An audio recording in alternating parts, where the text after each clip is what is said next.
Lan Meirou helplessly coaxed him to open his mouth. Just then, Su Chang suddenly went and opened the closet door on the side and pulled out a maid's outfit from inside. This maid outfit was still a bit different from the normal maid set Luo Xiaoyun wore, looking very erotic and seductive. As agreed before, right, Auntie Blue, you have to be my maid, so get in your maid outfit. Su Chang's eyes glowed as he kept urging Lan Meirou. Lan Meirou, on the other hand, was wide-eyed, her face filled with disbelief. What kind of maid's outfit is this? Why, this maid outfit is not quite the same as the one Luo Xiaoyun wore just now. Ah, this shows too much. What's the difference between that and not wearing it? I'm not wearing it. Lan Meirou huffed and puffed. Such revealing clothes, and aren't Xiaoyun and Sheer still there? Really not wearing it? Su Chang asked tentatively as he carried the maid outfit. I'm not wearing it. Lan Meirou still had that one answer. Okay, that's what you said. Jia. In the next second Su Chang had an evil smile on his face and threw the maid outfit aside. You're the one who said, don't wear.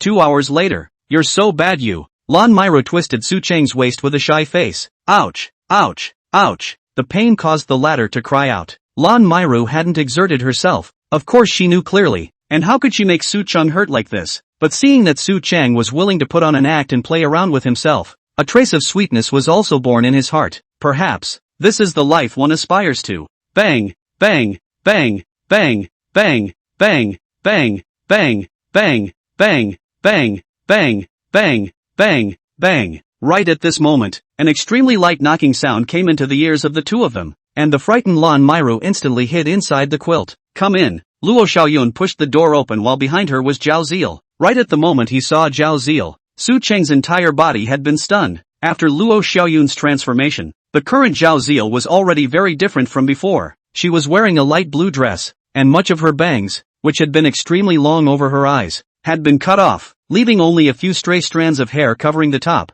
After the bangs were cut off, it was finally visible that her eyes were bright and had a kind of soulfulness to them, like stars in the night sky. The blue dress revealed her beautiful collarbone, its lines soft yet elegant, and it looked extraordinarily white in the light. On top of that, there was a pair of small white leather shoes on his feet. Hill is so beautiful. Su Chang couldn't help but sigh. Was this the treasure girl depicted inside the novel? No wonder every male lead would never let go. Hearing Su Chang's words, Zhao Xier clenched her fists and seemed to have made a great determination as she suddenly opened her mouth. Brother. Su Chang froze for a moment and didn't hear what Zhao Xier said, simply because Zhao Xier's voice was just too small. Luo Xiaoyun looked at Su Chang and then at Zhao Xier beside her, a little anxious, but still didn't say anything. Brother. Zhao Ziel shouted again, and this time her voice finally got louder. When Su Chang heard this, a smile also appeared on his face. Then he nodded and looked at Luo Xiaoyun again. Yun, has Hill's room been arranged yet? Aha, it's all arranged. Next door as you ordered. Young master. Luo Xiaoyun nodded like a chicken pecking at rice. Okay, you clean up my side of the room. Hiss. I'll take Hill next door and take a look. Looking at Luo Xiaoyun in Zhao Xier's puzzled eyes, Su Chang gently waved his hand, signaling that it was fine. After coming to the next room, Su Chang closed the door of the room. He took Zhao Ziel's hand. Then the two of them sat on the bed together. Hill, I'll be your brother from now on. Reintroducing, the son of Jiang City's richest man, Su Chang. You, Zhao Ziel, my sister, will be the daughter of the richest man in Jiang City from now on. Although it is said that it is only the richest man in Jiang City, but that is only on the surface. The power behind the scenes is even more terrifying. I won't talk to you explicitly for fear of scaring you. Ziel, all you need to know is that no one will be able to bully you in the future. You have the strongest backing in the world. If anyone bullies you in school, or in society, just fight. No one can afford to mess with you. As long as you don't actively bully others, even if you stab the sky, brother can still protect you. You no longer need to wear long bangs and patched clothes like you used to. Protect yourself by playing ugly, and bring out the truest version of you. After the words finished, Zhao Xier couldn't hold back any longer and directly jumped into Su Chang's arms and cried, Makoto, she's had a really desperate time, having had no parents since birth and the only thing she had was a grandmother. Ever since I was a child, I have been living without enough to eat and wear. A dress with numerous patches and no extra clothes to change into. By the time compulsory education ended, Zhao Ziel wanted to continue her schooling and had to earn her own money. But when it came to earning money, she finally realized that because of her poverty, being too pretty was a sin, and she would be molested and bullied by her customers. If grandma hadn't been protecting her, she would have been finished long ago.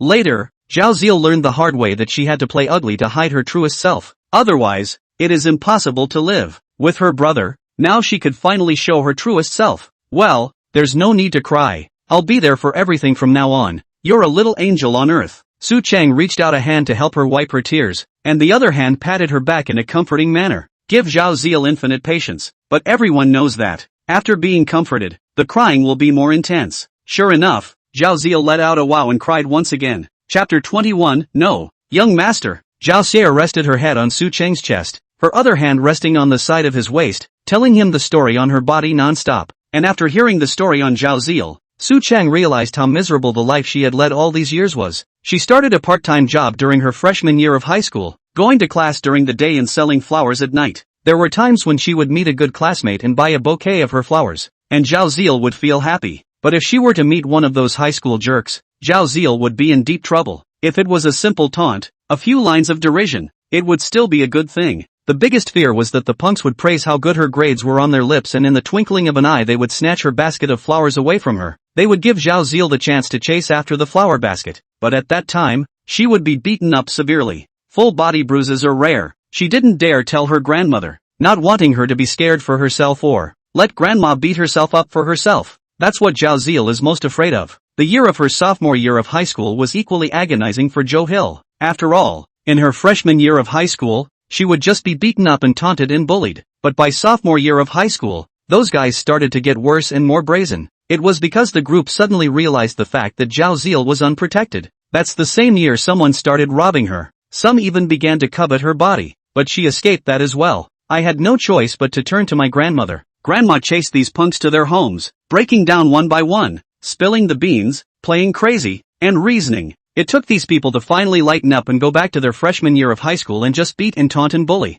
No longer would they rob her or covet her. Zhao Ziel also listened to her grandmother and started to make a fool of herself. The end of her senior year of high school was also the most painful, desperate and helpless period of her life. Grandma's gone. At the time of receiving this news, Zhao Ziel no longer wanted to go to the college entrance examination. She wanted to go to her grandmother. But in the end, she found a suicide note on her grandmother's pillow, who couldn't write and had been helped by Auntie Wang at the head of the village. Inside the letter, her grandmother had been encouraging her to live, telling her that it would be best for her to go to college in the city of Jiang in this province, to where she could join her uncle. In this way, Zhao Ziel lived for another year and came to her uncle's house in the city of Jiang. But what Grandma and Zhao Ziel didn't know was, Uncle isn't much of a man either. Originally, according to the grandmother's intention to see, is to let Zhao Xie to join the uncle to take care of her. But in Zhao Dihai's case, it was the complete opposite. Zhao Ziel became Zhao Dihai's endeavor. Every month, the money from the part-time job is less than 10,000 yuan, and more often even close to 30,000 yuan, all of which has to be handed over to Zhao Dihai. After returning home, Zhao Xie also had to do Zhao Dihai's laundry and cooking and clean the house. Hearing this, Su Chang was so angry that he felt like he was going to have a brain bruise. How much did you say? A little over 10,000 when it's less? Close to 30,000 when it's more? With that much money you give it all to him, and then he's going to make you clean the house and cook for her? Su Chang lifted Zhao Ziel, who was resting on his chest, and held his hands on her shoulders. Zhao Ziel froze and nodded him. Su Chang felt like he was going to have a brainstorm of anger. You're such a silly girl. You know what a luxurious house you can rent out there for 10,000 a month. What's more, you can live in a dormitory. It's cheap and everyone still lives in dorms. But, Grandma, in her suicide note, told me to defect to my uncle. Zhao Xie murmured with some aggravation. Su Chang was dumbfounded. Grandma did it for her own good. But what does Grandma know about college or any of this stuff? He took Zhao Ziel in his arms and let her rest on his chest, one hand rhythmically patting gently on his back. Here it wasn't that Su Chang wanted to hold Xiao Xie, but to keep Zhao Xie from seeing his cell phone. Su Chang, Xiao Qi, have someone bring me back that $800,000 as well. Also, tell Zhao Dihai to go into the factory and hit the screws during the day from now on. Come back at night to do housework work. 7. OK. In fact, the previous deal made when Zhao Ziel was in person, what with the $2 million card and all, was all fake. Su Chang could not really give him so much money, but 800,000 was there, because that was really the demolition money that should be given. But since Zhao Dihai is such a person, he should not ask for this 800,000 yuan, and he will stay in the factory for the rest of his life. After glancing at Zhao Ziel on his body, Su Chang's eyes began to soften at his words. Luckily, this Ninian finally met herself in her sophomore year. Su Chang put down his cell phone and rubbed his face against Zhao Xie's hair before sticking it on. At some point, a steady snort came from his body. Zhao Ziel fell asleep. Su Chang carefully placed her on the bed, covered her with the quilt, made sure he didn't wake her up, and then walked out. After returning to his room, Su Chang realized that the sheets on the bed had actually been changed. At that moment, there was a man hiding under the covers on the bed, changing so fast. Aren't you going to keep working tonight? Anti-blue. This is one of the 7 deadly sins.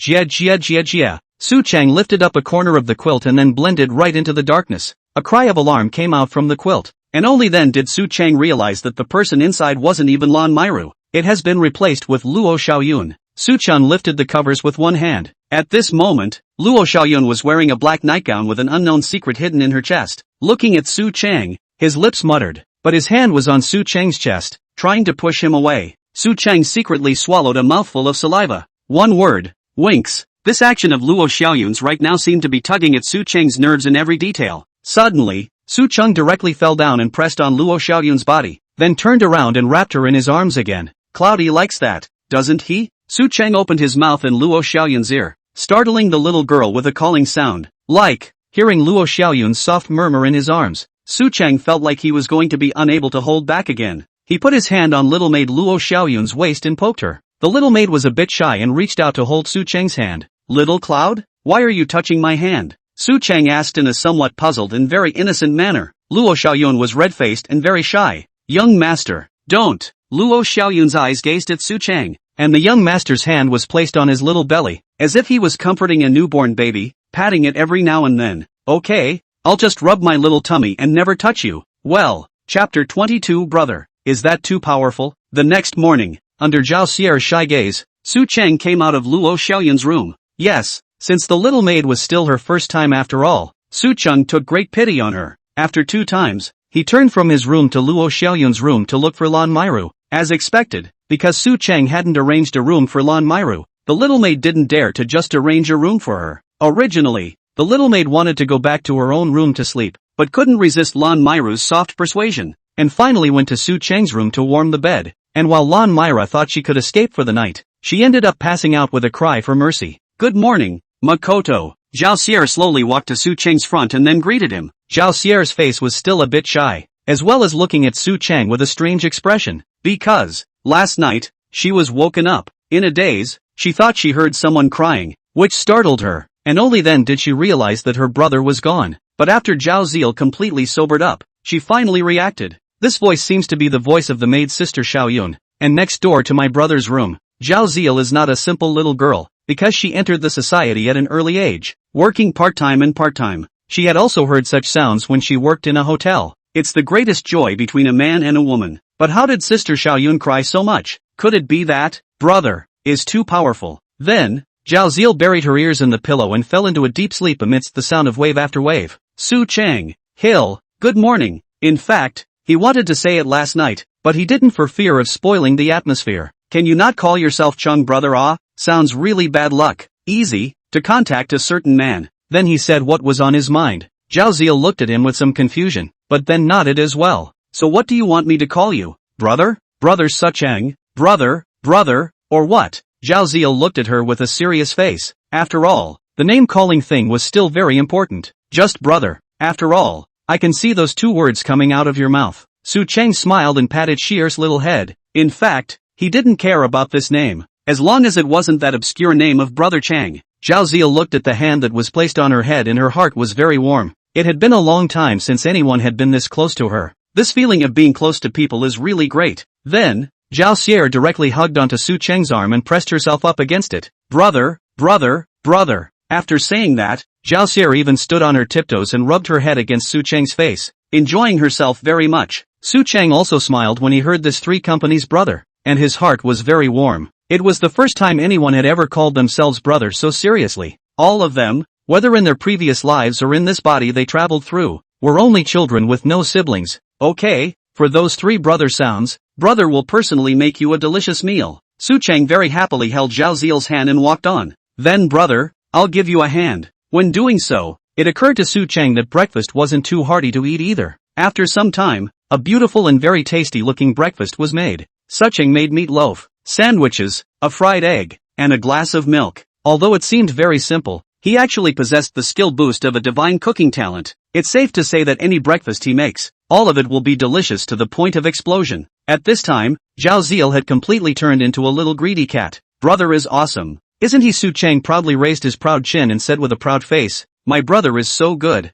This meat loaf, and this sandwich, it's so good. Hill has never eaten anything so delicious in her life. Zhao Xier looked at Su Chang. Her eyes bubbled with an essence full of admiration. She admired this brother too much. It's already unreasonably handsome to be long, and it's amazing that there's such a perfect culinary addition to it. Not bad for a brother. Su Chang took out a tissue and wiped the corner of Zhao Ziel's mouth, smiled dotingly, and then opened his mouth. You have it all the time if you want it, don't eat so fast. Hey, okay, you eat too, brother. Zhao Ziel handed the sandwich to Su Chang's mouth and smiled sweetly. Su Chang took a bite and the flavor was really great, so he urged Zhao Xier to continue eating. You eat first. I'll go see if Little Cloud and Auntie Blue are awake. Su Chang first returned to his room and found that Luo Xiaoyun was not awake right now. Her entire body curled up on the bed. The pillow was wet. The little maid was really scared last night, or maybe she was crying from the pain, and she couldn't stop the tears from flowing down her face. Really made of water. Su Chang sat next to her and helped her soothe her brow. Then again, he lowered his head and kissed her cheeks. The little girl didn't know what she was dreaming about, and a smile began to appear on her face. Seeing this, Su Chang also smiled, closed the door and walked out. Coming to Lan Meirou's, at this time of the day, she was similarly sleeping. Su Chang took a look and found that this guy was sleeping very deeply. Not surprisingly, Auntie Blue was able to sleep through the night. After similarly kissing Lan Meirou's face, Su Chang closed the door to his room and went down to find Zhao Ziel. Is there anywhere Hill would like to go? An amusement park, zoo or something like that, but we have to be back by 1700 hours tonight. I have some business. Zhao Ziel tilted her head and thought, but then shook her head. Brother, I want to be with you no matter where I am. But, speaking of this, Zhao Ziel's face became redder and redder, and her voice became smaller and smaller. Su Chang was a bit puzzled. But brother, didn't you do that with little sister Yun yesterday? And since you have things to do in the evening, let's stay home. Hearing Zhao Ziel's outspokenness, Su Chang smiled. Last night he felt bad that the little maid was crying too much and might wake Zhao Ziel up. Sure enough, the noise woke up. Okay, since you're heartbroken brother, I'll take you out with me next time, and we'll stay home today. I'll make you a truly unbeatable meal at noon. Su Chang wrapped his arms around Zhao Xier and let her lean on him. Aha! Zhao Xier was similarly unresisting, then leaned her head on Su Chang's shoulder and nodded sweetly. Next, the two of them ate and chatted. Every now and then Zhao Xier feeds Su Chang a mouthful, and every now and then Su Chang feeds Zhao Xier a mouthful. So intimate. Chapter 23, The Mature and Stable MS. Baekjeong. After accompanying Zhao Ziel for some time, Su Chang returned to his room. At this time, Luo Xiaoyun hadn't woken up yet. Su Chang lay on the bed and turned on his side to look at the sleeping little maid. It didn't feel quite the same when Cloud slept as it did when Hill slept. Hill is very good when he sleeps. It was different when little Cloud slept, curling up every now and then. Even his brow would furrow from time to time. Maybe it's the home environment. Hill was raised without parents and only had a grandmother before defecting to her birth uncle. Xiaoyun, on the other hand, goes from having two parents and a beautiful family to having a family change where her mother abandons her and then takes care of her crippled father all by herself. Probably because of this, Xiaoyun became even more insecure. That's why Seomi likes to be cradled in her arms, I guess. Su Chang gently got out of bed before being called by Luo Xiaoyun. Young master. Luo Xiaoyun blinked her eyes and looked at Su Chang with an aggrieved face. Last night the young master was too bad and didn't keep his words. Said I wasn't going to move myself and caused myself so much pain that I kept crying. Thinking about this, Luo Xiaoyun is a bit shy. Awake? I made some breakfast down here. Wait, I'll bring it up for you. Su Chang pinched Luo Xiaoyun's cheeks, then leaned over and kissed her forehead before preparing to go downstairs to get her breakfast. No need, young master. Luo Xiaoyun was just about to get up. Then she was stimulated by a sharp pain and cried out in shock. Do as you're told, and you'll stay honest today. Su Chang was a little helpless. He really didn't think that the little maid was actually fragile like that. Looking at the reaction just now, it was mostly swollen. It went well with myself and Wu Xinlan without such a big reaction. Get some ointment and give her a good rub-down later. Soon, the door to the room was pushed open again, and Su Chang came in with breakfast and sat on the edge of the bed to start feeding Luo Xiaoyun. After eating and wiping Luo Xiaoyun's mouth, the little maid shyly hid her little head inside the quilt. So shy. As a maid myself, I was actually taken care of by the young master. Is this the contrast? Yun, you should be swollen. I'll get the ointment and put it on you. Su Chang patted Luo Xiaoyun, and then began to apply the medicine amidst the latter's extreme shyness. For the entire day today, Luo Xiaoyun couldn't get out of bed, and he didn't know if he would be able to slow down tomorrow. Blue Meirou, on the other hand, had been sleeping. She had slept too late last night. The two of them ate lunch with Seal, then played with her for a while, then went to feed Luo Xiaoyun, waiting until 17:55 in the afternoon. Su Cheng opened his computer and clicked on that recruitment website. Sure enough, he did see the posting for a piano tutor. Without hesitation,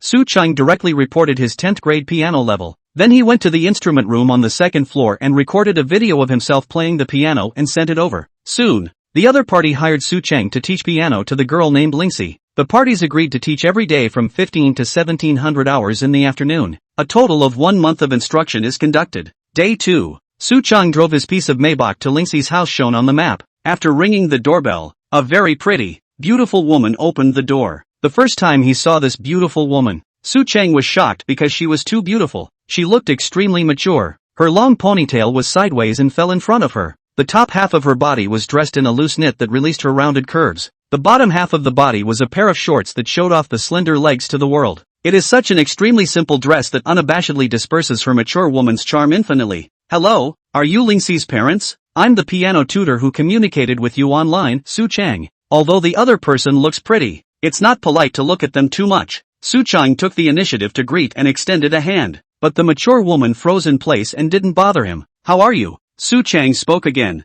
Sorry, I just got carried away. Mature woman Bai Jing secretly cursed herself. She was actually looking at this handsome young man and got mesmerized. My name is Bai Jing. If you don't mind, just call me Sister Jing. Bai Jing smilingly grasped up with Su Cheng's outstretched hand. I see you're driving a Maybach? Why are you tutoring in a Maybach? She was a bit puzzled. Looking at this aura of the other party, she could feel it. It must be a child of a big rich family. What's with this kind of person running out to be a tutor? Since Su Cheng dared to drive a Maybach to do tutoring, he was bound to have been prepared for a long time. Sister Jing, since I called you Sister Jing, you can just call me Xiao Cheng. I drive a Maybach because I like to drive it, and I teach people to play the piano because I like to teach. There's no such thing as a reason for liking what you do you think? After saying that, Su Cheng withdrew his hand. Ms. Bai Jing's hand had a warm and soft feeling that he liked. Oh, you're right, Makoto. Then Bai Jing led him inside the inner room. On the sofa sat a little girl who looked about the same age as Luo Xiaoyun, and the moment he saw Su Cheng, he couldn't help but freeze. Because that video Su Cheng made earlier didn't show his face. Lingxi didn't expect this guy to be so handsome,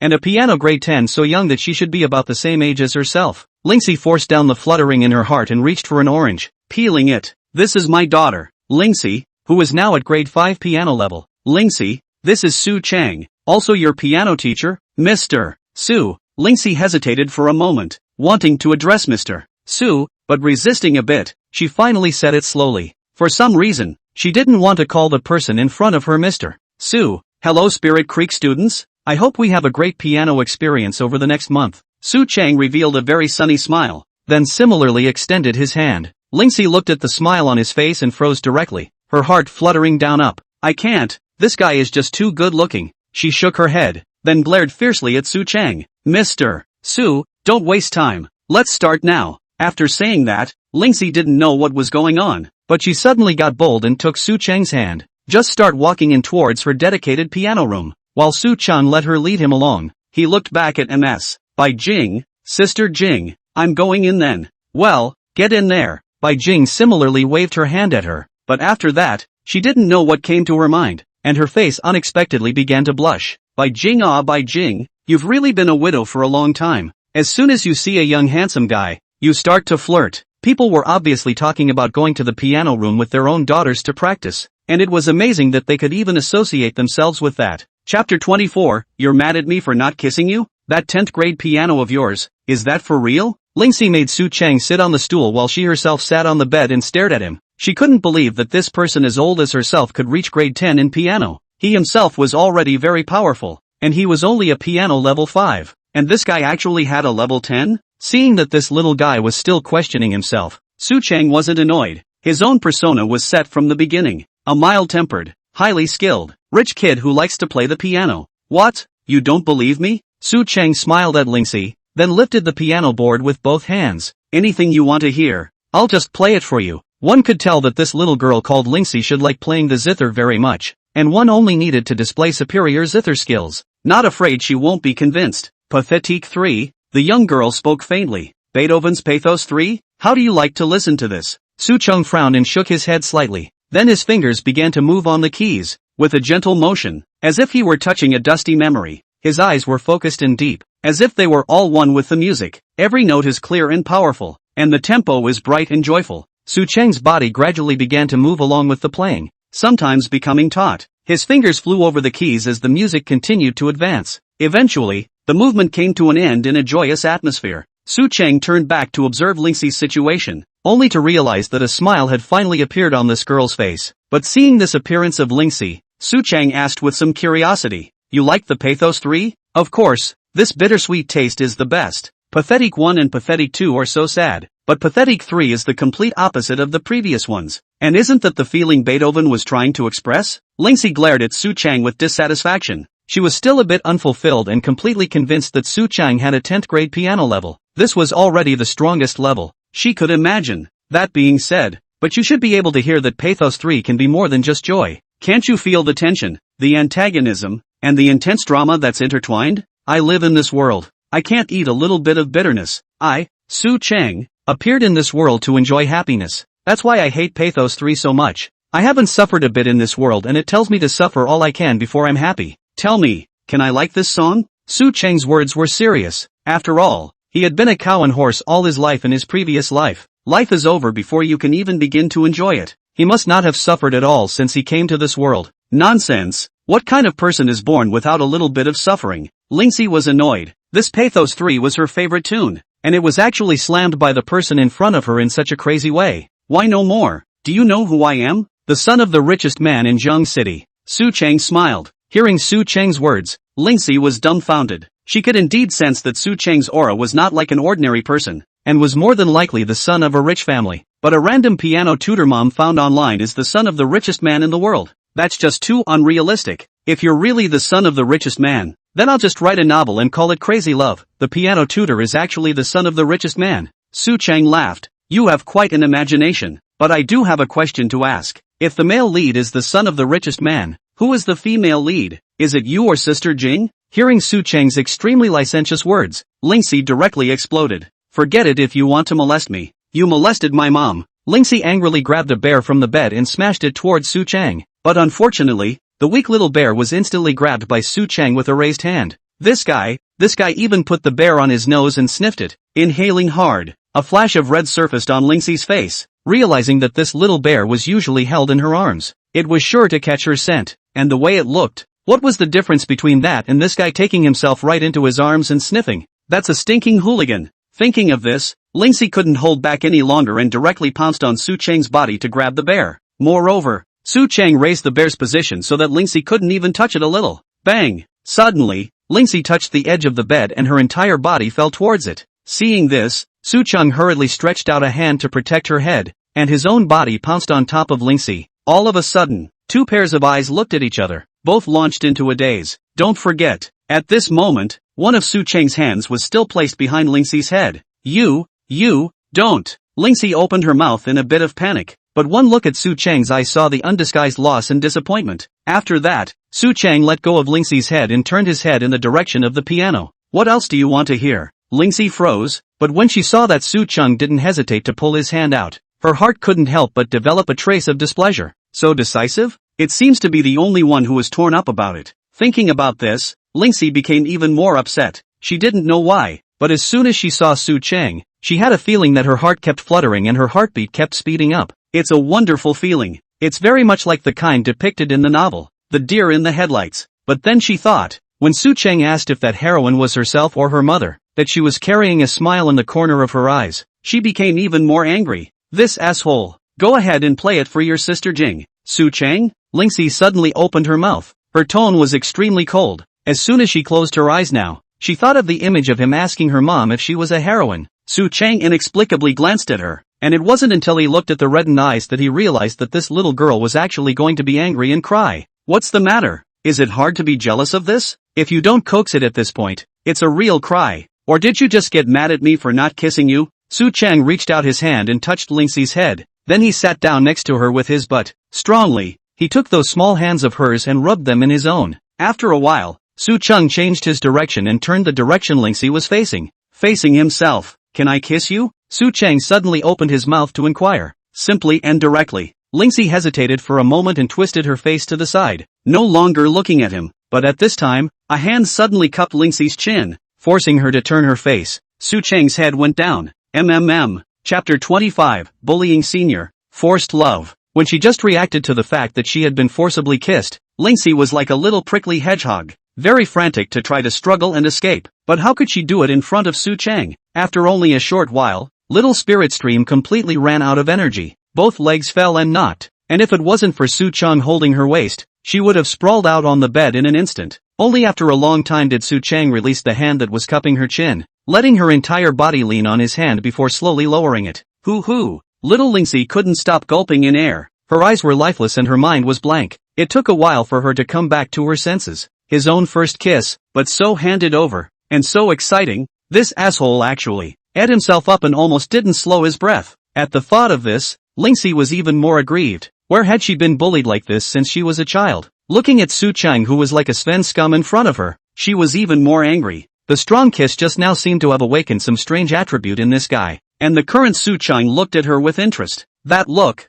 it was like looking at a tasty prey, and indeed, it does. He could feel Lingxi's deep attachment and solicitude, and an even deeper longing. Brush. In the next second, Lingxi's slap came, her face filled with blush and a hint of anger. She was going to beat this asshole who had forcibly kissed her into a pig's head, but the person she was going to fight was Su Cheng, an existence that possessed a god-level body and god-level martial arts. As long as Su Cheng didn't want to, no one in this world could hit him, let alone a little girl like Lingxi. He instantly grabbed the wrist that Lingxi swung over. One wrist was grabbed, and Lingxi was a bit annoyed that she still wasn't convinced. Brush. The other hand swung over as well, but with the same sort of result. Su Cheng grabbed this wrist of Lingxi's with his other hand, and then folded both of her wrists together and firmly grasped them with one hand. Just like this, Su Cheng tackled Lingxi with one hand and wrapped the other around her waist, leaning her against the piano. Thump! Lingxi's body touched the keys. You're shameless. You. No more kissing me, Lingxi said in an extremely flustered manner, and her cheeks had turned red. This position made her very shy,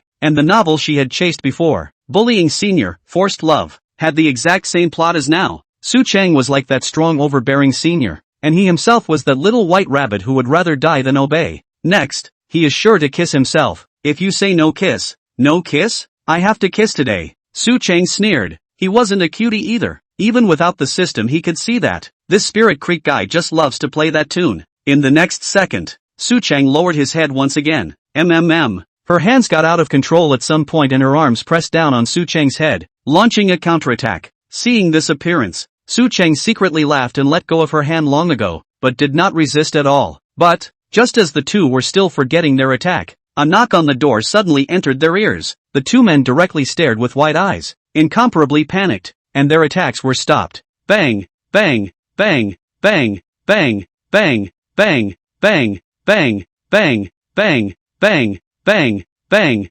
bang. Su Cheng instantly picked up Lingxi, placed her on a stool to the side, and helped her straighten her clothes. When the knocking was finished, white silence pushed her way in. Looking at the two of them sitting on the zither bench, Su Cheng was demonstrating how to play the zither for Lingxi and couldn't help but smile. Xiao Cheng, Lingxi, rest for a while, here's some fruit and milk. Bai Jing's face had a mature woman's smile on it, and very gently placed the fruits and milk on a side table and chair. Thank you, Sister Jing. Lingxi's talent is very good. I'll teach her a little longer. Su Cheng's face was covered with a gentle smile, a modest gentleman, gentle as jade. What Spirit Creek said about Sven Scum was a pretty good way to describe him. Ha. There's no rush. Xiao Cheng, stay for dinner tonight. Our family cooks early. After teaching the zither, you and Lingxi can just have a meal. Bai Jing smiled again when she heard Su Cheng praise his daughter for her talent, and immediately invited him to dinner at home. Then I won't fake it. Su Cheng returned with a smile. He couldn't wait to stay here for a while longer,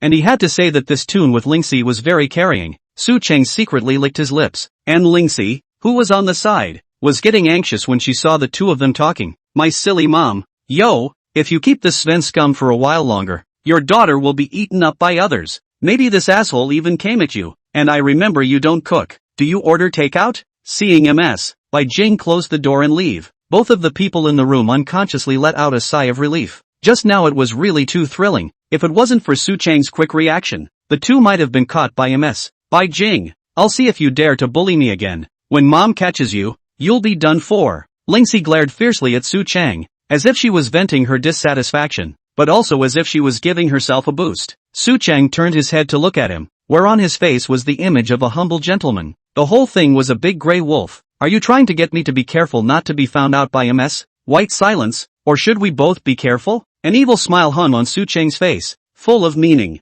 Ugh, who's going to do that with you being careful? If you ever lay a hand on me again, I'll be sure to tell my mom. Lingxi viciously continued to look at him like a stressed kitten, extremely wary, but Su Chang knew very well in his heart that this was just the appearance of the little girl Lingxi. She just liked this tone. After all, if she really hated herself, she wouldn't have looked jealous when she showed her interest in MS. Baekjong, nor would she even come forward and hug herself when she let go of her hands. Much less would she act as if nothing had happened when MS. Bai Jing pushed the door in and listened very attentively to Su Chang play the piano. This ninny, who talks the talk and likes to play the bully thing. No, can't tell MS. Bai Jing, Su Chang said with some fear, since Lingxi liked to play, then he would play with her. And seeing this appearance of Su Chang, Lingxi froze a bit. She thought that this guy was not afraid of heaven and earth. But then came a moment of loss. Did this guy really have something in mind for his mom? How else could you be afraid of your own mom? But he's obviously done such evil things to himself. Did you think I'd say that? But suddenly, another voice interrupted her thoughts. Lingxi looked up at Su Chang, and another extremely wicked smile appeared on his face. This man, her domineering senior, unbridled, Chapter 26, Is My Mom's Hand Soft? Looking at the mess in the kitchen and the large area on that wall that was blackened by the flames, Su Chang froze. He hadn't expected that this extremely beautiful and mature-looking MS. Bai Jing wouldn't know how to cook. I don't know how she managed to cook until the walls were blackened. Xiao Chang, sorry to make you laugh. Sister Jing is actually not a very good cook. I think it's better to order takeout. MS. Bai Jing was apologetic and very embarrassed as she smiled at Su Chang, reaching for her phone to order takeout. But just at that moment, a large hand covered her small, extremely soft hand, stopping her plans to order takeout. Don't order takeout, Sister Jing. Takeout is inherently unhealthy. And I recently swiped a video. Said the delivery guy was adding some really nasty ingredients to the takeout. I'm a good cook. I'll make it for you. Su Chang told MS. Bai Jing what he had seen and heard, and then admonished her extremely seriously. MS. Bai Jing also felt a little nauseous at the news. That news she had also brushed up against, and she would never order takeout again. But this time, Bai Jing realized. Su Chang just held his hand, that big hand, still did not retract his, but instead seemed to be rubbing in her palm. Makoto? Looking at MS. Bai Jing's shy and puzzled look, Su Chang coughed lightly before withdrawing his hand. Sister Jing, why don't you go and watch some TV with Lingxi first? I'll be fine in the kitchen alone. Su Chang then pushed MS. Bai Jing out and began to handle the ingredients. 10 minutes later, smelling the delicious chicken soup scent that kept wandering in the kitchen, Su Chang nodded in satisfaction. Just then, a figure walked through the doorway of the kitchen, his eyes a little grim, seemingly upset. It's Spirit Creek. Who has upset the young lady again? If eyes could kill, Su Chang felt like he was going to be cut into 1,000 pieces by her. As soon as Lingxi came in, she likewise smelled the rich chicken soup scent in the kitchen. It was just too fragrant. But in the next second, she forced her surprise to collect and her face became more somber. What's wrong? Who actually made Missy angry like this? Let's find him and settle the score. Su Chang looked at Lingxi and stopped the movements in his hands. Lingxi didn't say anything either, but just stared at Su Chang gloomily, looking at the latter with some hairiness. It was a long time before he spoke back. You, Lingxi said with extreme certainty, staring at Su Chang dead in the face. Me? I'm not here cooking all the time? How can I still mess with you? Su Chang was puzzled, but in the next second, his face also started to become flustered and cold sweat ran down his face. Is my mom's hand soft? Lingxi looked at Su Chang coldly and ghostly, and the moment she opened her mouth, she was struck by lightning. It's over. I've been seen. This niece was already very jealous of MS. Bai Jing, and she was even seen when she secretly touched MS. Bai Jing's hand and didn't let go. No matter how soft it is, it's not as soft as our sheer baby's hands. Saying this, Su Chang suddenly thought of Zhao Xier, then shook his head. Walking over to Lingxi, he placed both of her small hands in his hands and played with them. Then he poked his head out again and looked outside to make sure no one was there before continuing to coax Lingxi. Come and have some chicken soup. Su Chang used a spoon to pick up a spoonful of chicken soup and placed it in front of the two of them, and just as Lingxi wanted to take it, he fed it into his mouth again. In the next second, he fed Lingxi's mouth once again, and in order to keep the chicken soup from spilling out, the two of them could only keep attacking and finish the chicken soup. Finally, with the sound of one swallowing sound of soup after another, a spoonful of chicken soup was finally finished. Lingxi took a big breath of air, Her face was full of blush, and only after a long time, she glared fiercely at Su Chang. What she had to admit was that the chicken soup did smell so good that she was mesmerized and immersed in it. Su Chang hemmed and hawed. Looking at this appearance of Lingxi, this matter should be considered to be in the past. Is the chicken soup good? I'll have to add more seasoning if it's not good. He spoke suddenly, with a teasing smile on his face and as if he were asking seriously. Lingxi blushed and glared at him, reluctantly responding slowly. It's delicious, just the right flavor. Su Chang nodded his head in a serious manner, and then that evil smile once again hung on his face. So, is chicken soup better? Or, before he finished his question, Lingxi's face was already flushed, even the roots of her ears were already red. Chicken soup is good. Chicken soup is good. Chicken soup is good. Ignore you. Lingxi interrupted him in shame, then fled from the kitchen in a huff. Su Chang laughed, then continued to make his full meal. 20 minutes later, Su Chang had all the dishes and soup ready, and with the help of MS, Bai Jing and Lingxi, the three of them gathered in the living room, ready to start eating. I really didn't expect that your cooking skills are actually this good. Makoto, MS. Bai Jing looked at him with appreciation. This man was just too charming. Even if you're tall and handsome, you still have money. The piano level has also reached the 10th grade, and there's also the cooking skill that can actually be good to such an extent. Thank you Sister Jing for the compliment. If you like it, you can eat more. Saying that, Su Chang picked up a piece of chicken and put it into MS. Bai Jing's bowl. In a gaze that could kill, Su Chang picked up another piece of chicken and put it into Lingxi's bowl. That's what made the gaze that could kill subside. But when MS. Bai Jing saw this action of Su Chang chucking vegetables into his own bowl and then chucking them into Lingxi's bowl, she involuntarily froze, because she suddenly thought of her husband. When Lingxi was still very young, he had also been like Su Chang, serving himself and his daughter dishes. MS. Bai Jing was filled with sweetness as she finished the piece of chicken, but after she finished it, her face flushed a red color, because it suddenly occurred to her that Su Chang used those chopsticks to eat, and then used those chopsticks to give himself food. Doesn't that mean? Indirectly kiss. Thinking of this, MS. Bai Jing shook her head in panic and saw Su Chang again, who had been climbing with her daughter. That's right, my own daughter doesn't care about that, so how can I, an almost 40-year-old mom, care about that? For some reason, a pang of loss welled up in her heart. Sister Jing, what's wrong with you? It was then that MS. Bai Jing came back to her senses and realized that both her daughter and Su Chang were staring at her with the slightest hint of a smile on their faces. Oh, I'm fine, just got carried away. MS. Bai Jing smiled apologetically and then continued eating. Right Sister Jing, have some chicken soup. Just now Lingxi interviewed in the kitchen. She said the chicken soup was very good, just don't know if it's to your liking. Su Chang smiled harmoniously, then gave all three a bowl of chicken soup, and after he took his seat, Lingxi kept kicking him under the table in shame, until Su Chang grabbed the little foot. Chapter 27 Excitement at the table. Since Lingxi said the chicken soup was good, I have to try it. MS. Bai Jing was a bit surprised. She didn't even know when Lingxi went to the kitchen and drank the chicken soup, using a spoon to pick up a bit of chicken broth and bring it to his mouth. An extremely rich flavor went up his nose. Smells good. Just as MS. Bai Jing drank spoonful after spoonful of the delicious chicken soup. Su Chang and Lingxi had already begun their protracted battle. Lingxi's small feet were controlled by Su Chang, playing with them from time to time. She lowered her head to pick at the rice, blushing in shame, and tried her best to get her little feet back. But she was no match for Su Chang. Again, I wanted to take my little feet back, but I didn't want my mom to find out. Lingxi was very difficult, but such extremely bold and rebellious contact gave birth to an unimaginable sense of excitement. Being held by Su Chang's small feet in her hands made her feel warm. Feeling Lingxi's resistance decline, Su Chang's hand became more arrogant. His hand slowly began to move deeper, but at this point, after all, he was still eating, and he could only touch Lingxi's calf side. Lingxi's calves look like the kind that are soft and supple. Then she saw Lingxi involuntarily shaking, and then quickly retracted her legs. She had succeeded. Lingxi, what's wrong with you? MS. Bai Jing sat next to her, so she instantly noticed Lingxi's reaction and asked suspiciously. Su Chang also pretended to be the same as MS. Bai Jing, probing his gaze at Lingxi's body and letting out a silent question.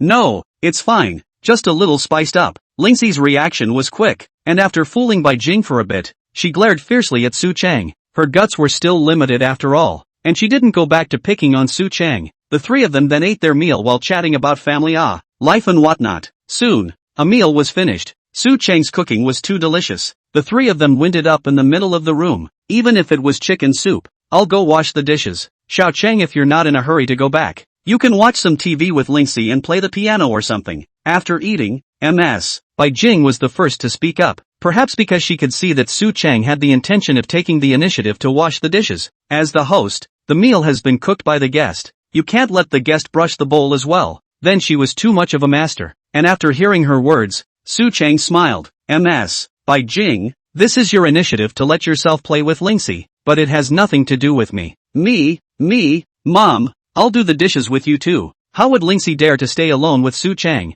This big pervert? After a short period of time, he could kiss and hug and touch himself. In time, he dares to do anything, but how could MS. Bai Jing let Su Chang wander around the house alone? You silly girl. MS. Su had a meal and rested.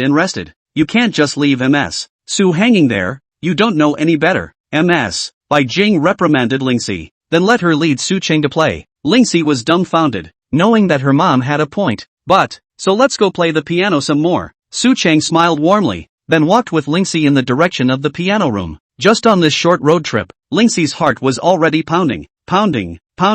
Is he or she voluntarily heading for hell? Or heaven? What would he do to himself? Just after closing the door of the piano room, Su Chang's evil nature was unabashedly released. He pressed Lingxi against the door of the piano room, walloped one hand against the door, and looked down extremely belabored into her eyes. What do you think we should do at this point? Lingxi looked at him nervously as her mind began to wander. This image.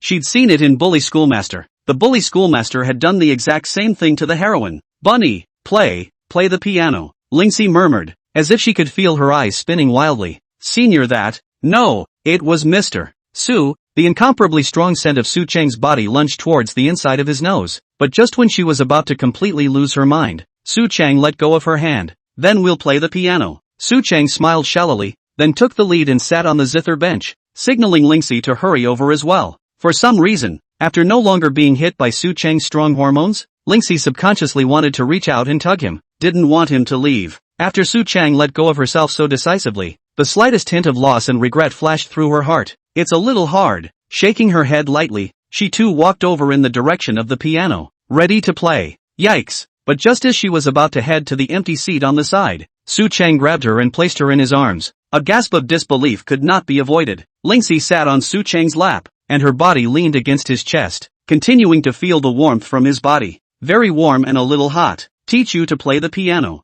Unexpectedly, Su Chang really didn't make another move on her, and he held both of his hands on Lingxi's small hands as the two of them played a piano song together. Spirit Creek knew that the song was Dream Wedding. She no longer resisted and closed her eyes, a smile hanging out of the corner of her mouth, allowing Su Chang to manipulate herself and feel the magnificent music. When the song ended, Lingxi's face was full of smiles as she sat on Su Chang's body and kept shaking her legs, very happy. Su Chang was also very happy. Seeing Lingxi with this expression tickled his heart without hiding it in the slightest. Holding Lingxi in his arms, he cupped her chin with one hand and his head went straight down. But, just after kissing for a while, a very sharp sound of breaking porcelain bowls came into the ears of the two people, and the frightened two people directly opened their eyes and quickly separated. It sounded like a bowl breaking. I'll go down and check. Su Chang blinked and gave Lingxi another kiss on the mouth to comfort and reassure her, taking the lead to check the situation. I'll go too. Lingxi's heart was still pounding and racing right now, her fingers subconsciously rubbing over her lips. That deep kiss just sitting in Su Chang's arms was fantastic.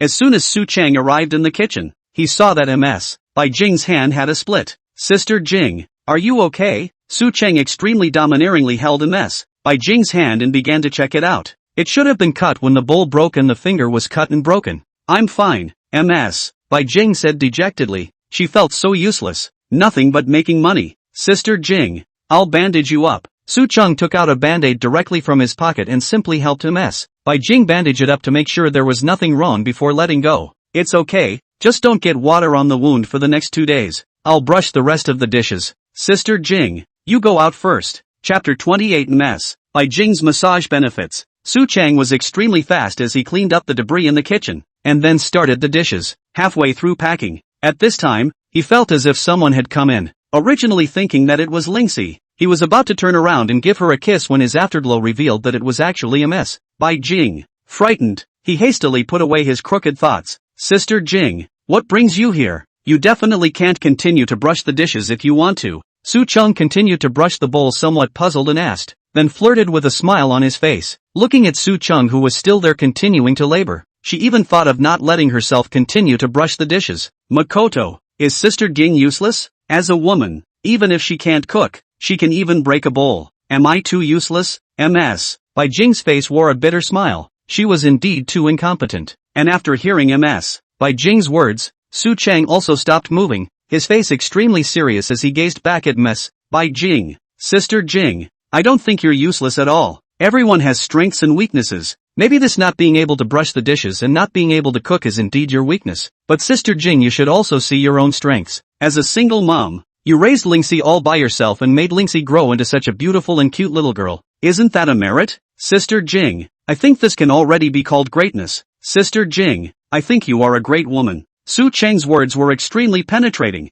and every word hit Ms. Bai Jing's heart. This was also what Su Cheng really thought in his own heart. Bai Jing was extremely moved as she looked at Su Cheng, who had befriended her. This was the first time in so many years that someone had said such words to herself. It was also the first time someone said they were a great woman. After so many years of raising little Spirit Creek all by herself, someone was finally able to understand herself. Ms. Bai Jing's heart cannot help but flutter. Xiao Chang, Sister Jing. Just as the two were about to embrace, Ms. Bai Jing suddenly saw that Su Cheng's hands were all covered in foam from washing dishes. Hastily, he stepped back, red-faced, and turned his body aside. Su Cheng cursed. Had he known that he should have just wiped his hands before comforting Ms. Bai Jing. But, if this scene again, I'm only afraid that he will still choose the first time to comfort Ms. Bai Jing. Su Cheng shook his head. There would be many more opportunities in the future. There was no need to seek speed. Ms. Bai Jing he is sure to take down. Jia. Soon, Su Cheng cleaned up all the dishes and came to the living room. At this time Ms. Bai Jing was sitting on the sofa watching TV, a pair of legs brightly placed on the table. Extraordinarily flash. It drew Su Cheng's eyes to stay on that, then unconsciously gulped. Ms. Bai Jing also noticed his movements and somewhat sheepishly tucked her legs away. The perks that would have allowed me to keep watching are gone. Sister Jing, it's all packed up, or I'll go back first. Su Cheng rushed at Ms. Bai Jing and said, after all, there are still 1, 2, 3 big beautiful women at home that need to be taken care of. It's not appropriate to always stay here. But unexpectedly, Ms. Bai Jing stopped him. No, Makoto, come with me for a moment. Ms. Bai Jing pulled Su Cheng's wrist and brought him inside a room. This room was filled with a fresh scent of lavender. Very charming, and on the wall there was a photo of Ms. Bai Jing with a man in her younger days. It was probably Ms. Bai Jing's husband, and Su Cheng was a bit upset. What's wrong, Sister Jing? Su Cheng didn't understand why she dared to bring herself to her boudoir to be alone with her. She is not afraid of. Jia. A wicked laugh escaped his mind at the thought, but the face was as usual. From this afternoon until now, you both taught Lingxi how to play the piano and then cooked for us, mother and daughter. I can't believe you had to do the dishes at the end. You must be tired. Ms. Bai Jing's jade hand still gripped his wrist. I learned massage for a while when Spirit Creek's dad was still around. You lie down on the bed now, and Sister Jing will press you. With that, Ms. Bai Jing guided Su Cheng to lie down on the bed. After lying down on the bed, Su Cheng looked at the black semicircular object next to his face and fell into deep thought. Kong. Su Cheng sniffed. It was very fragrant, and there was a very strong milk flavor. Fragrant and sweet. But the next second, this black semicircular round object was put away, and Ms. Bai Jing stood at the edge of the bed with a blush on her face. Makoto? You didn't see anything just now, right? Ms. Bai Jing inquired with a reddened face, but still with a nuclear goodness smile on her face. Sister Jing, I didn't see anything. How could Su Cheng dare to say anything superfluous at this time? He could only lie quietly on the bed, his face buried in the depression of the pillow. But even so, he could still smell a very strong scent. This bed smelled of Ms. Bai Jing, and the pillows were even very fragrant. No sniffing. Ms. Bai Jing also noticed his movements, blushing and pouting. Su Cheng secretly blanked her. The scent of Ms. Bai Jing on the bed were constantly rushing towards his nose. How could he be blamed? In the next second, Ms. Bai Jing's jade hand covered Su Cheng's shoulder, and the temperature came through the clothes with a subtle touch. She was going to give Su Cheng a massage. The hand was gentle yet strong, fingertips sliding slowly along his shoulder and neck. Sometimes the palm pressed, sometimes the fingertips kneaded with just the right amount of force, making his muscles become a little more relaxed. Her loose hair sometimes swept over him, causing Su Cheng's heart to become tickled with soothing sensations all over his body. She has good massage skills. Then Ms. White's quiet hand began to move down his spine in a smooth and natural motion, scratching away every bit of his exhaustion. This is a master of massage. It's so tight in here. Ms. Bai Jing suddenly opened her mouth and pressed her hands hard near Su Cheng's shoulder blades. Su Chang listened to her words and for some reason, felt that Ms. Bai Jing's voice was also so seductive. How does that make him stand up? Feeling the small hand that kept circling and pressing at his shoulder blade, Su Chang's face that was buried in the pillow was also released and let out a comfortable sound. The massage is really comfortable with manipulation. Hearing Su Chang's movement, Ms. Bai Jing's small hand stopped for a second, then pressed on his body again. Su Chang looked back and saw that her face was red and her eyes were constantly circling. Don't try to be strong if you can't, Ms. Jing, you shouldn't have massaged a man for a long time, Su Chang said somewhat helplessly, waking up the confused Ms. Bai Jing. It's been a long time since I've had a massage, but the technique is still good, Ms. Bai Jing retorted with a pout. Wasn't that sound of comfort the best evidence? Your own skills are still good now. Otherwise, Sister Jing, I'll give you a massage? Chapter 29, Comfortable? Ms. Bai Jing,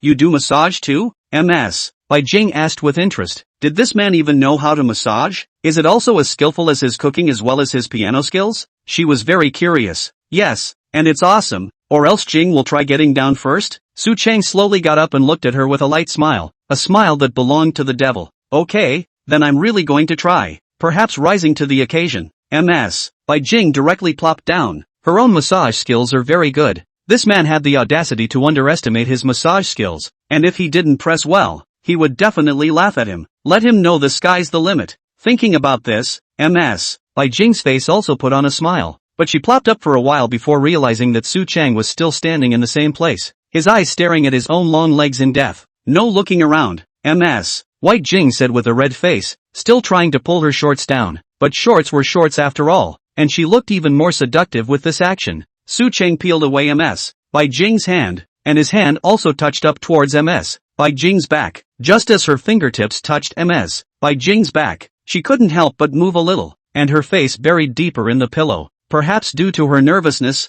Ms. White's back was very taut. Su Chang's palms were hot and his movements were very slow. Each time the touch was deliberately prolonged, the fingers pressing hard at times, rubbing gently at others. Su Chang's massage skills were no less than Ms. Bai Jing's. This touches Ms. Bai Jing's heart all the time. It caused Ms. Bai Jing to let out sound after sound of surprise, and beads of sweat began to flow from her face, her hair unknowingly stained with sweat. Ms. Bai Jing suddenly breathed in oxygen in large gulps, and her head began to tilt back slightly, allowing Su Chang to massage her better. Her long hair drenched in beads of sweat spilling over Su Chang's hands. Comfortable? Su Chang suddenly came closer and let out a burst into Ms. Bai Jing's ear as he asked, "Is it comfortable?" Ms. Bai Jing. And after hearing what Su Chang said, Ms. Bai Jing's head tilted even more, allowing Su Chang to massage her, and his massage technique was so good that it rushed Ms. Bai Jing's mind. Not bad. Ms. White Silence's voice was compromised, but her mouth was still very firm and refused to relent. Su Chang's fingers pressed on Ms. Bai Jing's back, his movements getting slower and slower, as if he was testing her. Ms. Bai Jing seemed to understand Su Chang's meaning at this time as well, and she glanced back at him without saying anything. Suddenly, Su Chang's hand stopped, and his hand was placed on Ms. Bai Jing's waist, and at this moment, it was as if both of their breaths had stopped. In the next second, Ms. Bai Jing had a red face and didn't know where the strength came from, but she actually climbed up directly from the bed. Little Chang, your massage technique is indeed very impressive. Otherwise you'd better go back first. As soon as the words fell, Ms. Bai Jing unexpectedly didn't care about him and directly fell away and ran out. Su Chang didn't say anything. This time was enough. She couldn't escape from her own hand. Whether it was Lan Meirou Wu Xinlan, Luo Xiaoyun Zhaoxier, or Ms. Bai Jing's daughter Lingxi, Su Chang had taken them all with ease, but when it came to Ms. Bai Jing, he had to put in a little more effort. After all, the only way not to give up Spirit Creek is to take Ms. White Jing alone. Just after returning home, he saw Luo Xiaoyun and Lan Meirou as well as Zhao Xier standing at the door waiting for him. As soon as he saw these two people, Su Chang's mood immediately became wonderful.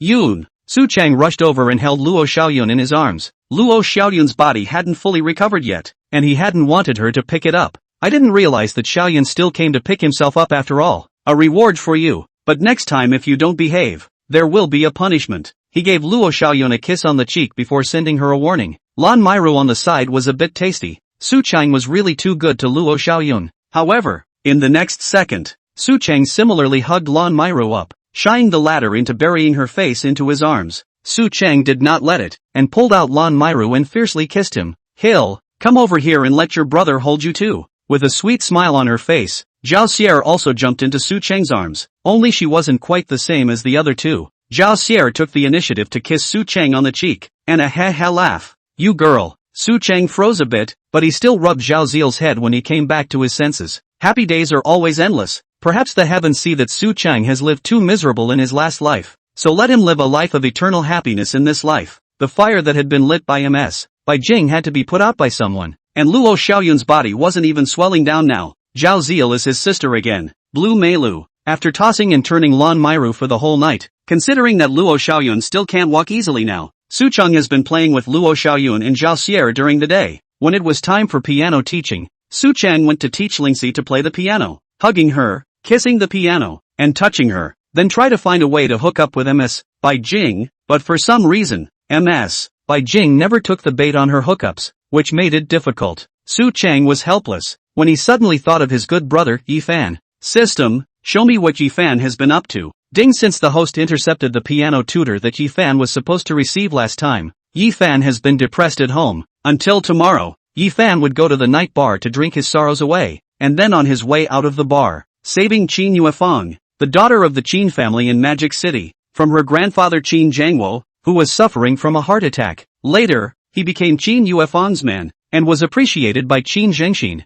and soared to great heights. Su Cheng frowned. The male lead was worthy of being a male lead. You've been cut off twice, and you still have such a good chance? System, why didn't you tell me earlier? Could it be that if I don't ask you, you won't say anything? System, the host is usually on his way to either a woman or a woman as a villain. Dai Xian Jin. For this kind of behavior, this tutelary expresses strong contempt. Please host to the direction of career-oriented villain. Su Cheng laughed. I'm supposed to be the big villain of destiny, don't you forget. Just like today's incident. How long has it been since I've opened the system interface? As soon as I opened the system to ask you, I gained such important information. What does it mean? Heaven's destiny is mine, not his. After saying that, Su Cheng changed a coin out of thin air and tossed it up high, stretching out one palm and putting the other hand behind his back. Extremely confidently, he closed his eyes. Even the System King was a little curious as to why a villain who spent his days seeking pleasure would be a Heaven's Mandate villain. Was it really his destiny, as the host had said? In the next second, a coin stood straight up in Su Cheng's hand. Asterisk. System Kuan let out a cyber scream and looked at Su Cheng's hands in disbelief. And now Su Cheng's face was filled with a cold smile. Chapter 30, Yifan's caught making fun. The night bar. One of the most luxurious bars in the whole city. No one who can spend money in this place is poor. Ding, congratulations to the host for spending 240,000 emotional values. Congratulations to the host for winning the title of Night Real Estate in the lottery. Congratulations to the host for obtaining Divine Medical Talent, Tai Divine Needle, Ghost Gate 18 Needles. Congratulations to the host for obtaining Breeze Toilet Paper. At this moment, Su Cheng was sitting in one of the dimly lit corners of the bar, observing a pair of long legs that were constantly swaying within the night. Snap! Just then, the sound of a wineglass falling to the floor reached the ears of the crowd. Don't you have eyes? Do you know how much I paid for this dress? 700,000 customized. Enough to buy your ING life. A man in a tailored Armani suit let out a roar, his blouse soaked, and in front of him was a waitress girl, with a ponytail, who could be seen to be very pretty, bent over and kept apologizing. I'm sorry, I really didn't mean it. It was someone who just pushed me. Wu Xinlan was very nervous as she explained to the man in front of her that she didn't know exactly who had pushed her. I don't care if someone pushed you. I'm asking you right now. I had this dress custom made. $700,000. What do you say? Wu Xinlan looked at him very helplessly. $700,000 is to sell himself, but also cannot take out. Don't be so damn noisy, okay? Is not just $700,000? You are here so loud shouting. Brothers still how to drink. Everyone said is not it. That's it. Isn't it just $700,000? Are people broke? If you're here to spoil everyone's fun, is this something that can be solved with $700,000? That's right. Su Cheng didn't want to go over and help that girl out, but just at this time, an unexpected episode occurs. Some people are deliberately up in arms at this point, or his own good brother, an old acquaintance, Yifan. Did I say I was short of the $700,000? Who was the first to speak just now? Stand out for me. The man in the customized Armani was also pissed off, and he was just looking at this waitress beauty as pretty and wanted to make things difficult for her. Then see if you can have a snack. But how dare someone get up in arms and try to discuss themselves at this time? Who the hell just said that over there? Stand out for me. Bid dare to say not dare to admit it, right? The man in the Armani got even angrier, but then a smirk appeared on his face. He's not a cutie, and since some people pick that time of day to be up in arms, there must be a reason. It doesn't matter if you don't come forward. Originally I was going to let this waitress toast me and forget about it, but I just have to make her pay the $700,000 now, and it's her turn to pay it. Geez, but she didn't have to pay it in the first place, just because some people like to heroically save the day. After saving the beauty of the heroes but also irresponsible, pat the ass and leave. This kind of people The man in Armani flirted indifferently before reaching out his hand in preparation to yank Wu Xinlan, but just as his hand was about to touch Wu Xinlan, a hand directly slapped him away. What do you want? Another old acquaintance of Su Cheng's, or someone he hadn't expected at all. The fiery police flower, Tang Xiaoxiao. Her body was as hot as ever, but her personality and demeanor were extremely cold. At this time, she was dressed in civilian clothes, and was forced out of her job by Zhang Anmin, who prevented her from carrying out her mission due to another mistake she made while carrying out her mission. She had wanted to come here to get drunk, but just as she came in, she saw this man in Armani trying to threaten this little girl. How could she, with her sense of justice, stand it? Yo, big beautiful girl, that's a hot body. Okay, if you want to save her that's fine. This is a customized suit from Armani, $700,000. Either you come and help her pay it back, or you stay with me for one night and I'll let her go. After the words finished, a slap was thrown directly at this Armani man's face. A flash of blood instantly splattered wildly, and the Armani man's entire body was jerked off and rolled down in front of the counter. The others next to him were scared and dodged away. Some people aren't yours to mouth off about. Bridges to bridges, roads to roads. Whoever found the matter you go to whoever. Next time let me hear you mouth. I abolish you. Su Cheng's face was icy cold as he stood beside Tang Xiaoxiao, his gaze extremely cold as he looked at the Armani man. But the Armani man fainted directly after hearing his remark. Makoto, what brings you to the bar? The first time Tang Xiaoxiao saw Su Cheng, her face was full of surprise, but once she thought about what this place was, she was unhappy again. Makoto won't learn the hard way, will he? I just saw you outside, so I followed you in. Su Cheng opened his eyes and talked nonsense. Hearing Su Cheng's words, Tang Xiaoxiao's face couldn't help but put up a sweet smile. She always felt that Xiao Cheng had become very different from before, but she didn't pursue it any further and turned back to Wu Xinlan, who was too scared to move a muscle.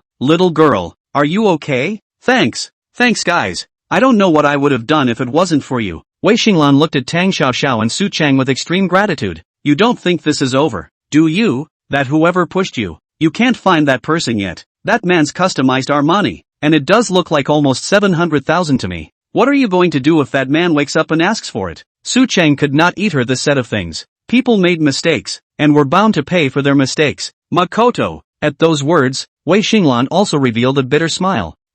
There's not much I can do. The person said to just let herself go with her. Where could someone like her, who came from a poor family, come up with $700,000 for compensation? Wu Xinlan can only through this way of selling his body. It is possible to pay back this 700,000. On this also depends on whether people want to. Just then, a hand suddenly wanted to rest on Su Cheng's shoulder, and Su Cheng dodged the hand sideways. Hey, isn't this Su Cheng? Yi Fan. Yi Fan stood next to Su Cheng with a big grin and posed an extremely sunny 45-degree pose. He wanted to make Tang Xiaoxiao next to him notice him, but he didn't expect Tang Xiaoxiao to look at him at all. He even didn't expect that his hand was actually dodged by Su Cheng, and for a while he looked very embarrassed. Oh, Yi Fan just now someone was up in arms there, did you hear that? Su Cheng's face was icy cold as he stared at him with eyes like looking at human scum, and after hearing Su Cheng's words, Yi Fan's face couldn't help but shed a cold sweat. What the hell? Did this damn Su Cheng hear it was his own voice? This asshole is not going to tell the Armani man about this. No way, no way. Aren't he and this guy good buddies? This guy is so scatterbrained. Surely he won't say anything. Tang Xiaoxia, who was on the side, was very puzzled. A little coaxing? How did I not know? Chapter 31, gives benefits. Up in arms? I don't know. I just came in. Did something happen? Yi Fan finally decided to die without admitting it. As long as he didn't admit it himself. This guy didn't have any evidence, but he was just focusing on Su Cheng and Tang Xiaoxiao, completely forgetting about Wu Xinlan in front of him. Wu Xinlan's face was extremely scary as he looked at Yi Fan, as if he was comparing his voice to the one that had raised a ruckus earlier. In the end, she was pretty sure. The person who started the ruckus earlier was the asshole in front of him. It's because of you. That man has said in the back that he won't allow himself to pay the $700,000. If it wasn't for you, you wouldn't even have to pay the $700,000 yourself. And you're the asshole who pissed the guy off by hiding himself after starting a fight and leaving me alone to suffer the consequences. Are you still human? Wu Xinlan roared hysterically as tears continued to slide out of her eyes. It was also at this time that the Armani man woke up with an even more furious expression on his face. He looked at Tang Xiaoxiao and knew that the person who had just beaten himself up was most likely with this beauty. At the same time, he also saw the man who stood in front of Tang Xiaoxiao at 45 degrees. The Armani man's first thought was that Yi Fan was the one who had just sneaked up on him. Yi Fan's angle just couldn't see him, and the Armani man began to build up his strength, clenching his teeth and darting directly towards Yi Fan. A flying kick. Yi Fan was shocked by Wu Xinlan for a moment, but in the next second, he was kicked out and crashed into a high glass cabinet on the side. In a flash, wine and glass flew across the room. Su Chang stood in front of Tang Xiaoxiao, pulling back his clothes to help her block the flying drinks and glass. Tang Xiaoxiao looked at this Su Chang who was protecting himself. Her face was filled with emotion, and she couldn't control her feelings for a moment. Muah! A fragrant kiss hit Su Chang's face. He couldn't help but touch his face, rubbing the spot where that fragrant kiss had just hit him. Su Chang secretly hated that he had just reacted too slowly. If only he could react faster. A reward for Makoto being able to protect his sister. Tang Xiaoxiao smiled lightly, like a lotus flower that had just bloomed. Yi Fan, who was in the distance, was miserable, and was being held down and violently beaten by that Armani man. It was only at this time that the security guards of the night color finally arrived at the scene. Su Chang was a little dissatisfied. How to say that this night color is now also his own bar? Even the security guards couldn't get to the scene in the first place. It was a bad night. Here's $1 million. Take it. Su Chang suddenly opened his mouth and handed it to Wu Xinlan with an icy face. The latter, on the other hand, waved his hand in extreme panic. No, I can't take your money for nothing. Wu Xinlan's face was firm. Even if she was no longer poor, she couldn't be poor in her own dignity. She had already been helped by Su Chang and Tang Xiaoxiao. If one were to accept this $1 million from Su Chang with peace of mind again, would one still be human? Su Chang secretly nodded. Huge sums of money and still able to maintain the initial heart. This Wu Xinlan was not bad. When did I say I'd let you collect for nothing? There are requirements. What do you guys think about how well this night color's security is doing? Su Chang shoved the bank card into Wu Xinlan's hand, then asked rhetorically about her as well as Tang Xiaoxia. It's bad. I also feel very bad. I thought that when I encountered this kind of thing there would be someone to help me speak. Wu Xinlan was a little aggravated, but she didn't expect it to be so long before a security guard came to the scene. That's why I'm paying you. I'm the owner of Nightshade, and I want you to run Nightshade for me. The money I just gave you comes out of your paycheck. And after hearing Su Chang's words, Tang Xiaoxiao gazed at him and wasn't very surprised, while Wu Xinlan's eyes widened. This student who looked as old as her was actually the owner of Night Color?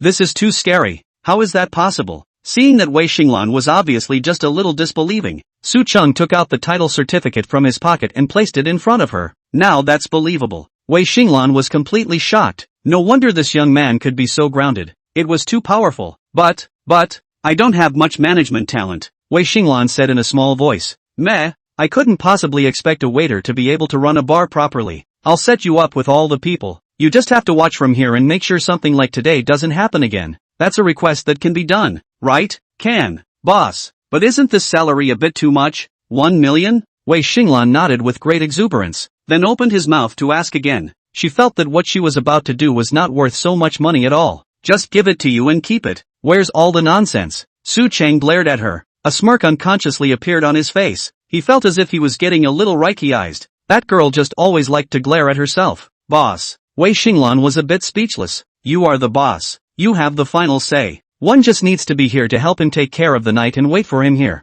Then, Su Chang contacted the current manager of Night Color, explained everything clearly, and left Night Color with Tang Xiaoxia. Just then, an old man suddenly collapsed on the side of the road. Tang Xiaoxiao was startled and immediately ran in the direction of the old man. After trying to find out that the old man was still alive, just fainted. She wanted to call 120, but was stopped by Su Chang. Sister Xiaoxiao, no need to call 120. This is a heart attack. Just let me do it. Su Chang held Tang Xiaoxiao's hand and gazed at him. Tang Xiaoxiao also saw the seriousness in Su Chang's eyes, and then she also put her cell phone back. Su Chang pulled out a bag of silver needles from his pocket, and Tang Xiaoxiao froze as he watched. Just then, someone passed by and gathered far away to watch the action. Look, live needle application A. This young man is a medical student? Looks so young. This young man is so handsome, and that woman is so pretty. They must be a couple. Can you guys focus on being normal? This is saving lives. Su Cheng instantly spread out these silver needles, and in the next second gathered them all in his hands. His gaze was like a torch and his expression was calm. Lightly twisting the silver needle, he stabbed at the old man. The first needle, Su Cheng lightly tapped the center of the eyebrow. The second needle fell in the middle of the man. The third needle, Fong Fu. The fourth needle, Cheek Che. The fifth needle, Chang Zhu. A little bit of a drop. Each needle goes down, like a dragon diving into the abyss, a fierce beast returning to its nest, and like a spiritual snake coiling around. The 16th needle enters Linquan, the 17th points Taishi, and the 18th enters Fuya. Phew! Su Cheng slowly breathed a sigh of relief. The 18th needle is closed. The needle Qi enters the dragon and returns to the sea. Yin and Yang are harmonized, and Qi and blood are penetrated. Buzzing. In the next second, it was only heard that the silver needles that were originally inserted into the old man's body unexpectedly began to emit a buzzing sound at the same time, and then popped out at the same time. Pust. The old man opened his eyes and spat out a mouthful of bruised blood. Asterisk asterisk asterisk asterisk, why are you spitting blood? Would you call this a cure or a cure? Isn't the man awake? People wake up when they do. The vomiting was stasis, and the person has indeed been cured. Chapter 32, The Beautiful Doctor Wants a Teacher, not an apprentice. Ha, I'm so warm. Did you guys save me? Qin Jiangwo stood up in extreme amazement, and he could feel that he was in excellent physical condition. But didn't he have a heart attack and pass out on the side of the road? How come you feel so good physically? Grandpa, he saved you. Tang Xiaoxiao looked at Qin Jiangwo with a smile on her face and said. Then she cast her gaze on Su Cheng. This man, he's just too good, so admired and loved. Elder, your heart disease has been completely cured, and there is no longer any danger of a relapse. Su Cheng smiled. If I'm not mistaken, old master, you should have all the cold and evil in your body dissipated, like a spring breeze. Now that the disease and evil in the body have also retreated as much as they can, the positive qi is starting to rebound. The body will also become healthier and healthier in the future. That's true, but my heart disease has been completely eradicated.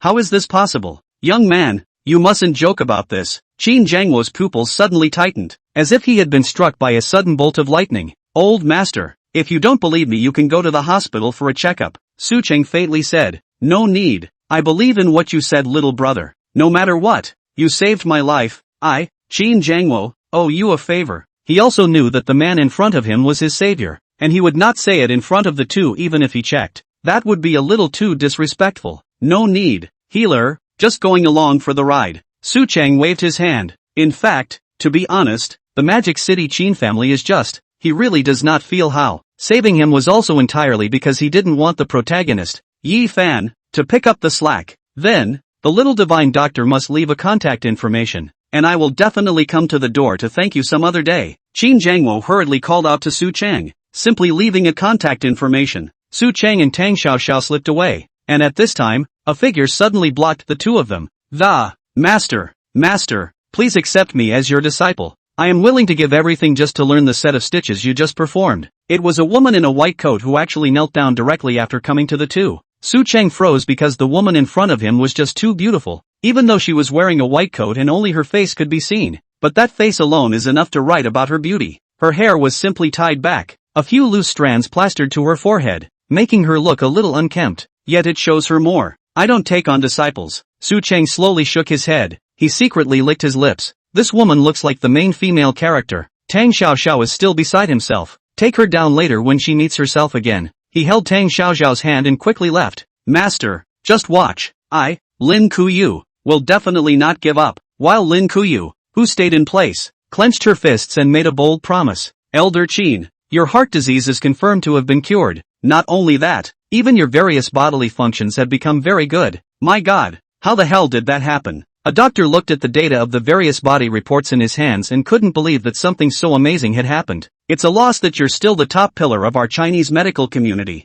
At such an old age you can't even compare to a youngster. Qin Jiangwo spat. What? How is that possible? Are you saying that the one who cured your heart attack was a young man? That doctor was very shocked. He was a leading figure in the medical field, and he couldn't even cure Qin Lao's heart disease completely. Elder Qin, how on earth did he cure you? Another doctor likewise came over, the inquisitiveness on his face all too hard to hide. Qin Jiangwo's face was extremely smug, and just as he was about to continue to sell a story, a voice suddenly rang out. Acupuncture. That man is using an extremely ancient form of acupuncture. If Su Cheng had come over, he would have been able to recognize that the owner of this voice was none other than that beautiful doctor who wanted to worship him as a teacher, Lin Kuyu. Acupuncture? Koyu, isn't that kind of stuff always a scam? The middle-aged doctor said with a frown. Oh, it's not a lie. Chinese culture is profound and the art of acupuncture is one of the best. By stimulating fixed acupoints it is possible to regulate the qi, blood and functions of the whole body. If you compare the human body to a computer,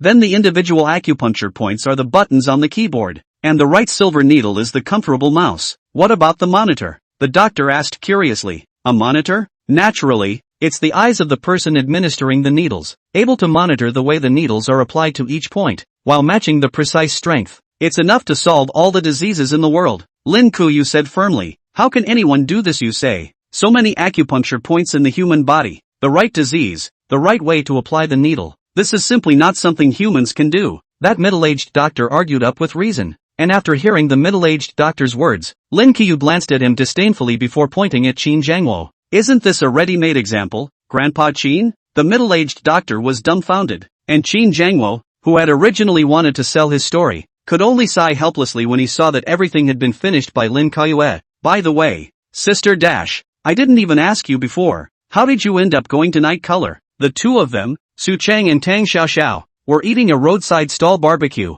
with one skewer for each person. Made another mistake and was replaced. That old guy Zhang Anmin won't let me go on missions outside. Alas, Tang Xiaoxiao said extremely helplessly. When Su Cheng heard this, he couldn't help but laugh. He had guessed that this was the result. If you could do things the way you do when you treat other people, Dash sister, you certainly wouldn't make mistakes. Of course, Tang Xiaoxiao knows, but her cynical character simply can't be changed, and she has to rush up when she encounters a bad guy. Two bosses. Your beer. That's when a hot beer girl came over holding a beer and then placed it on the ground next to the two men. Was it good? Su Cheng turned his head back, only to realize that Tang Xiaoxiao didn't know when she had brought her face over and was looking at him somewhat tastily. Of course it looks good, but not as good as Sister Xiaoxiao. Sister Xiaoxiao is the best looking in the world. That's more like it. Tang Xiaoxiao's face finally looked better, raising her smile again and looking at Su Cheng with eyes full of tenderness. Seeing that Tang Xiaoxiao was jealous, Su Cheng was also quick to coax her. If Su Cheng was forced to put Tang Xiaoxiao and the beer girl just now into a score, he felt that it should be 50-50ths. The two have different styles,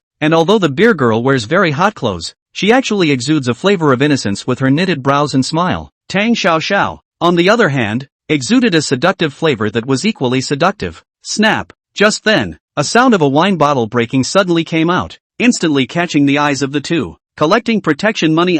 Hurry up and go go go. Chapter 33, Collecting Protection Money? 7 kicked him out. A bald pugilist had a bottle of beer in his hand and instantly slammed it towards the table. Snap! For a moment, shards of glass from beer bottles flew everywhere, and behind him was a man. Followed his movements by overturning a table. Collecting protection money. All stop eating. Hurry up and get out. The bald man's face was extremely arrogant, and the broken beer bottle in his hand pointed at the people present. And after hearing this bald man's voice, everyone who was still sitting and eating barbecue was instantly thrown into a panic. Move! Move! Dragon is coming! Run for your life! Is there no need to pay? Don't talk too much! Hurry up! For a moment, those who were on the field flew away and fled.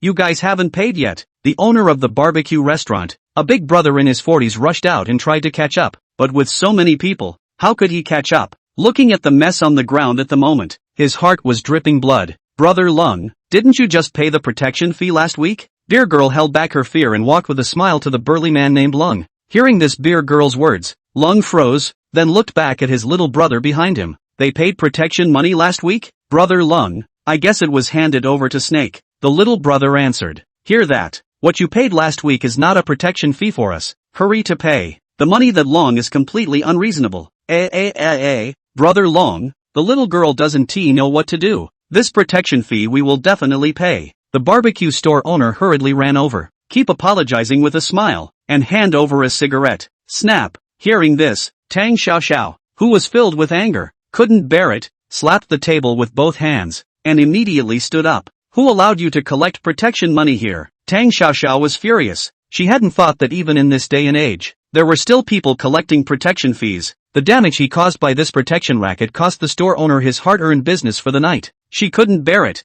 Long and the barbecue store owner's eyes were also drawn over by Tang Xiaoxiao, and they realized that there were even customers who weren't afraid of death who hadn't left. Yo, There's a big beautiful girl here who hasn't left yet. What do you mean who's allowed? This is allowed. Long pointed at the broken bottle of wine in his hand, full of arrogance as he walked towards Tang Xiaoxiao. This beauty was surprisingly very pretty. As for Su Chang next to Tang Xiaoxiao, he was treated as a gigolo. Ha! So what if he touched his girlfriend in front of him? Would this little white boy dare to say a word? Brother Long, don't. This protection fee I'll pay immediately. Today this matter or else it will be considered to have passed first. The owner of the barbecue store was extremely flustered when he saw this and stopped Long. Not only did this customer not run out of orders, but he was even speaking for himself. If he was harmed because of himself, how would he be able to live with himself in his heart?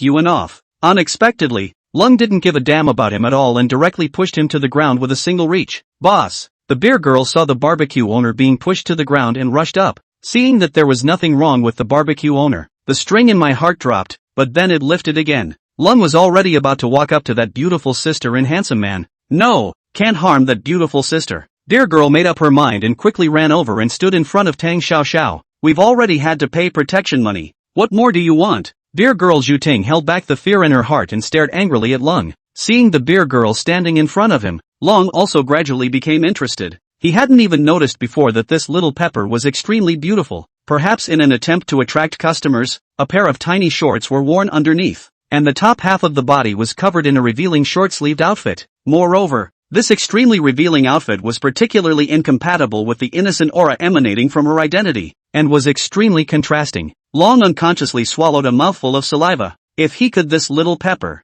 it would be worth his death. Actually, Lung doesn't want anything. Let's put it this way. If you can stay with me for one night, I won't even charge protection money here from now on. Lung narrowed his eyes slightly, his eyes constantly scanning over the beer girl Zhu Ting's exposed parts. Green and seductive. Go home to your mom for company. Beer girl Zhu Ting instantly cracked her mouth. This asshole didn't even look at the way he looked. He's flattering himself by saying he's a reincarnated toadstool, without any sign of looking like a human. Pust. And after hearing this response from beer girl, Su Chung unexpectedly and untimely laughed directly. His laugh induced Tang Xiaoxiao to stifle a smile as well. You're laughing, Nima. This little white boy even dared to laugh at himself. Lung was really angry. The bald dragon brother's face was extremely ugly as he glanced at Su Chang. Then he wanted to smash the wine bottle towards him. Bang! But the next second, Dragon was kicked off his feet and smashed into a slice of the small table that had been placed there. Not Su Chang. Not Tang Xiaoxiao. It's 7 again. The sudden turn of events caused everyone present to freeze,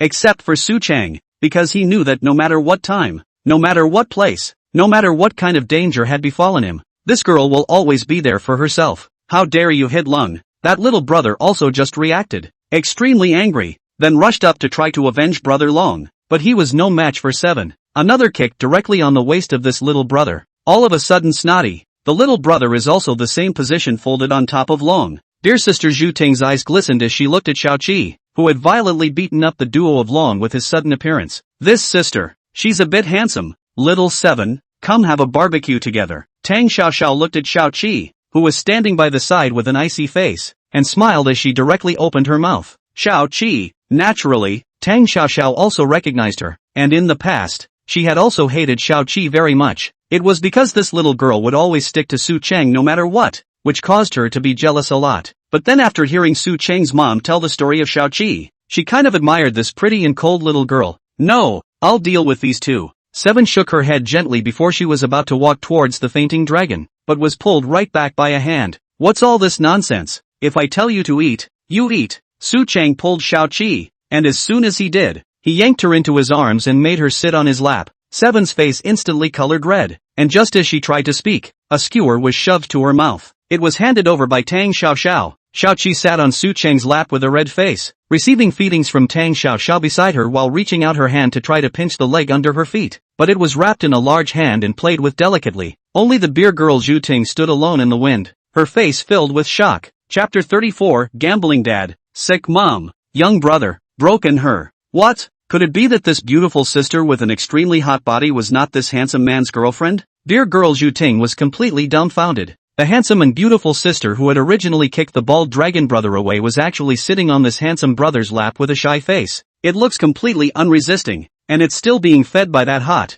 beautiful sister with the hot body. Is this still the handsome and beautiful sister who just kicked one person in the ass? Also, This combination of one man and two women got along extremely harmoniously. Could it be that this is the triangle with stability? Dear girl, Zhu Ting is very messy. Dear girl, I'll cover the compensation for the broken stuff today, and you can serve me a couple dozen more skewers, okay? Su Cheng suddenly opened his mouth, and at this time, the kebabs on the table were almost finished. Xiao Qi ate very quickly, and Tang Xiaoxi's feeding speed was also very fast, and in a short while these kebabs were going to be finished. Okay, handsome, but that compensation won't be necessary. After all, you guys saved me and my boss today. If it wasn't for you guys, the boss and I would be screwed today. What kind of terrible term is beer girl though? Calling yourself a beer girl just because you carried him a case of beer when we first met? So if she was grilling a barbecue at the time, would she have to call herself a barbecue girl? She thought badly in her mind. However, the beer girl Zhu Ting still looked at Su Cheng with gratitude, because she knew very well in her heart,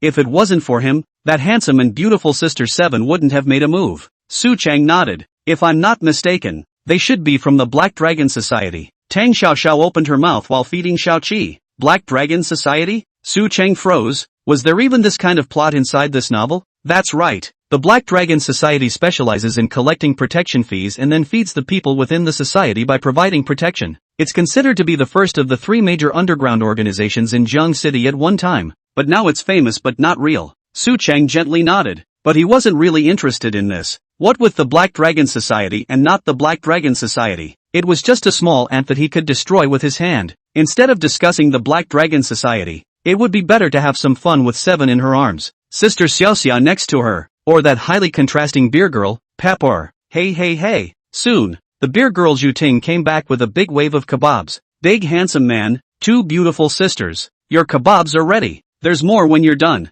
None of them cost anything. No money? Then we're going to eat a lot. I just don't know if you'll be heartbroken. Beer girl, Su Cheng said with a teasing smile. Of course I won't be heartbroken. If it wasn't for you guys helping us out, the boss and I wouldn't know what would have happened to us today. But all we can return to you is these kebabs, so please make sure you guys eat more. Beer girl Zhu Ting hurriedly opened her mouth, explaining even though she knew that this big handsome man was joking. Hearing Su Cheng take the initiative to talk back, Xiao Qi knew in her heart that this little scumbag who showed love everywhere must have taken a liking to this little girl. After all, the little beer girl was very pretty indeed, and she thought as a woman that the little girl had a great body. In the next moment, she broke away from Su Cheng's embrace, coldly glanced at Su Cheng, and turned to Tang Xiaoxiao and beer girl. Well, I'm going to go ahead and take care of these two and make sure they don't come back here to collect protection money in the future. Little girl, you sit over there and eat barbecue too. Xiao Qi opened his mouth with an extremely cold face, and then he directly turned around and walked towards the two longs. That's fine,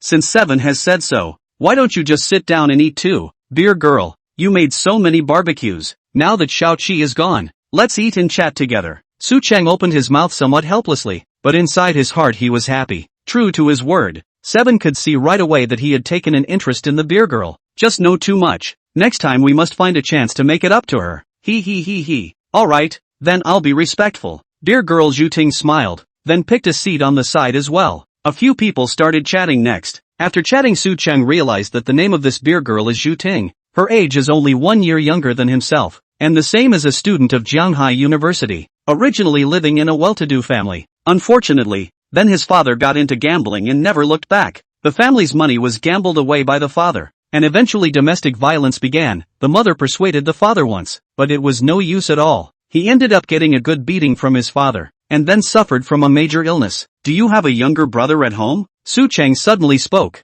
with a heavy curiosity on his face. Yes, brother Su Cheng, how did you know? Zhu Ting was shocked because she did have a brother. Only the younger brother was still very young and could not possibly do much for the family. The life of making money basically falls on her alone now. Su Cheng, isn't that what this is? A gambling dad, a sick mom, a young brother, a broken her? It's a canon within a canon. This author is unbeatable. Ever thought about a different job? There's a bar on my side that's still understaffed. If you go over there, there's still a spot available now, and the pay won't be less. Su Cheng ignored her question and asked back. Hearing his words, Tang Xiaoxiao twisted her head to look at Su Cheng. I felt it before. The last time I met with Xiao Cheng, that Wu Xinlan's relationship with him was clearly unusual. As a result, this guy said he was a classmate, and now he's actually digging on people's little girls right in front of him. That waitress at the nightclub was fine, but now they're even digging back into a beer sister at a roadside stand. Although this roadside beer sister is ridiculously pretty, simply a scumbag. But beer sister Zhu Ting's reaction was something Su Cheng and Tang Xiaoxiao hadn't expected.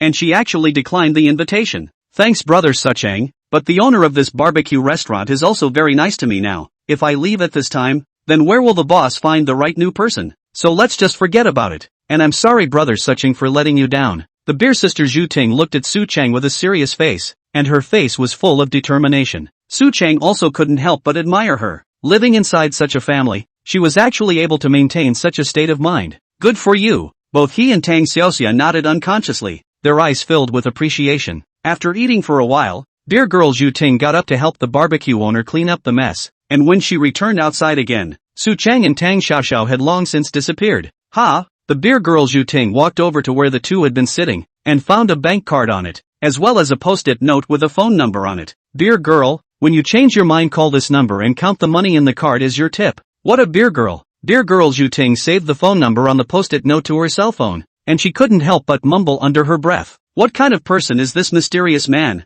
Why are Sister Seven and Sister Xiao Xiao willing to be his women? How curious. Chapter 35, I'm not going to pretend to be a gentleman anymore. Early the next morning, Su Chang slowly opened his eyes and looked at Luo Xiaoyun who was showing a smiling face as if she was still dreaming. Straight away, he reached out and pinched her nose. Seeing Luo Xiaoyun's face become worse and worse because of her breathlessness, she finally woke up completely. A flirtatious smile appeared on Su Chang's face. Young master, what are you doing? Luo Xiaoyun gasped loudly with some aggravation, then took away Su Chang's hand. Just now she was having a very beautiful dream, and inside the dream, a young maid named Yun was serving the young master named Makoto. Cloud sat on Makoto's lap happily wiggling his legs, and Makoto took out a piece of cake and stuffed it into Cloud's mouth. What had been such a very joyful scene suddenly changed. While the little maid named Cloud was still eating the cake, Makoto took out another piece of cake and stuffed it into her mouth. Cloud couldn't eat anymore, but piece after piece of cake was unceasingly shoved into her mouth.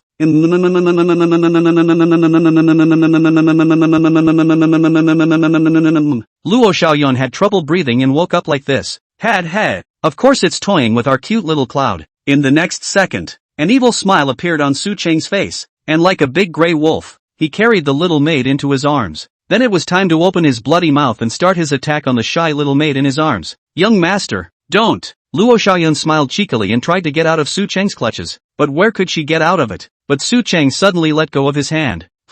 Don't? Does Xiaoyun not like young master touching you? Then young master won't touch you in the future. Alas, Xiaoyun must have moved on. Maybe she's already going to talk to someone she likes. Su Chang said aggrievely, but unexpectedly, just the moment he let go of his hand, the little maid became anxious on the spot. Luo Xiaoyun hurriedly placed his hands on her waist, wanting the young master to continue holding her, but the young master's hand just always drooped, and after he put his hand on it, the young master drew it back again. Young master, Xiaoyun likes to let young master touch, and, little Cloud will never move on. Little Cloud will only ever like young master alone, Luo Xiaoyun said with the same aggression. The young master's hands were not willing to hug herself, so she could only move towards the young master herself. Tears were streaming from the corners of his little face. Seeing the aggrieved little maid who was constantly rubbing and hugging on herself, Su Chang also stopped pretending and once again took her into his arms and began to gently pat and pacify her. He. Of course young master knows that Xiaoyun won't move on. Just kidding. But who let Xiaoyun be dishonest? No saying no in the future. Su Chang rubbed the little maid's face in the same way, and he found that Luo Xiaoyun liked this intimate way.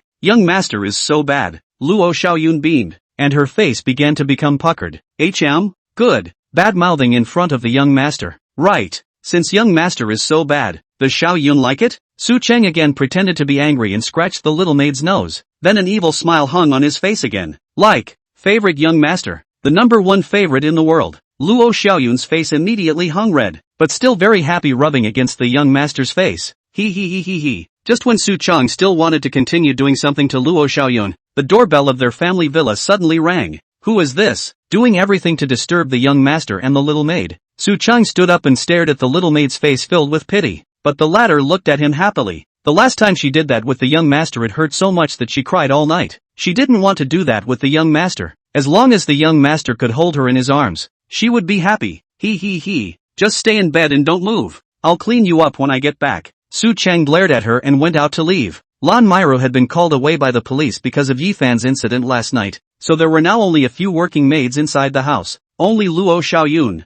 Zhao Xier and Su Chang were left. A maid walked up to Su Chang. Young master. It's an old man and a very pretty-looking woman. They say they're here to thank you for saving their lives. Should I open the door? Su Chang nodded. So it was that old guy Qin Jiangwo. As for the very pretty woman, it should be his granddaughter, Qin Yuefeng. He stroked his chin. Magic City 1000 gold Qin Yuefeng. He would like to see what this heroine actually looks like. Su Chang never thought about going out to greet them by himself. That Qin Jiangwo he didn't like, and even brought questions after he saved him. Soon, the maid brought in both Qin Jiangwo and Qin Yuefeng. Little divine doctor, it's good to see you. What a surprise. You're actually the young master of Su's group. No wonder he was able to possess this medical skill of taking over heaven and earth at such a young age. Moonfrost, come and meet little divine Dr. Su. Qin Jiangwo's face also became more and more respectful. Do not know without checking. A check shocked. Originally, he just wanted to check the identity of this savior, but he never expected it. He went so far as to check on the Su group in Jiang City, and finally found out that Su Chang was even the only son of Su Batian of the Su group. To know that Su Baishan's deeds were a big deal at that time, the only son of that meritorious figure, then isn't Su Chang the first grandson of that meritorious figure? Qin Jiangwo didn't dare to delay at all and immediately rushed over with her granddaughter who had become a female president at the age of 26. If this Yanjing Su family's first grandson could take a liking to Qin Yuefeng, then wouldn't his own Mordor Qin family have hooked up with the Yanjing Su family? You don't have to worry about it anymore when you die yourself. I've met divine Dr. Su. I've long heard that Grandpa was saved by a young man with extremely advanced medical skills. Originally I didn't believe it, but as soon as I saw divine Dr. Su's first face I knew that Grandpa wasn't exaggerating and that he was indeed a hero. Qin Yuefeng was very surprised the first time he saw Su Chang. He didn't think that this young man who saved his grandfather was actually so handsome and really young. Looking at this look on his face, he must be at least 5 or 6 years younger than himself. Can someone so young really be that good at medicine? Su Chang froze, then a cold smile appeared on his face. This Qin Jiangwo only stated his identity as the only son of the richest man in Jiang City, but he hid his other identity. That incident with his own father had almost triggered a massive earthquake in the entire upper class, and this old man had checked on Su Batian. It would be impossible not to know that he came from the Yanjing Su family. What an old fox. But they're all foxes of 1,000 years. Who hasn't played chatty? As long as the fox himself is big enough. Thanks for the compliment from this beauty. May I ask who you are? Su Chang asked with some doubt. Qin Jiangwo wants to use his granddaughter to get the Mordor Qin family and the Yanjing Su family on the line. Then he doesn't have to pretend to be a decent man. Jia. Chapter 36, The New Bed-Warming Maid Qin Yuefeng. Little divine doctor. She's my granddaughter, Qin Yuefeng. If you don't see any strangers, just call her Yuefeng. Qin Jiangwo couldn't help but be overjoyed on his face when he saw Su Chang taking an interest in his granddaughter. This granddaughter of his own is really pretty, but unfortunately it's just that her eyes are higher than the sky. Now he finally met a more powerful young man. Although this young man was a bit young, but that was not a problem. It's only 6 years old. They're both 2 adults. So just nurture the relationship straight away. Miss Moonfrost is a natural beauty, but I see that she has this face to see, and I'm afraid that she'll have a plague of blood in the near future. Su Chang suddenly opened his mouth, but the moment he opened his mouth, it was a shocking wave. Qin Jiangwo's face was also shocked, but he immediately asked Su Chang back. Dare I ask the little divine doctor if there is a solution? He himself was originally someone who had been saved by Su Chang, so he was even more convinced of his words at this moment. He also didn't believe that his heart disease was completely lifted before, but after checking in the hospital, he knew that what Su Chang said was true. So for what Su Chang was saying now about the blood and light disaster, he didn't dare to disbelieve it. Qin Yuefeng, on the other hand, frowned. Nonsense, a bunch of nonsense. She had previously thought that Su Chang really had some real skills. After all, he had really helped her grandfather with his heart condition, but now it seems that it may have been solved by mistake. If it wasn't for his horrible Yanjing Su family status, he would have flipped out himself right now. The solution, there is, but it's just that I don't know if you can pull off doing it. Su Chang looked at Qin Yuefeng. A hint of a smile flashed in his heart. There's no harm in Dr. Su speaking up. Qin Yuefeng still had a light smile on her face, but this smile was her trademark fake smile as a female president. It's simple. Just come to my house and be a maid for a month. Su Chang slowly opened his mouth, not appearing to be faking. In fact, Su Chang did not fake it. The Magic City also had 4 major families. The Magic City Lin family, the Magic City Qin family, the Magic City Chen family, and the Magic City Song family. These 4 forces and the Magic City Qin family at the bottom. Qin Jiangwo got a heart attack after the power is even weaker. Some other family, naturally, would think of coming to nibble away at the Qin family, and after Su Chang's words, Qin Yuefeng's heart couldn't help but flash a trace of loathing, and the original impression of Su Chang's flamboyant gentleman at the first glance was also corrupted. Qin Jiangwo, who was on the side, was in deep thought. It was impossible for Su Cheng to have suddenly said these words. There should be a reason. Why is it that by making Moonfrost a maid, she can escape the bloodbath? If there's really a bloodbath, why don't we just have Moonfrost stay home and not go out? Did the threat come from within the Qin family? It can't be. The more Qin Jiangwo thought about the chaos, he finally frowned and looked at Su Cheng. May I ask Dr. Su to speak up? Qin Jiangwo's aura in front of Su Cheng was getting weaker and weaker. From the first questioning to the current low voice, it was only because he knew that Su Cheng was the first grandson of the Yinjing Su family outside. But now, even after putting aside Su Cheng's horrible identity, just Su Cheng alone made the old master of the Mordor Qin family difficult to see through. This Yinjing Su family has really produced a unicorn son. The practice has been given to you, and it is up to you whether you do it or not, whether you choose to do it or choose not to do it. It doesn't really matter much to me. Su Cheng stood up and yawned. In fact, she wasn't really short of women right now. One more or one less actually didn't matter. After all, he had already broken the relationship between the Mordor Qin family and Yi Fan. Why not? Qin Jiangwo, on the other hand, laughed, then gently patted his granddaughter Qin Yuefang's shoulder. Originally, he had come on this trip partly to thank Su Cheng for saving his life. On the other hand, isn't it just to get the Mordor Qin family on that line with the Yinjing Su family? Regardless of whether that blood and light disaster Su Cheng had mentioned was true or not, the closer he could get Moonfrost and this unicorn son of the Su family, the better. Even if Moonfrost couldn't become Su Cheng's explicitly married wife, that would still be enough for the Devil's Qin family to turn the tables in Devil's capital. Qin Yefeng glanced at her grandfather, naturally understanding what he had in mind. She couldn't help but feel some disappointment in her heart and lowered her head in frustration. Since that's the case, I'll leave you guys alone. Moonfrost, since Divine Dr. Su asked you to stay here as a maid to solve the bloodlight disaster, then you can be a good maid here and remember to listen to Divine Dr. Su. After saying that, Qin Jiangwo took the initiative to walk out, his face extremely happy. Can you cook? Su Cheng suddenly spoke. No. Qin Yefeng replied indifferently. Clean house will you?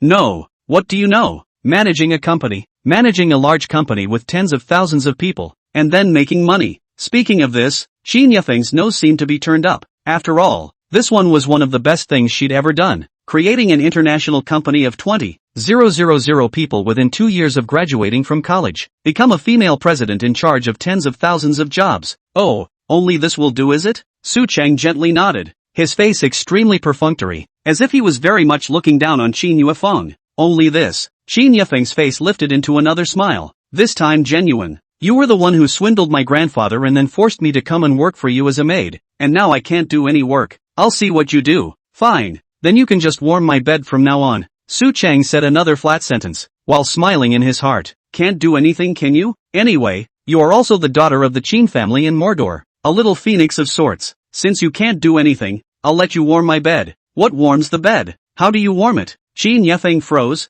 not understanding what Su Cheng was saying. It was actually the first time she'd ever heard the word, never having heard anyone talk about it before. You don't have to worry, there will be someone to teach you in the evening. Su Cheng also froze, but this kind of thing was okay. It was at this time that he noticed a small head poking out from upstairs, eavesdropping on them. This movement, it's Joe Hill. Sierra, come down. Su Cheng suddenly spoke, hearing Su Cheng's voice calling out to her. Zhao Sierra also knew that she had been discovered, and after shrinking her body, she headed downstairs. Brother. Zhao Ziel's face carried a hint of embarrassment, as if she was embarrassed that she had been caught eavesdropping, and the moment she saw Zhao Ziel, Qin Yefeng directly froze. She didn't think this person coming down the stairs could be so beautiful. This woman. No, girl. Surprisingly, it's prettier than myself. Qin Yefeng was very shocked because she hadn't met many people prettier than herself since she was a child. There were very few even if they were hard to distinguish from her. Her own best friend counted as one, and there were a few from those three great families.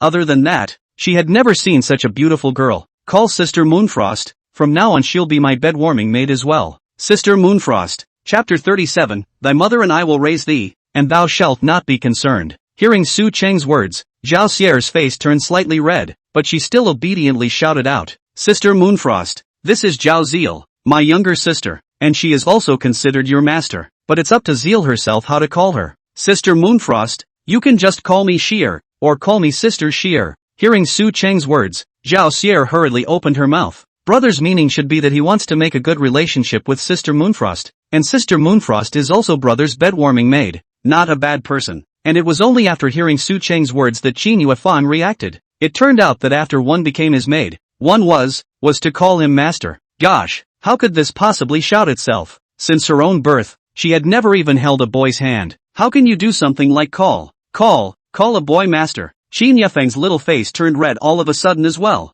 Looking at the sight of Qin Yuefang, who was there alone, celestial entangled, Su Cheng also froze. He himself only just reacted. It turned out that the maid could address him as more than just young master, but also as master. I can't believe he forgot about such an interesting play. You don't need to call me master. Just call young master. Su Cheng was a little speechless and touched his head. This image of the heroine was something he really didn't expect. A cold and frosty female president with an imperial style, who rides to her heart's content in the business world, is actually like this? This guy looks like he's good at self-stripping. Hearing Su Cheng's words, Qin Yifeng also finally came to her senses. But the title of young master was equally shameful for her. She was once recommended a novel called Rascal Warlord Crazy Favor by her best friend. One of them, the lady in waiting, was just calling the young master to that warlord's male master. But he doesn't even let himself be called master anymore. And besides, the title of young master is already normal, right? Qin Yifeng's brain began to spin rapidly as her mind kept recalling the contents of Rascal Warlord Crazy Favor. It was as if it was out of her control,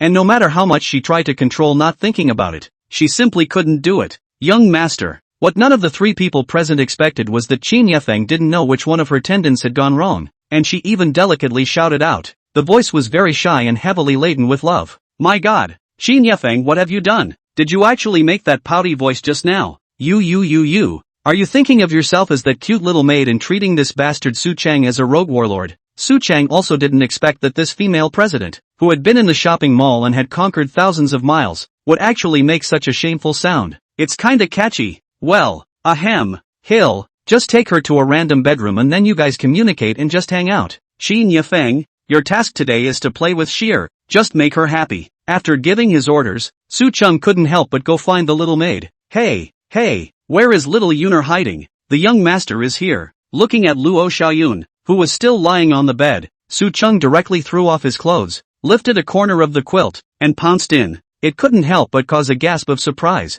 In the twinkling of an eye, the little maid was in his arms again. Young master. Looking at the obedient little maid in his arms, Su Cheng suddenly thought of the name-calling issue just now. Little Yuner. No calling young master. What's it called? Call the master. Luo Xiaoyun seemed to have been irritated by Su Cheng's words as well. Her face began to redden again, but she had always called young master. Feeling so shy if you suddenly call your master. Master. However, Luo Xiaoyun still shouted out. Only her voice became even smaller, just like a mosquito. Su Cheng felt as if he had turned into an elephant at the moment. His trunk, spewing out a large mouthful of hot air, started to keep rubbing his face against Luo Xiaoyun's face. How is Xiaoyun so nice? Master is here. GGG. No master. I that coming. Hearing Luo Xiaoyun's words, Su Cheng froze. No way. So unlucky. But since Luo Xiaoyun that came words, Su Cheng also has no way out. After all, although he is not a righteous man, but also not a beast. Well, then hug.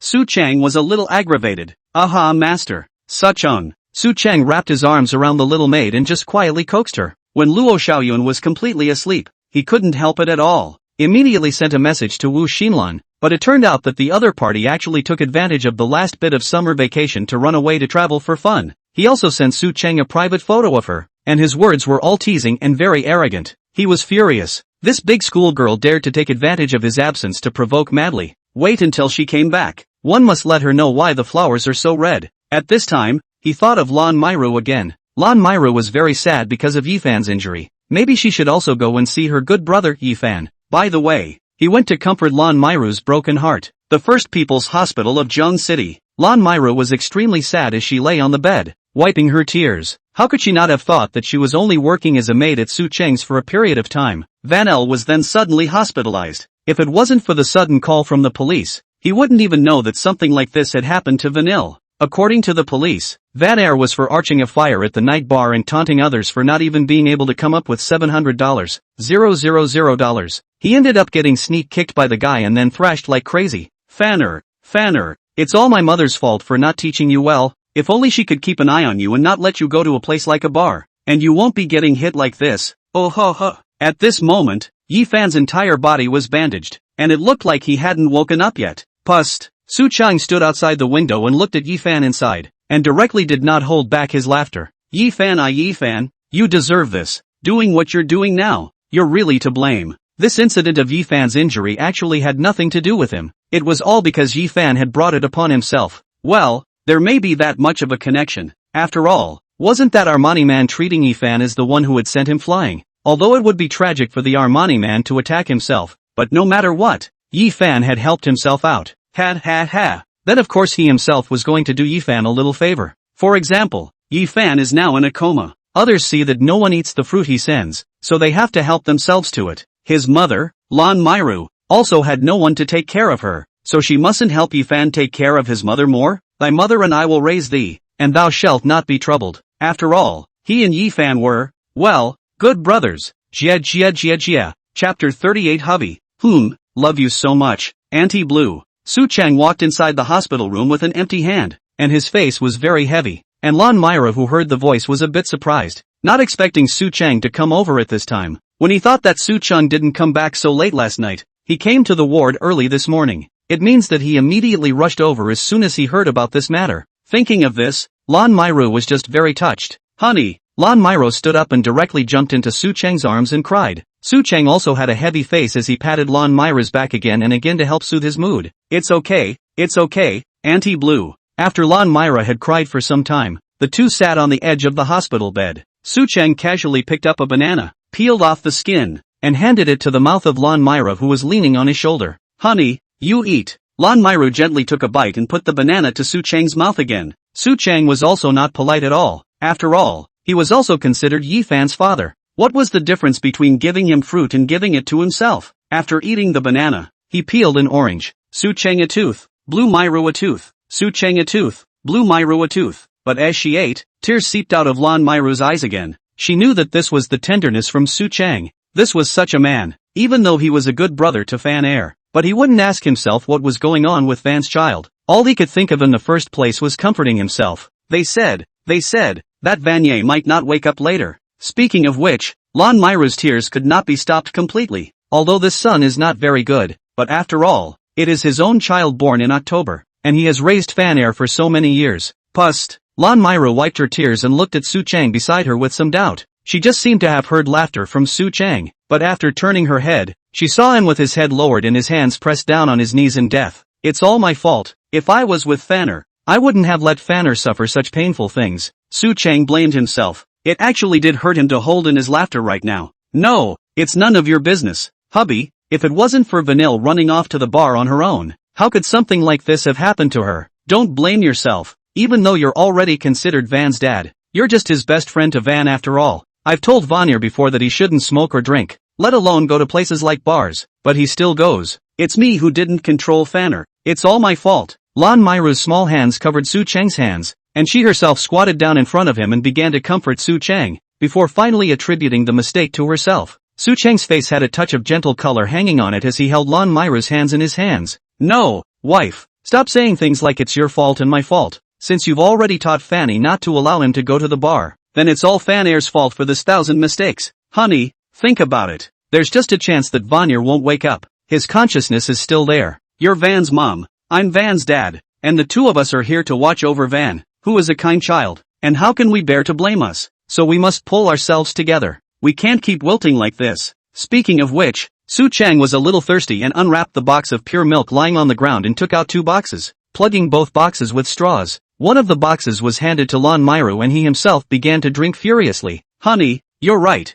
We really can't keep grieving like this. Van is right here. We need to pull ourselves together or how will he be able to relax? Lan Meirou took the milk and began to drink it as well, and a smile finally appeared on her face. Squeaks. Su Chang held her hand and couldn't help but bring his face over and kissed Lan Meirou's face with a mouthful. A blush finally spread across Lan Meirou's face, but she only looked at Su Chang tenderly and slightly lowered her head. Vanner is still here. What are you afraid of? Didn't we all say that Fanner won't wake up for a while? Besides, don't you think that Fanner might want a younger sibling? In the past, Fanner often told me that it was a pity he didn't have a sister. Why don't we fulfill his wish? Su Chang's face was still full of tenderness, but as he spoke, it was tinted with evil intent. Seeing Lan Meirou gently nodded, Su Chang held her chin with one hand and wrapped his other hand around her waist, pulled her to herself. He then bowed his head. Don't. Van is still there. Go to the bathroom. It's okay, Vanner isn't awake. Let's hurry up and make him a sibling so that Fanner will be happier. Is the door locked?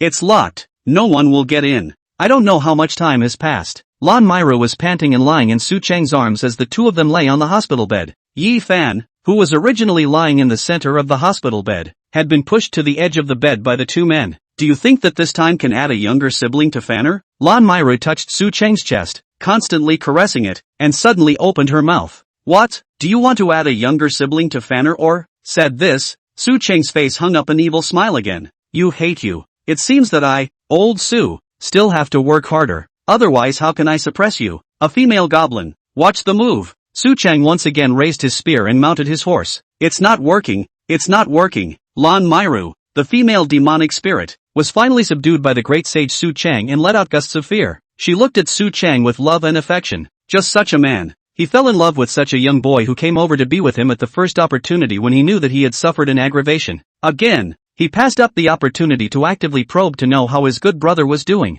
and instead waited for his grieving self to slow down. He took it upon himself to take the blame for the mistake after his own heartbreak and self-condemnation over Van's injuries. He in turn helps himself to the wish of Van's life, desperately wanting to add a sibling to Van's. It was such a man. How could she, Lan Meirou, not love him? If she had known before that she would meet Su Cheng in the future, she would never have married Yi Fan's father. Looking at Su Cheng's angular and spiritual side face, Lan Meirou directly kissed it. She then leaned her head on Su Cheng's shoulder with soft eyes again. Su Cheng twisted his head to look at her, then similarly leaned his face over and placed it on Lan Meirou's head. Husband.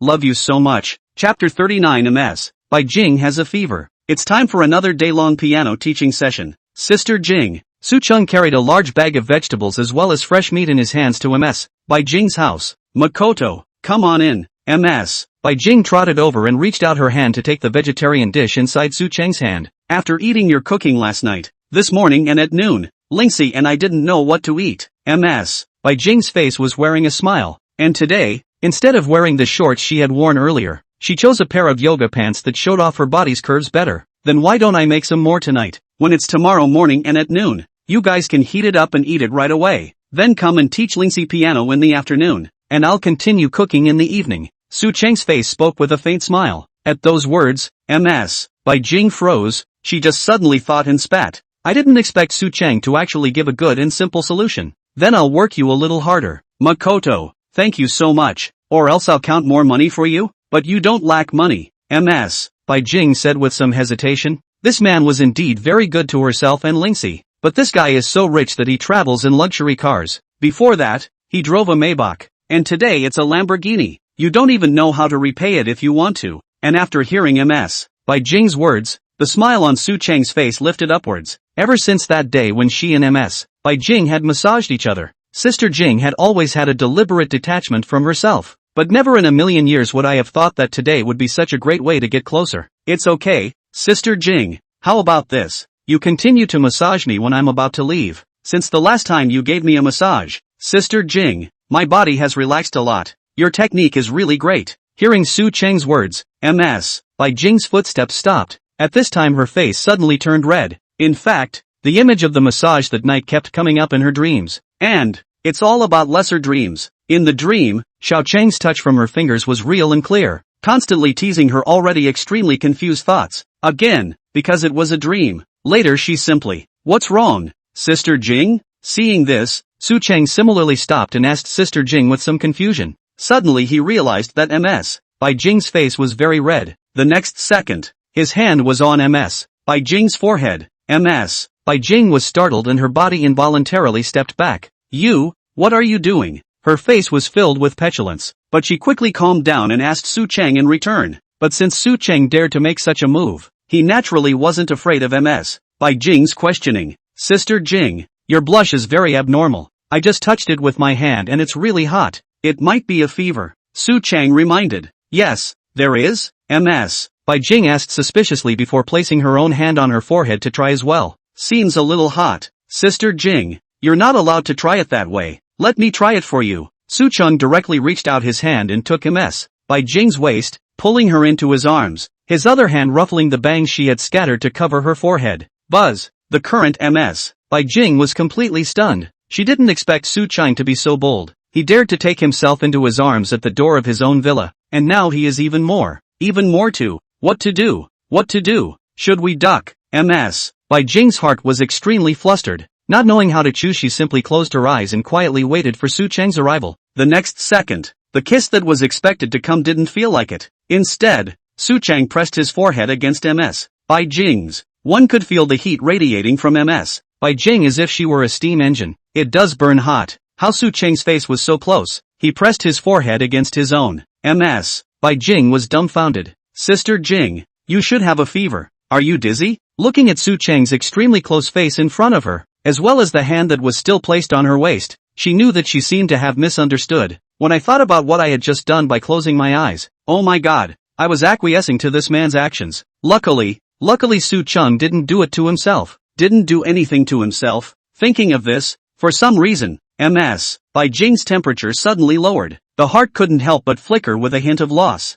I'm not too dizzy. It's fine. Ms. Bai Jing forced her heart to calm down and smiled slowly at Su Cheng. Looking at Ms. Bai Jing's face that was forced to smile, Su Cheng had some bad taste, and gradually his face began to look serious. Sister Jing, when you are not feeling well, you must say it. You must never hold on to it. You are not a child anymore, and even adults get tired all the same. If they keep squeezing inward, they'll break down. I'll carry you in. Su Cheng was extremely overbearing, picking up Ms. Bai Jing in a princess hug, pushing open the door and heading towards Ms. Bai Jing's bedroom inside. Lingxi, you go and practice alone for a while. Sister Jing has a fever. I'll help her lower it. Su Cheng looked at Lingxi, who was sitting on the sofa, and instructed. Mom has a fever? Her bedroom is at. I know. Lingxi still wanted to tell Su Cheng where Ms. Bai Jing's bedroom was, but she was unexpectedly interrupted by Su Cheng. However, she didn't think much about it now and hurriedly followed behind Su Cheng. Why did you suddenly go out to pick up Su Cheng and get a fever? Ms. Bai Jing was completely dumbfounded the moment she was picked up by Su Cheng's princess, and she felt like she was simply going to be unable to distinguish between reality and dreams. Why would there be a plot similar to a dream inside reality? However, thinking that Lingxi was still waiting inside, she could only choose to pass out and play dead. Being carried by Princess Su Cheng in her arms, she was simply ashamed to the point of death.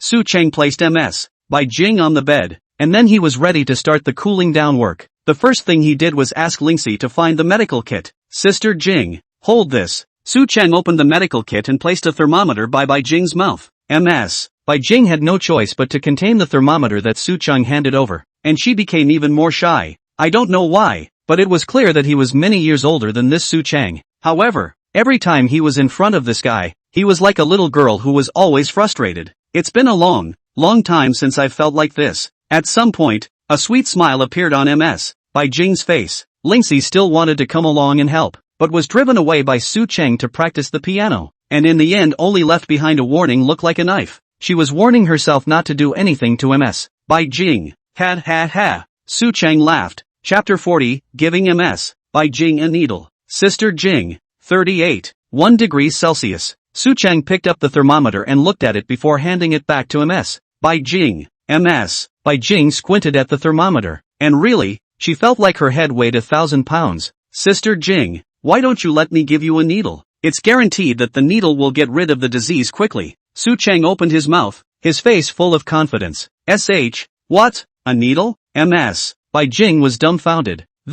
How can this work? Isn't this taking advantage of someone's danger? And to think that he wanted to ask his permission to do something bad when he saw that he was rather dizzy. But, I think she did hear about that way to cure fever. After all, you can sweat that way. Okay, but you must be gentle. I'm afraid of pain. Ms. Bai Jing said pitifully. It seems that she has completely brainstormed. Good, but you absolutely can't move. Oh, Xiao Jing. Su Cheng was like coaxing a child, coaxing Bai Jing who was in a fever. Ms. Bai Jing let out an O sound, and then she flopped down on the bed, letting Su Cheng move. Su Cheng once again pulled out the silver needle from his pocket. Ghost Gate 18 needles. With these 18 needles, all diseases can be cured, but not all diseases can use 18 needles. 7 stitches are sufficient to reduce fever alone. Su Cheng gazed at his concentration. His eyes were like electricity, and he began to lay down the needles. Do Sure, Chu Qi, He Gu, Wai Guan, Feng Qi, Xiao Sheng, Shi Xian. Quickly,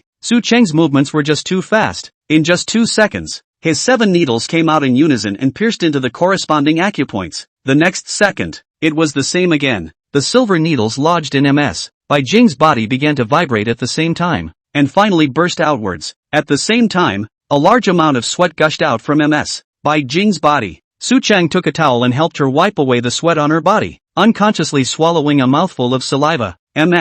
Bai Jing's body really smelled good. After the sweat had been wiped off, by this time, the fever had subsided. Bai Jing's face also gradually reddened and her head felt less heavy. It's too powerful. Xiao Chang, you even know acupuncture. And aren't you very good at this acupuncture, too? It wasn't even 30 seconds, was it? And you've taken my fever down. Bai Jing's face was filled with shock. As a person involved, she certainly knew how terrifying the speed of this fever reduction was. Sister Jing, your clothes. But Su Chang didn't pay any attention to her. Instead, he looked straight at Bai Jing, unconsciously licking his lips and pointing at her chest. Bai Jing looked in the direction of his finger, only to realize that her chest was already completely transparent from the sweat stains. The vibrant colors and shapes were on display, clinging to her body completely. The little pervert. Bai Jing was a little flustered and covered it with a pillow. Her gaze gazed at Su Chang, her mind wondering what she was thinking and hesitating. But in the end she didn't say anything.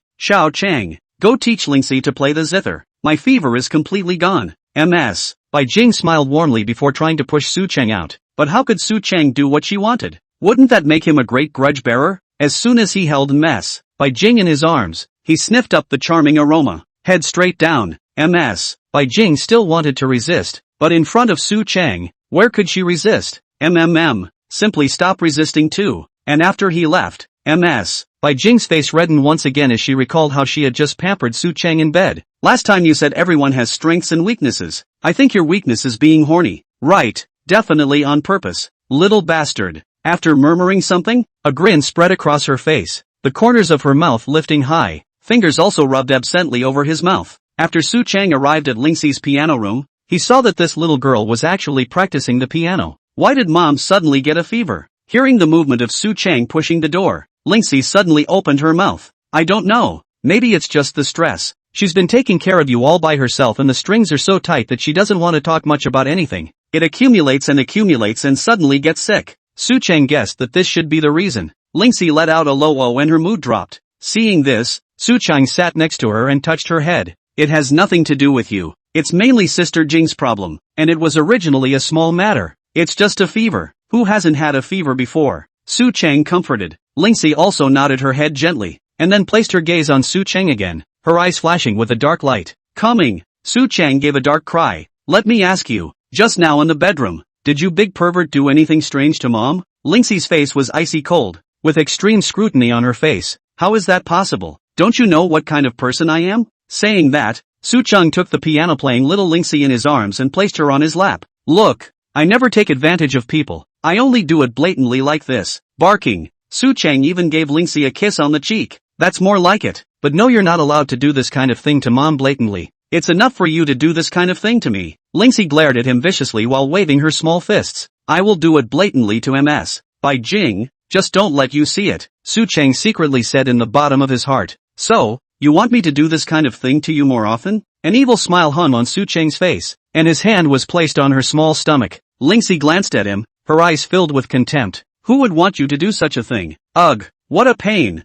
Little Spirit Creek won't allow kissing and hugging and touching anymore. I'd better go to Bai Jing. Su Chang sighed, extremely helpless and sad, but his eyes still looked at Lingxi. Lingxi glared at him fiercely and gritted her teeth. Bah, you dare. You're such a just think of it as a benefit for you from your sister. With a red face, Lingxi lifted part of her blouse and grabbed Su Chang's hand with one hand, placing it on her small belly. His own entire body turned around and turned back to peck at the corner of Su Chang's mouth. Su Chang nodded with satisfaction. She was satisfied with little Lingxi's movements. Narrowing his eyes slightly, he lay on little Spirit Stream's shoulder, his big hands constantly rubbing her little tummy. Every now and then, he would hold little Lingxi tightly in his arms again and kiss her little cheeks. What a restful. Thank you. Just as Su Chang was still immersed in the touch of Lingxi's small stomach, a voice entered his ears. Su Chang turned his chin and glanced at Lingxi, who had twisted her head away. The little girl turned her head away at this moment, leaving only the back of her head for Su Chang. Thank you for being able to take care of mom when she had a fever. Hearing this, a gentle smile hung on Su Chang's face. He cupped Lingxi's chin and made her eyes rest on him again. Don't say this kind of thing to me. Tell Sister Jing more often. Understand? If Sister Jing knows that you can understand her words, she will be very happy. Then he withdrew his hand, which was still rubbing Lingxi's little tummy, and placed it on her little head. Lingxi nodded gently. then suddenly glared at her fiercely like a cat blowing up. Long-winded. In the next second, Lingxi's mouth stopped and stopped talking, and only the sound of drinking water could be heard. Chapter 41. Beer Girl was drugged and kidnapped, molesting little Spirit Creek at MS. White Jing's house and teaching her to play the piano. Su Chang also left MS. By Jing and Little Miss Lingxi meals for tomorrow morning and noon. Originally, I thought that I could continue to enjoy MS. By Jing's massage technique and that charming yet soft mouth. MS. By Jing was really fragrant. But I didn't expect MS. By Jing to slip away on the pretext of work. Ugh. MS. White silence. MS. By Jing's constant struggle in her arms was still fresh in her mind. She had to eat her as soon as possible. She knew frost that guy as long as not what moths, certainly no problem. She would dare what moths. They will not let her go. Su Chun laughed coldly, picked up his cell phone and prepared to send another message to Lan Meirou, asking if she had returned to the villa. But as soon as he pulled out his cell phone, it rang. An unrecognizable phone number. Hello, brother Su Chang, help me. I'm at. Chow. Get this little S cell phone and stop her. She's on the phone. Hurry up and send it to Chen Xiao in a while, before it's too late. Bang. In a flash, Su Cheng's eyes became ruthless, and the person on the phone was the beer girl Zhu Ting. He had never touched this highly contrasting little pepper before, and someone was actually trying to touch her. The only person who could do such a thing was naturally a villain, but now this villain had actually bullied his head. Ha. System, get me the location of beer girl. Ding, this tutor is navigating for you in real time. Shady Lane, in a stopped van. Hall Master, that little just called. Shouldn't anything go wrong? A small flathead looked to the big brother next to him and asked. The older brother on the side has tattoos all over his body and an over-the-shoulder dragon tattooed on his arm. He was one of the 4 hall masters of the Black Dragon Society, Black Iron Dragon. This Black Iron Dragon at this moment had a worried face. It's fine, didn't this little throw away all her cell phones? Even if the person inside the phone calls the police, they won't be able to find us. That wasn't actually what he was worried about. His concern comes from the man who instructed them to kidnap the beer girl Zhu Ting, Chen Xian. Chen Xiao. This one was a truly high-powered and terrifying existence from the Chun family, one of the 4 great families of the Magic City. If such people wanted to get them killed, they could do it with just a flick of the wrist. Fear is just afraid that Chen Xiao is not a proper person. If he doesn't want to leave a handle to directly do it to us, we can't do anything at all. Black Iron Dragon sighed lightly. A hand was then placed on his shoulder. Hall Master, things have come to this, we can only hold on to this thigh. Otherwise, the rest of the Black Dragon Society won't let us go. Flathead's face held seriousness as he comforted. A vicious color appeared on Black Iron Dragon's face. Right now if he was discovered by the other senior members of the Black Dragon Society it was certain death. Indeed, we can only cling to the thick and big leg of Chen Xian. Seeing Black Iron Dragon's face return to its usual expression, a hint of teasing and laughter flashed across Little Pingtu's face as well. Hall Master, we are idle. Why don't we just play with this little how? About it the little flathead licked his lips and unconsciously swallowed a mouthful of saliva. Dear girl Zhu Ting was bundled aside. Her body was already dripping with a large amount of sweat, and she couldn't stop gasping for air. The situation is strange. What's wrong with you? How dare you touch the woman that Mr. Chen wants? Beware of letting Mr. Chen find out and have your arms and legs chopped off and made into a human swine to be sunk into the river. Black Iron Dragon frowned as he reprimanded the flat-headed little brother. Hall Master, I'm not just saying. Besides, we're just kissing and touching. We're not screwing her. How did Chen Xiao find out? A greedy look appeared on the face of the small flathead. It was the first time he had seen such a beautiful woman since he was a child. Honestly, if you die under a peony flower, you can be a ghost. If he could come once with this kind of the best on earth, it would be worth it if he, Little Ping too, just died. That won't do. You've really eaten your bear's heart and leopard's guts, daring to touch the woman that young Chen has his eye on. If you dare to move her a bit, I'll directly chop off your hand. Black Iron Dragon's face was gloomy. How could he have such a little brother? Although he was the only junior who was willing to defect from the Black Dragon Society with himself, this greedy and astringent nature was really hard to achieve great things. A look of contempt appeared on Black Iron Dragon's face. The small flathead face resentfully responded, but in his heart, he was extremely disdainful. What to pretend? Stupid big man, played like a monkey by me. If it weren't for me, would you have rebelled against the Black Dragon Society? Rash. At the same time he didn't give up on the idea he had in mind for beer girl Zhu Ting. Looking at beer girl Zhu Ting's sultry figure and the way it was eroded by the drug, this should have been completely out of his mind. The little flathead thought darkly. If he could have a kiss, it would be worth it even if he, Little Ping too, had to go to the 18 layers of hell. He used his body to block Black Iron Dragon's line of sight, and reached out his hand toward the beer girl Zhu Ting's face. Snap! The sound of something falling suddenly appeared inside the van. The hand of the small flathead that wanted to touch the beer girl Zhu Ting dropped straight down. Blood flowers bloomed and screams were heard. My hand! Pinky looked up as a tall man appeared inside the van at some point. He held a long knife in his hand. This man was none other than Su Chang. With a lingering deathly intent in his eyes, he gazed at the little flathead as if he were looking at a dead man. Who are you? Black Iron Dragon was also the first to notice Su Chang and hurriedly tried to pull little flathead. Just as his hand touched Pinky's arm, it too fell away. Black Iron Dragon's body trembled as he watched himself actually pull the little flathead's arm off. What's going on here? The little flathead was also noticing the difference in his body. His fearful mind was infinitely amplified in this moment. Dead. Dying? But I haven't touched. In the next second, the body of the little flathead dropped as well. The Black Iron Dragon's eyes were extremely frightened. To escape. To flee. This person. No. This thing. In front of him was not human at all. He turned and twisted his head. And in the same way, his body dropped. Sucheng didn't care. He held the beer girl Zhu Ting in his arms. Her body was very hot. Her eyes were mesmerized and with a sense of seduction. And she was constantly writhing in Su Chang's arms.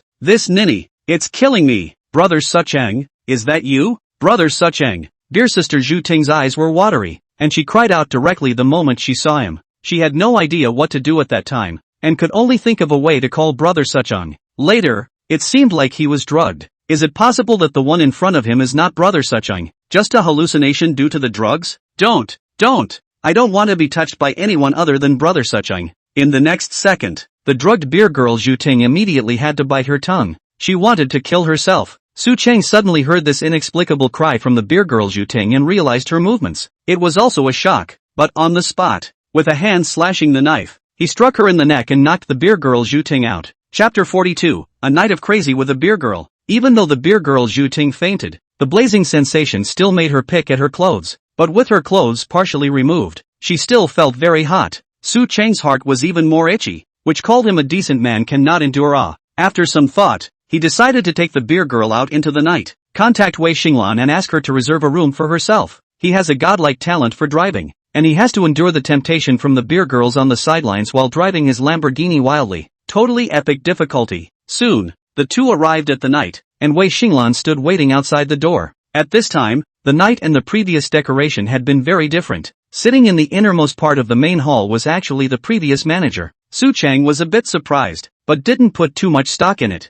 Master Su, the room prepared for you is on the innermost part of the second floor. I'll take you there. Wu Xinlan looked at the beer girl in Su Chang's arms that kept rubbing against him like a kitten in heat. A hint of meaning flashed across his face. Su Chang is not nonsense. The good people in his arms cannot be delayed at all. Followed by Wu Xinlan came in before realizing the room she had prepared for her was actually an erotic hotel room in general. Master Su, have fun. Wu Xinlan playfully hooked her lips and helped Su Chang with the door. Su Chang watched Wu Xinlan, who was like a stranger, leave, and a trace of curiosity flashed under his eyes, but he suppressed it again. It was only because the beer girl Zhu Ting, who he had left on the bed, had launched herself into another frenzy and lunged at Su Chang. Brother Sucheng, brother Sucheng, brother Sucheng. Her pair of jade hands kept scratching on Su Chang's back, and even her mouth was planting strawberries on his face. Su Chang wasn't some kind of willow. He couldn't tolerate a bit of this situation. As soon as he picked up the beer girl Zhu Ting, the two of them collapsed right onto the bed. But I don't know where the beer girl Zhu Ting got the strength to be like an octopus, deadlocked around Su Chang, just won't let go. After an unknown amount of time,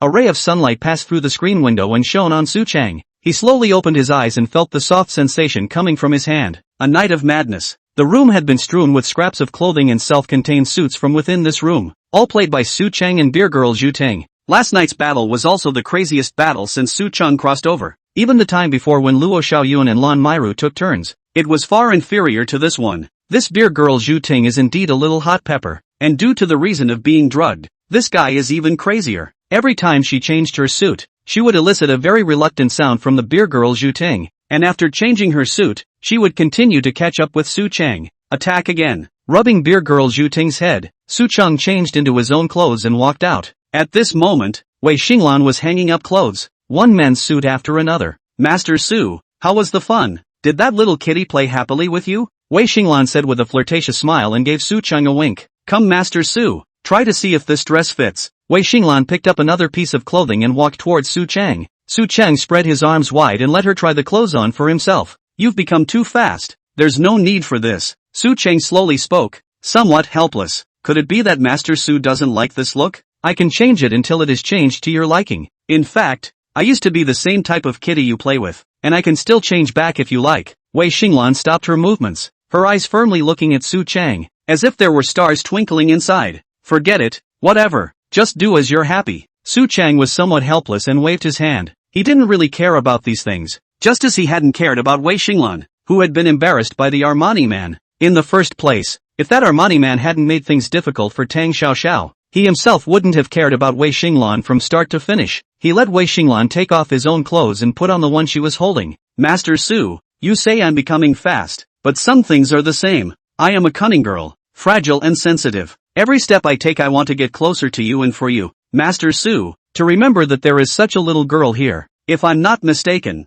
I don't think anyone has ever used the title master to you. It's kind of a little selfishness on my part. It would be nice to use this exclusive, only I'm using it title on you, and I think that maybe I might be the special one. Su Cheng froze. He didn't expect Wei Xinlan to say such words to himself at this time. Your ambition isn't small. Su Cheng laughed. Yes, Master Su, just like when I was at my most difficult and poorest. I came to Nightshade to work as a waitress because it was the fastest way to get money. There's actually another reason. I get to see how all kinds of successful people live their lives. And one day, I'll be one of them. Speaking here, Wei Xinlan paused for a moment. As I said, I am a cunning and clever woman, and I know it very well. How I got everything I have now is because of Master Su. You gave it to me. You can bestow these on me, and naturally, you can always take back these little gifts that are given out of hand, or perhaps pass them on to other kitties. So I'll try to be your most special kitty. I won't go out of my way to find you, but you'll have a girl here for you whenever you come to me. Master Su, I will always love you. Wei Xinlan tidied up Su Cheng's changed clothes for him, and his words fell. She walked to Su Cheng's side and dropped a quick kiss on his face, then tried to escape extremely shyly. But how could Su Cheng let her eat his tofu so shamelessly? With one hand, he grabbed Wei Xinlan's arm and wrapped her in his arms. Backhandedly, he gagged her. Looking at Wei Xinlan's blushing face as she fled, Su Cheng had a cozy look on his face. Still, he then shook his head, a light smile on his face. Since Wei Xinlan was a smart woman, he didn't need to think much here himself. Being ambitious is a good thing in Su Cheng's case. She wants money and status from herself, and one happens to have these. If the ambitious woman did make a stupid mistake and betrayed herself by desiring higher money and status, then he himself would take back these small gifts that he had gifted her in the past, causing Wei Xinlan to once again fall into that dilemma of being humiliated by the Armani man. It's nothing more than a smooth ride for yourself. Therefore, Wei Xinlan had better really not betray himself.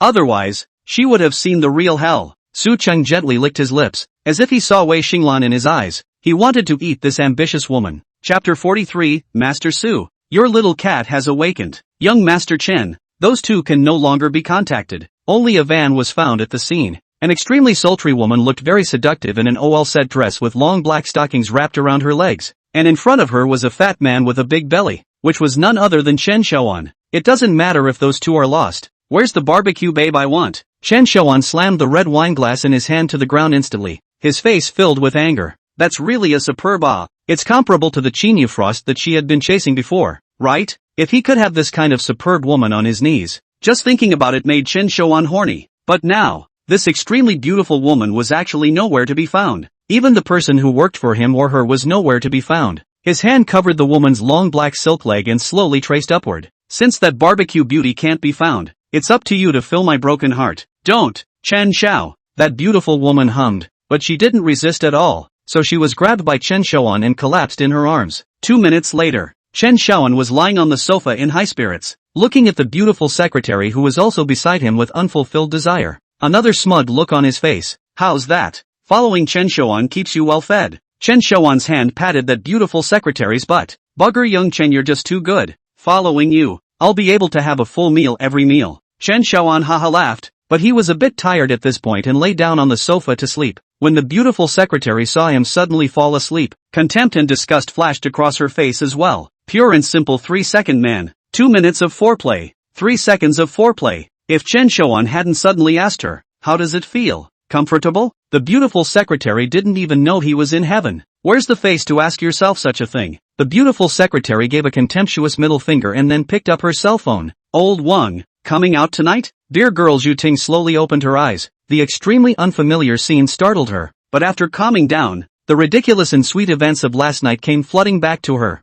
I actually did something like that with brother Sucheng. Zhu Ting bent her knees, and suddenly she saw the splash of red on the bed, and her face began to redden. Again, he saw the scattered clothes on the floor, and if anything, the marks. Geez, how crazy was he last night? She also remembered her various active looks, frantically attacking Su Chang, in whipping Su Chang. Wishing Ting stood up, her legs hurt as if she had fallen, but not badly enough to walk. Grabbing a set of clothes someone had prepared at the end of her bed, she simply washed up and walked out. She wanted to find brother Sucheng and explain to him that she really wasn't like that. Awake? Just then a voice reached her ears. It was light and soft. The beer girl Zhu Ting hurriedly looked back and realized the owner of the voice, a woman, a very beautiful woman. But she didn't recognize this woman. Wu Xinlan took her arm and gently supported the beer girl Zhu Ting. I know you're Master Su's woman. Are you going to find him now? I'll take you there. Master Su? Is it brother Su Chang? Dear sister, Zhu Ting asked with some confusion. Her man, still surnamed Su, wasn't it brother Su Chang? Wu Xinlan gently nodded.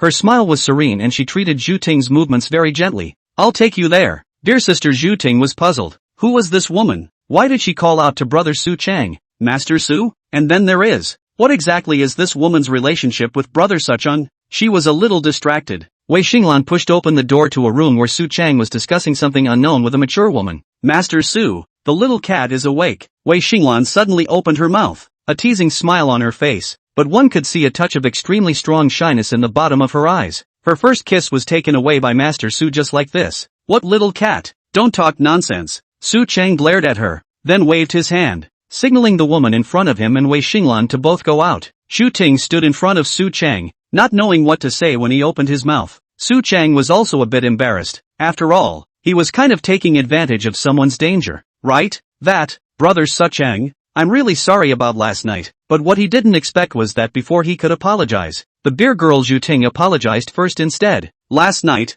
those two men suddenly just knocked me out and took me captive, and gave me a spring, an aphrodisiac. I really didn't hold back and saw brother Sucheng just. As she spoke, the beer girl Zhu Ting also became more and more embarrassed, and a large red color emerged on her face. Su Chang led her to a sofa and sat down. What does this have to do with you? It can only be said that I didn't push you away, and it's still me who took advantage of the situation. He reached out and touched Zhu Ting's head. It's not that I'm taking advantage of people's danger. Brother Su Cheng, you are just trying to save me. But he didn't expect that just after he said those words, the beer girl Zhu Ting's reaction was even more intense than his. If it wasn't for you saving me, brother Su Chang, I would have definitely been given by those two scums. Thank you very much indeed, brother Su Chang. If I was really bullied by those two scums, I'd rather die. Dear sister, Zhu Ting said decisively, without a hint of hesitation in her eyes. This was her true thought. Silly girl, don't say anything about dead or alive. There is only one life. He was silent for a long time,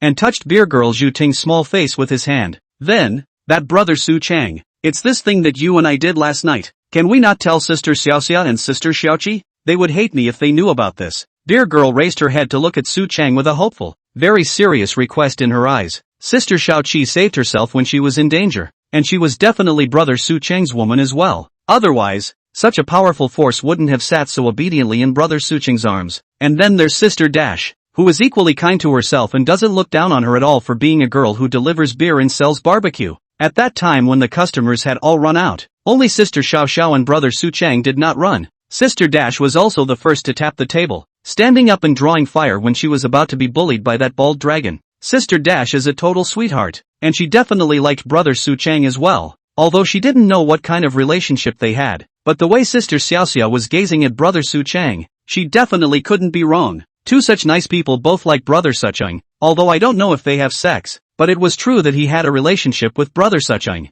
If sister Xiaoqi and sister Xiao Xiao knew about this, where would she have the face to meet these two? Chapter 44, we'll be sisters from now on. Are you sure they'll hate you if they know about this? But Seven already knows, Su Chang said with some difficulty, a look of sadness on his face. What?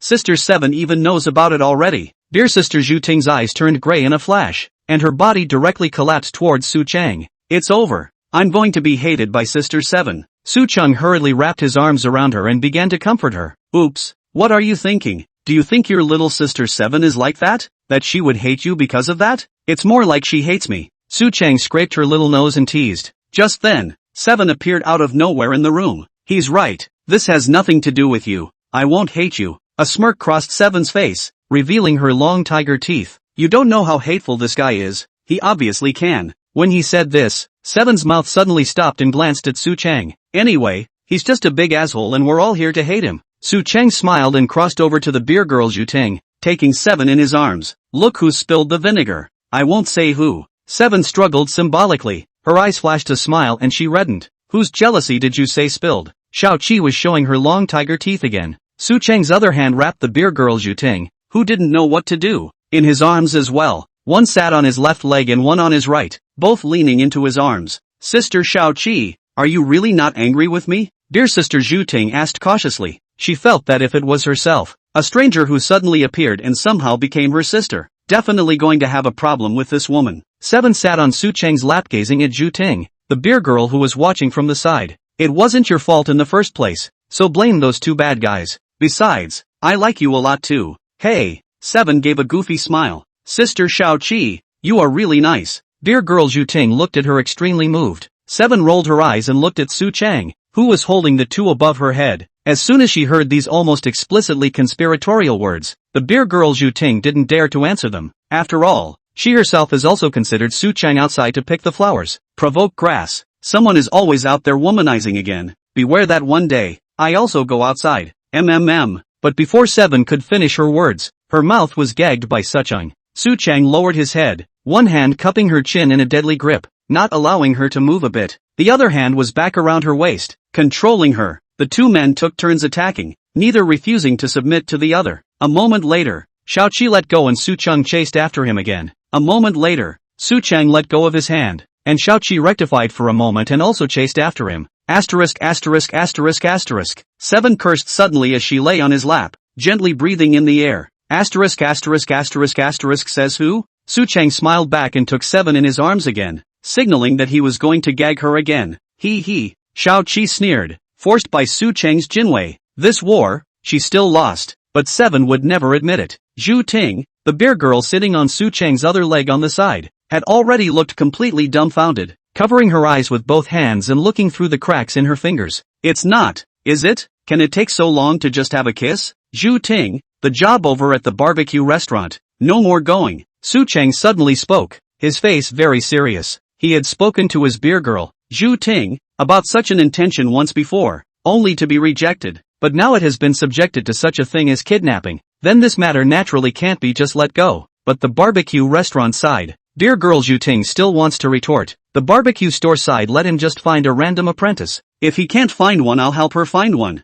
Su Chang directly interrupted her with serious eyes. Zhu Ting, in the future, you'll be here to help Wu Xinlan, and it's not like you need to be a waiter. Anyway, just help manage it and don't have any nasty incidents. If you encounter violence, just call the security guards directly. They are all well trained. Su Chang rubbed her little head. And, I'd also like you to help me with something. This night bar is my property. Okay, I promise that's it. Beer girl Zhu Ting nodded. Then we'll be sisters from now on. It's just cheap for this big pervert. Xiao Qi reached out her hand and nudged Zhu Ting's nose, very gently. Well, where is the big colorful wolf? Ah, how come I didn't see it? Said Su Chang also put the two women together into his arms and laughed evilly. After chatting with Wu Xinlan for a bit about beer girl Zhu Ting's job, Su Chang sent someone to send her back first. 7 was nowhere to be found at that time either, hidden in the shadows again, exchanging feelings with Wu Xinlan again. Su Chang also left the night. Of course, it's the not-so-serious ones, point blank. There are so many great beauties at home who haven't yet gone to be pampered, so why don't you go home and see them first? But the moment Su Chang returned to his bedroom he was dumbfounded.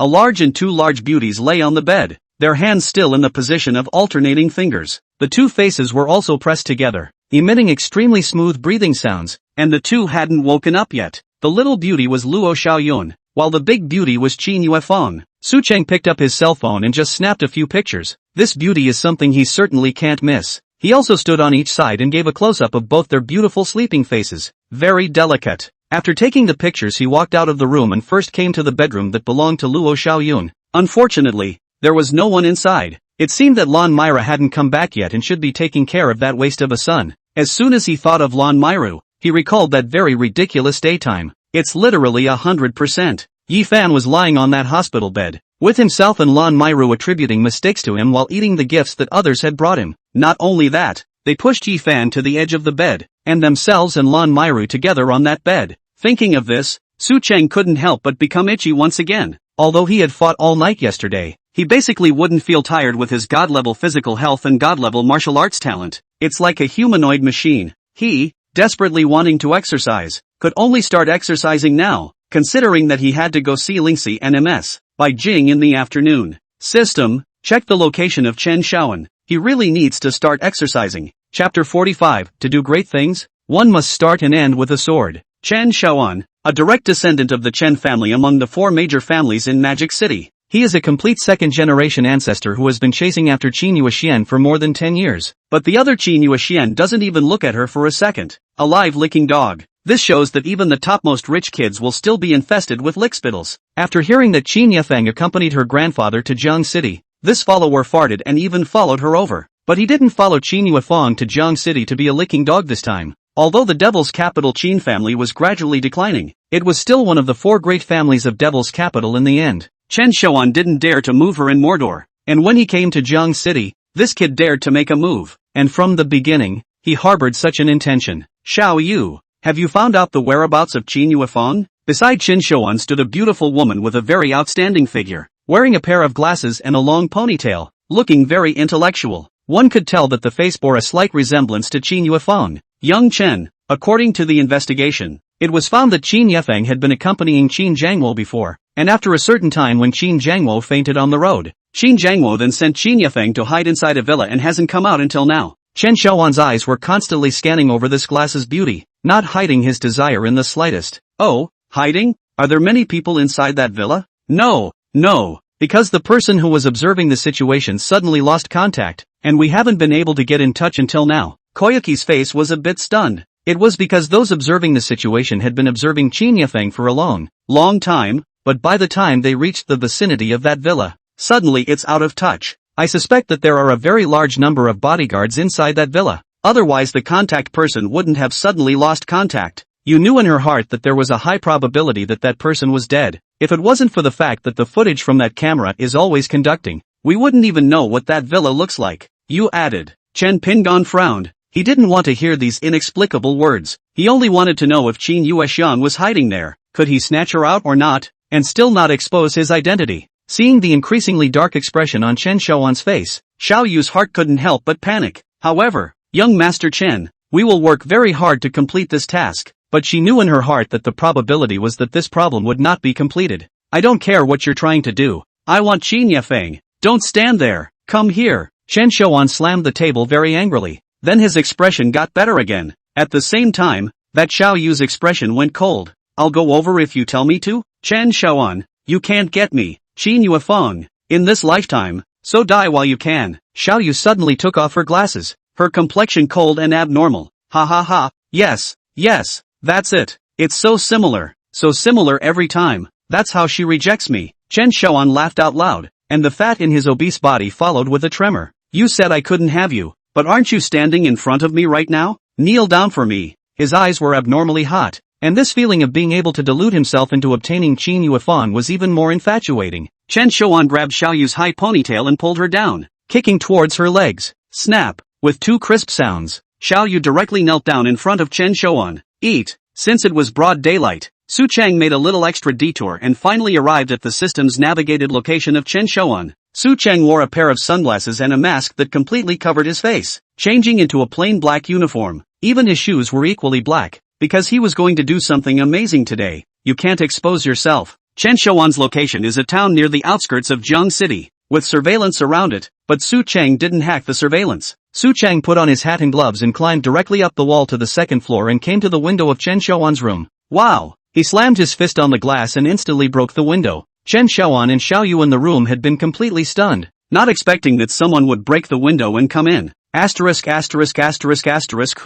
Who are you stepping on? Chen Shaoan lifted his pants and looked at the black-clothed man in front of him with an extremely frightened gaze. You want to be an understanding ghost? Su Cheng suddenly spoke, his voice low and hoarse. The moment she heard Su Cheng's voice, Xiao Yu instantly turned away from Chen Shaoan and opened the door of her room in preparation for her escape. But a knife was suddenly stuck in the door, stopping Yu's movements. Seeing this, Xiaoyu could only crouch in a corner with a frightened heart, not daring to move a muscle. No, you can't kill me. Did Chen Xiaoping ask you to kill me? Why does he still want to kill me? I'm not robbing anything. I'll give you double what he paid you. No, triple, quadruple, quintuple whatever. I'll give you all the money you want, as long as you can let me off the hook. And if you kill me, Chen Xiaoping will definitely unload on you. You'll definitely die. At this moment, Chen Xiaoan was like a madman. His mouth was constantly hissing and begging for mercy. Young master, what happened? Young master, are you alright? Hearing the bodyguard's voice, a trace of surprise flashed across Chen Xiaoan's face, but as soon as he saw the man in black next to him, his mood fell again. Roll, scram, I'm fine. Chen Xiaoan roared and shouted furiously. Right now, he was probably the last one who wanted these bodyguards to come in. Su Cheng suddenly laughed and pulled out 5 flying daggers from his pocket. Brush! In the next moment, 5 knives came out in unison and blood splattered. They landed on Chen Xiaoan's left hand, left foot, right foot, and below. Ah! He was just about to cry out in pain when Su Cheng grabbed him by the throat. Su Cheng's strength was just too great. Such a fat and heavy person was even lifted up directly by his neck. In the endless struggle, Chen Xiaoan suffocated to death alive because his neck was choked and he couldn't breathe well. Suddenly, Su Cheng walked in front of Xiaoyu, who squatted in the corner, covered her mouth, and didn't dare to say a word. But the good thing was that Su Cheng was only here to take his knife. Close your eyes. He kicked Xiaoyu next to him before taking the knife and walking back to Chen Xiaoan's body. Knife up and head down. Rolling hot blood flew everywhere, spraying on Xiaoyu's face, but she still didn't dare to open her eyes, clenching her teeth and closing her eyes in death. When she opened her eyes again after a long time,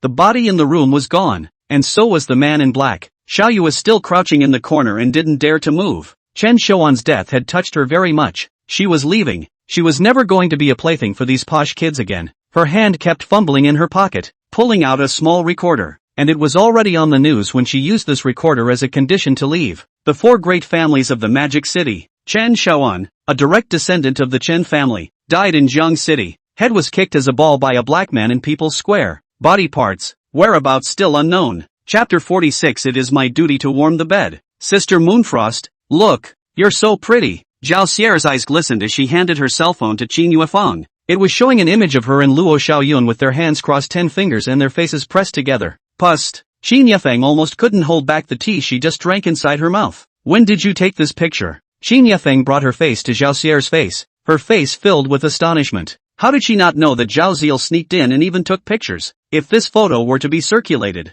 where would she be able to keep her reputation as a high-strung female president? Qin Yuefang was a bit frantic, but she remained outwardly calm, with only the ever-firing hand squeezing the cup showing her emotions. I didn't take this picture, Zhao Ziel said with a calm face. Then who shot it? Qin Yuefang was very puzzled. Could it be that guy Su Cheng? This guy sneaked into her and Luo Xiaoyun's room? It was taken by my brother. Zhao Ziel was calm again. Because you're really very cute, Moonfrost's sister, so my brother couldn't help but take a picture of it. Things of beauty should always be recorded. I wouldn't be able to see such a lovely picture if my brother didn't take it. Ha? What are you talking about? Lovely. Qin Yuefang was amused by Zhao Ziel's words and then stared at her intently. Where did you hear that just now? Did your brother say it? Qin Yuefang's eyes were cold and full of questioning. Zhao Ziel was a bit baffled by her question. It's not what my brother said. I really think so. Like I said, if brother doesn't film it, how can you see it? Sister Moonfrost? And I'm sure my brother thought you were cute in his heart too. He just didn't say so.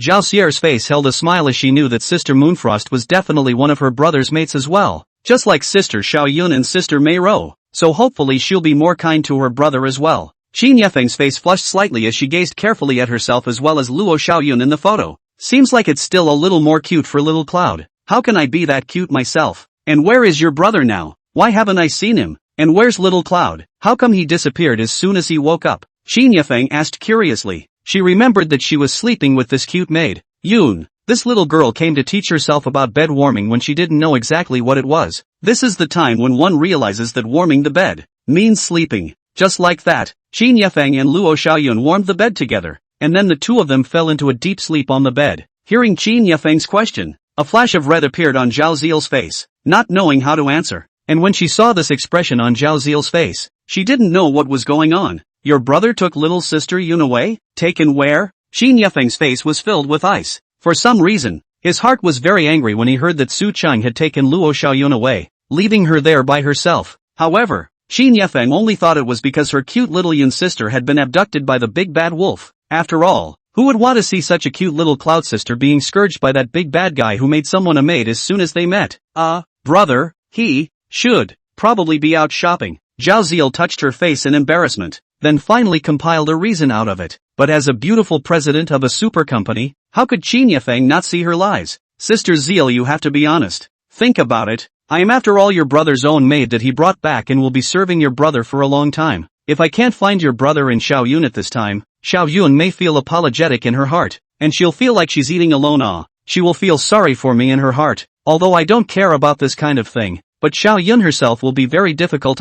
Don't you think so, Ziel? So take me to both of them. Xin Yefeng was like a cunning fox, constantly putting her heart in the right place and thinking of herself and Zhao Xier in Xiao Yun's body. Zhao Ziel. Seems to make sense, After all, both Little Cloud Sister and Moonfrost Sister would be brothers mates. What if Sister Xiao Yun monopolizes her brother at this time and blames herself for being sad later? No, it can't be. Sister Moonfrost, let me take you there. They should be in Sister Little Cloud's room. Zhao Xier took Qin Yuefeng's hand and walked towards Luo Xiaoyun's own room, and after hearing Zhao Ziel's words, Xin Yefeng froze a bit. Xiao Yun's room? Wasn't the room you woke up in Xiao Yun's room? Zhao Xier first pressed herself against the doorway and listened for a while to make sure that her brother and sister Xiao Yun weren't doing that. She signaled Qin Yuefeng for a moment before she gently pushed the door open. Sure enough, as soon as he came in, he saw the figures of Su Chang and Luo Xiaoyun. After opening the door, Qin Yuefeng's movements, who had originally wanted to teach Su Chang a lesson, directly stopped.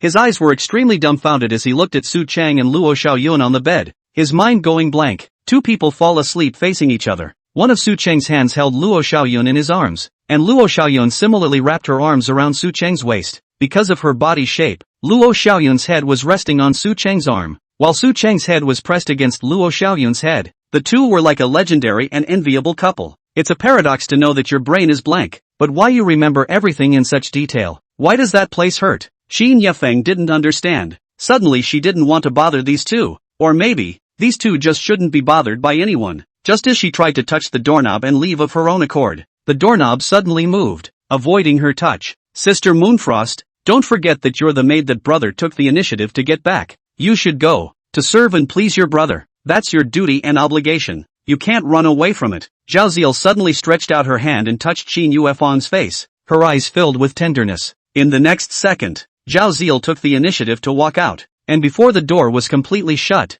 her tiny fists were placed in front of her chest, cheering for Qin Yefeng. Qin Yefeng looked at the divine couple lying on the bed, and because of Zhao Ziel's words, she finally possessed the courage and desire to break in. Sister Hill is right. It was clearly this bastard Su Chung who asked himself to be his bed-warming maid. Sister Xiao Yun is a bed-warming maid, and she herself is a bed-warming maid. Xiao Yun's younger sister was lying here warming the bed. If he himself didn't warm the bed here, it would be too much to say. It would be evading his responsibility. Thinking of this, Qin Yefeng couldn't help but swallow a mouthful of water. Gently lifting the quilt, Qin Yefeng also lay over, only she chose Luo Xiaoyun's side. Glancing at the two heads that were stuck together, Qin Yefeng forced down her heart that was fluttering wildly and brought her own head over as well, then gently took the hand holding Luo Xiaoyun and took himself in. Chapter 47, Qin Yefeng ran into the wrong room. Looking at the sleeping Luo Xiaoyun as well as Qin Yuefeng on the side, Su Chung directly froze. He remembered when he came back. Although Luo Xiaoyun and Qin Yuefeng did sleep together, but hadn't he carried Luo Xiaoyun to her own room? How is it that now that I've woken up, Qin Yefeng is also here? But after looking at the time, he went on lying down. It wasn't time for the piano tutor yet. There was no hurry. He reached out and placed his hand on Qin Yuefeng's body, continuing to hold her in his arms. There was also Luo Xiaoyun in the center, and the three of them hugged each other so warmly. Far away from the magic city. What did you say? Xiaoan is dead? And his head was kicked as a ball in People's Square. A middle-aged man who looked to be in his 40s or 50s looked at the butler in front of him incredulously. He was none other than the contemporary head of the Chen family, one of the four great families of Magic City, Chen Koan. But now the man who stands near the top of the Magic City is receiving news that he can hardly believe. His second son died, and even after he did, his head was in People's Square by someone else, in front of a large crowd, being kicked in the balls. How could he endure this? Pust! Chen Koan instantly spat out a large mouthful of blood, the fury in his heart completely unable to calm down. The other party was not only kicking his own son Chen Shouan's head as a ball, the other party was kicking himself, the face of the entire Chen family, as a ball.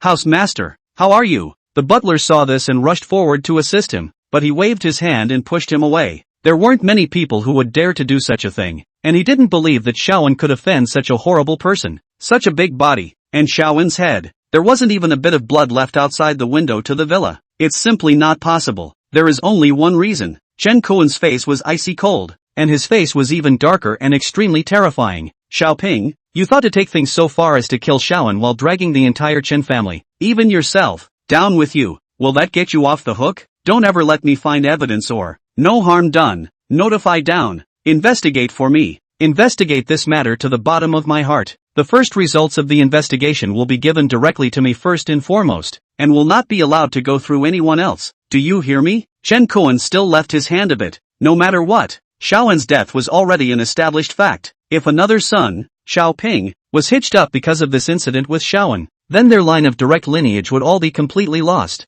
The housekeeper's face was a bit shocked when he heard Chen Kuan's words. Obviously, he also understood what Chen Kuan meant. If this matter was really done by Chen Xiaoping, Chen Kuan would choose to keep Chen Xiaoping. Yes, house master. From now on, anything investigated in this matter of Xiaowen will be docked to you, family lord. It will never go through anyone. The butler was also stony-faced. The stakes of this matter were just too high. Even if you kill your brothers, you don't even let them go when they die, and you end up kicking people's heads in people's square as a ball, not even returning the body. At the same time, another mansion of the Chen family in Magic City. Stupid, stupid, stupid, pop, pop, snap. Chen Xiaoping frantically smashed a piece of porcelain on the table onto the floor, his face extremely angry. The other butler on the sidelines also stood by, not daring to say a word. Just now, this butler had likewise told Chen Xiaoping about the matter regarding Chen Xiaowen, but in reality, he was panicking himself, because he didn't even know if the incident was done by Chen Xiaoping. If Chen Xiaoping did this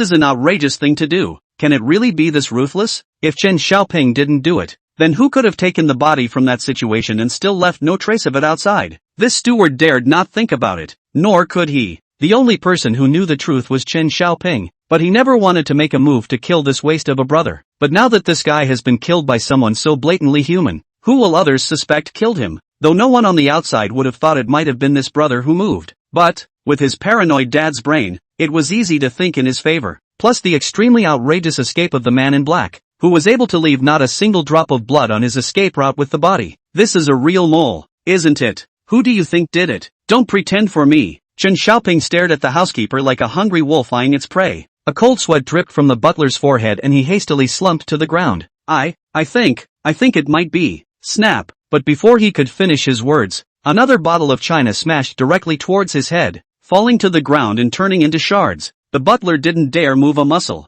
and slumped there silently. You damn well thought that I did it too, right? Chen Xiaoping let out a furious rebuke. Old slave doesn't dare. Old slave doesn't dare. Old slave's loyalty to young master can be seen by the sun and the moon. The butler kowtowed frantically on the ground, wanting to obtain Chen Xiaoping's forgiveness. Okay, check for me. Find out who that bastard has offended. Jiang City is that big? I'd like to see who dares to hit our Magic City Chen family's face like this. Although Chen Xiaoping said so, but also just on the surface, cannot believe this housekeeper. This point he still inherited his father Chen Kuan. How would he, Chen Xiaoping, dare to use a lackey who didn't even trust his own master? Someone within the Chen family had been bribed. It just wasn't clear who exactly had been bribed. This incident was actually not necessarily done by Chen Xiaowen's enemies. Rather, it was very unlikely. The Song family, the Lin family, or the Qin family? Qin Yifeng, the Qin family's eldest young lady, seemed to be the one that her own punk brother liked, right? The waste brother died in Jiang City, and this Qin family's little princess, Qin Yifeng, happened to be in Jiang City. Will there be any connection? Chen Xiaoping crossed one leg and sat on the sofa, constantly thinking, yikes, pervert. Qin Yifeng suddenly let out a scream and stretched out her hand to strike at Su Cheng's face, but with Su Cheng's terrifying physical strength, how could she fight just because she wanted to? As long as Su Cheng didn't want her to hit, Qin Yifeng would never be able to hit him in her life. What's gotten into you? Su Cheng was a bit speechless. He was still sleeping and sleeping well when he was suddenly woken up by the screaming of this fellow Qin Yifeng. You, why are you so close to me? It turned out that at some point, the little maid Luo Xiaoyun who was sandwiched between the two had disappeared. Only Su Cheng and Qin Yifeng were left on the bed, and Qin Yifeng had originally been wrapped in Su Cheng's hand. With less Luo Xiaoyun, the two were naturally closer. It was basically head on arm, face on face. The whole person was stuck on Su Chang. His head was also pressed against Su Chang's face. How should I know? If you ask me, who should I ask? Besides, isn't this Xiao Yun's room? Why did you come here? I ran into the wrong room. Chapter 48, Sister Moonfrost, you and the young master are a good match. Let's go. There's piano tutoring. You have nothing to do so you can sleep more. Su Chang pinched Qin Yuefan's face, causing the latter's delicate body to tremble. Then he smiled and prepared to depart. But I didn't expect Qin Yuefan to get up as well. I've woken up from my nap. I'm not sleeping anymore. Qin Yuefan lifted the quilt on her body and sat up. Su Chang twisted his head to look at her and didn't say anything. And when he went out to do his piano tutoring, Qin Yueshan was standing at the door with a genuine smile on her face, holding up her hand to greet him uncontrollably. Su Chang recognized the mouth shape. Have a safe trip. Qin Yefeng turned her head back and realized that at some point, Zhao Xier and Luo Xiaoyun were also standing next to her. Yikes! You guys scared me. Qin Yefeng covered her chest and complained in a small voice. It's not because Sister Moonfrost you can only see your brother inside your eyes all of a sudden. Zhao Ziel teased with a light smile. Yes, Sister Moonfrost. You don't know when I woke up and realized that you and young master were holding me in your arms. It gave me a shock, and when I got up I realized that you guys were hugging each other immediately. I even took pictures. Look. Luo Xiaoyun's face revealed an equally sweet smile before she took out her cell phone and placed it in front of the two. And the cell phone screen was showing Su Chang holding Qin Yuefang in his arms. At just the first glance, Qin Yuefang was surprised, because this photo was exactly the same as the image that Qin Yefeng saw when Zhao Ziel pushed open the door at that time. Only the character in it changed from Luo Xiaoyun to him. Qin Yefeng twisted her head to look at Zhao Xier and realized that she had the same touch of surprise on her face. Sister Moonfrost, your face looks really happy. Zhao Ziel sighed as she looked at the two in the photo. Really, Sister Moonfrost, you and young master are really well matched. You look like a divine couple. Luo Xiaoyun similarly sighed as she looked at the photo. At those words, Qin Yefeng froze again. Fairy couple? Did she and Su Chang really look like a divine couple? She had always thought before that Su Chang and Luo Xiaoyun were the divine couple, which is not such an exaggeration. In fact, I felt before that Xiaoyun, you and Su Chang are the ones who look like a divine couple. Qin Yefeng spoke her true thoughts out. Hearing Qin Yuefang's praise, Luo Xiaoyun felt like she was startled and hastily backed up and waved her hand. Me? I can't. My family lineage and the young master don't match at all. The one who can truly be a divine couple with the young master should have to have an extremely high family background to be able to do so. Just like you, Sister Moonfrost. Or maybe it's like little Sister Seven, who is pampered by master and madam. I'm content as long as I can be a little maid by the young master's side and be hugged by him from time to time. Luo Xiaoyun's face was written with sincerity. Her heart had long thought of all this. It was enough that young master could think of her from time to time. After hearing Luo Xiaoyun's words, Qin Yefeng couldn't help but feel a bit of heartache for her. Qin Yefeng hugged Luo Xiaoyun into her arms. Then one hand kept rubbing on her long hair. Don't be presumptuous. Su Chang is very fond of you. He likes it. That's enough. Qin Yefeng continuously comforted Luo Xiaoyun, but just as she was comforting the little maid, her mind was constantly pondering over what Luo Xiaoyun had just said. Like Sister Seven. Pampered by the lady and the master? And who is this Sister Seven? He didn't seem to have seen someone named Sister Xiaoqi in the past 2 days. For a moment, the alarm bells in Qin Yefeng's heart also rang very vigilantly. Xiaoyun, this Xiaoqi sister you're talking about, is she pretty? Qin Yefeng began to pry for information. She didn't want to be kicked out by this little Sister Seven who suddenly appeared at some point. And upon hearing Qin Yuefang's question,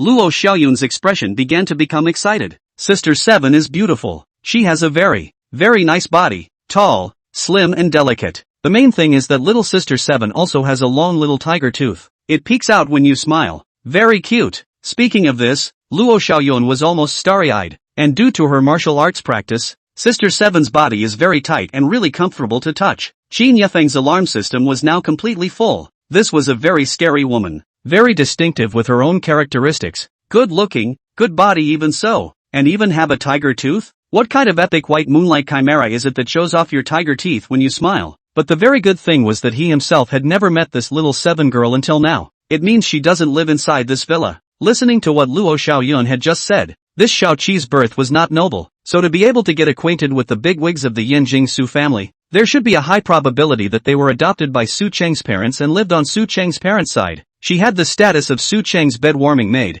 and today she was even put to sleep in his arms. You could say it's close to the water. When she and Su Cheng, the big bad guy, were completely together, she wouldn't have to worry about this Xiaoqi kicking her out. However, Sister Moonfrost, your figure is also very good, bulging where it should be. and curving where it should be. It's a little less the same type as Sister Seven's, but it's all very pretty. Seeing Qin Yuefang alone there with her head bowed in deep thought, Luo Xiaoyun thought that she was sad and hurriedly comforted her. Seeing Luo Xiaoyun keep saying nice things to compliment herself because of her silence, a smile also appeared on Qin Yuefang's face. This little maid was really very cute and so well behaved. Who wouldn't like it? Sister Jing, I'm here again. Looking at MS, by Jing who had changed her outfit again, Su Cheng's eyes became blazing. Today's MS, by Jing was wearing a very minimalist shirt on her upper body. Nothing too fancy, pure beige and white. While MS, by Jing's lower half was wearing a pair of dark blue high-waisted straight-legged pants, which made her look like she not only had very long legs, but also was very elegant.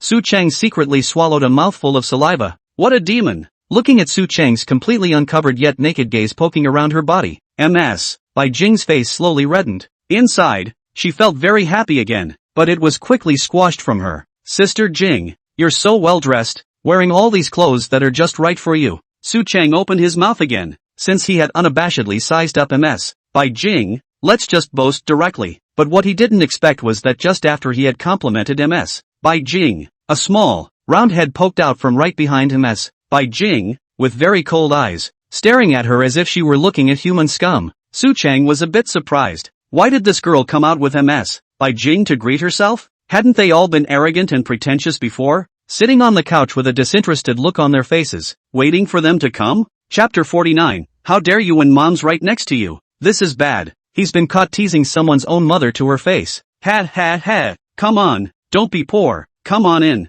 Today Lingxi is also going to pick you up together. You have that effort to praise Sister Jing. Is my daughter's clothing not good? Seeing her daughter, Lingxi, who poked her head out from behind herself, MS, by Jing hastily stopped the panic in her heart. He himself always lost his temper in front of Su Cheng, and was even princess hugged in front of his daughter. Not wanting to continue this in front of her daughter, she rushed to make a joke. Su Cheng handed the vegetables he bought in his hand to MS, by Jing's hand, and between his fingers brushing against each other, the latter seemed to shake a little. Lingxi is naturally just as beautiful. After all, she inherited Sister Jing's beauty. Hearing the words handed over by MS, by Jing, Su Cheng also took them in a hurry, not forgetting to compliment MS, by Jing. Today's Lingxi was just as unique. She wore a little pink Lolita dress with two long white silks over her feet. The skirt is fluffy, with layers of lace with bows spaced out for decoration, and also with delicate white lace. Feet covered with a pair of small round-toe shoes, shoes on each embellished with a small bow. Living like a princess out of the fairy tale world. Hearing Su Cheng's compliment, Lingxi snorted coldly. The coldness on her face subsided for a few minutes, and she extremely naturally took over a portion of the remaining vegetables and fruits. And during this process of entering the doorway, Lingxi could even feel Su Cheng's fiery gaze that was extremely aggressive and conscious. This bad guy, it's like he's been staring at his legs. With a blushing face, Lingxi turned her head back and looked straight at Su Cheng, and sure enough, she saw his completely undisguised line of sight. Even when she looked back at him, the scoundrel still had no qualms about looking at her legs. Lingxi fiercely glared at Su Cheng, but without thinking about it, the next second she was pulled into Su Cheng's arms and extremely quickly pecked her in the mouth. This asshole is crazy. Mom's right next to him? How dare he? What's wrong? MS. White Silence likewise noticed the movement behind her and looked back at the two. Didn't find anything strange though. Lingxi just seemed to have accidentally broken her foot. Lingxi's body was half lying in Su Cheng's arms. Su Cheng pulled her arm with one hand and wrapped one hand around her waist. Su Cheng didn't panic at all and responded calmly. Looking at the extremely sunny and innocent smiling face in front of her, MS, by Jing didn't think much about it. So careless. Lingxi, I'll give you a look later. Just apply some bruising wine. It was normal to break her foot. Even MS, by Jing herself would break her foot, so she didn't put much stock in it. No need, Sister Jing. I've dabbled in this aspect of trauma. When I teach Lingxi the piano later on, I'll just help her straighten her bones. Su Cheng opened his mouth to refuse. If this was seen by MS, by Jing, wouldn't the lie be directly punctured? Xiao Chun, you also know how to set bones. That's fine. Upon hearing this, MS, by Jing said with some surprise, but for some reason, the scene that had just been imprinted in his eyes, the way Su Cheng had wrapped his arms around Lingxi in his embrace, came back to his mind. Although he knew it was because his daughter, Lingxi, had broken her foot, Su Cheng had to support her. But there is still that glimmer in MS. By Jing's heart, it feels solid. Lingxi could only continue to lie in Su Cheng's arms and nodded in silence. She didn't know where Su Cheng got such a big nerve. Mom was right in front of him and he had the nerve to pull himself into his arms and kiss him. That's crazy. She shuddered to think what her mom would do if she found out. In the past, but any boy who came close to her would almost always be driven away by her mother. So Lingxi had never been in love since she was a child, and no friends of the opposite sex at all. If mom found out that Su Cheng dared to do such a thing in front of her, she would have to cut Su Cheng. After entering the villa, Su Cheng helped Lingxi toward the piano room, after all, to do a full set of drama. And after entering the piano room, Su Cheng was like Granny Wolf seeing Little Red Riding Hood, instantly becoming hideous and wanton. Ji. A sound of evil laughter came out of his mouth, and immediately after that, Lingxi was picked up by Su Cheng. Instead of going to the bed, the two made their way over to the piano seat. It had almost been an unspoken agreement between the two. The two of them are like a pair of certified piano teachers and students, and as soon as they enter the piano room, the two of them go there. There is no pair of piano students or teachers who work harder and love their jobs more. Little Lingxi also didn't resist at all. Her pair of arms actively encircled Su Cheng's neck. Little Spirit Creek's stockings were lightly textured and slightly glistened with skin. She's always been well dressed. Against the lacy hemline, it accentuated a hint of dreaminess. I don't know how long it took before the two ended the swinging kiss. Little Lingxi was really tired. Her body slumped against Su Cheng without a trace of strength. If it wasn't for Su Cheng's hand circling her at the side, she would have only fallen to the ground as soon as she slipped out. He pulled the piano stool forward, then took Lingxi, who didn't have a bit of strength, in his arms and made her sit on his lap, her body against the piano. After making sure that Lingxi wouldn't fall, Su Cheng placed his hands on the piano and prepared to play the piano for her. An extremely light and melodious zither sounded, and Lingxi lay in Su Cheng's arms quietly listening. It's light with a softness and a very beautiful melody. It's Beethoven's To Alice. Lingxi closed her eyes and carefully listened to every note, every melody that Su Cheng played. At the same time, her mind began to fantasize about Su Cheng's every move, and it seemed like there was really a Su Cheng in her head, his fingers constantly leaping on the piano. From the opening a minor dominates, soft and elegant, while the right hand is full of emotion and the left hand keeps breaking down the chords. Then Su Cheng and his head shifted to C major, and the melody instantly became lighter, brighter, and more lively in tempo. His right hand was running around and his left hand was jumping around like a happy little elf. In the midst of this non-stop forward melody, Lingxi suddenly opened her eyes, her gaze dead set on Su Cheng above her head, her face filled with joy. I've realized. Ha ha ha, I finally understand. Lingxi didn't know where the strength came from, and Su Cheng couldn't help but smile when he saw this look on her face. He released his hand on the piano, turning to Spirit Creek to carry out the playing. She chose Chopin's Puppy Waltz, again a fast and light tune with a very lively rhythm. The moment Lingxi's hand was placed on the piano, Su Cheng in his mind reappeared, his hand on the same frequency as Lingxi's. But after just a moment, the melody changed, and the Su Cheng in that mind began to dissipate, changed into a brand new Spirit Creek and a Lolita. She looked extremely confident, a smile on her face and her hands were jumping around. When Su Cheng saw this scene, he couldn't help but sigh and feel admiration in his heart. She really did become, and her zither skills became enlightened and became out of this world. A puppy runs free on a piano. Chapter 50, You're enjoying yourself, aren't you? Ha ha, big bad, I love you so much. When Lingxi's song ended, she turned around and hugged Su Cheng's neck amidst the melodious sound of the zither. Big bad, how the hell did you do that? Why is it that I suddenly came to an epiphany just by listening to your piano?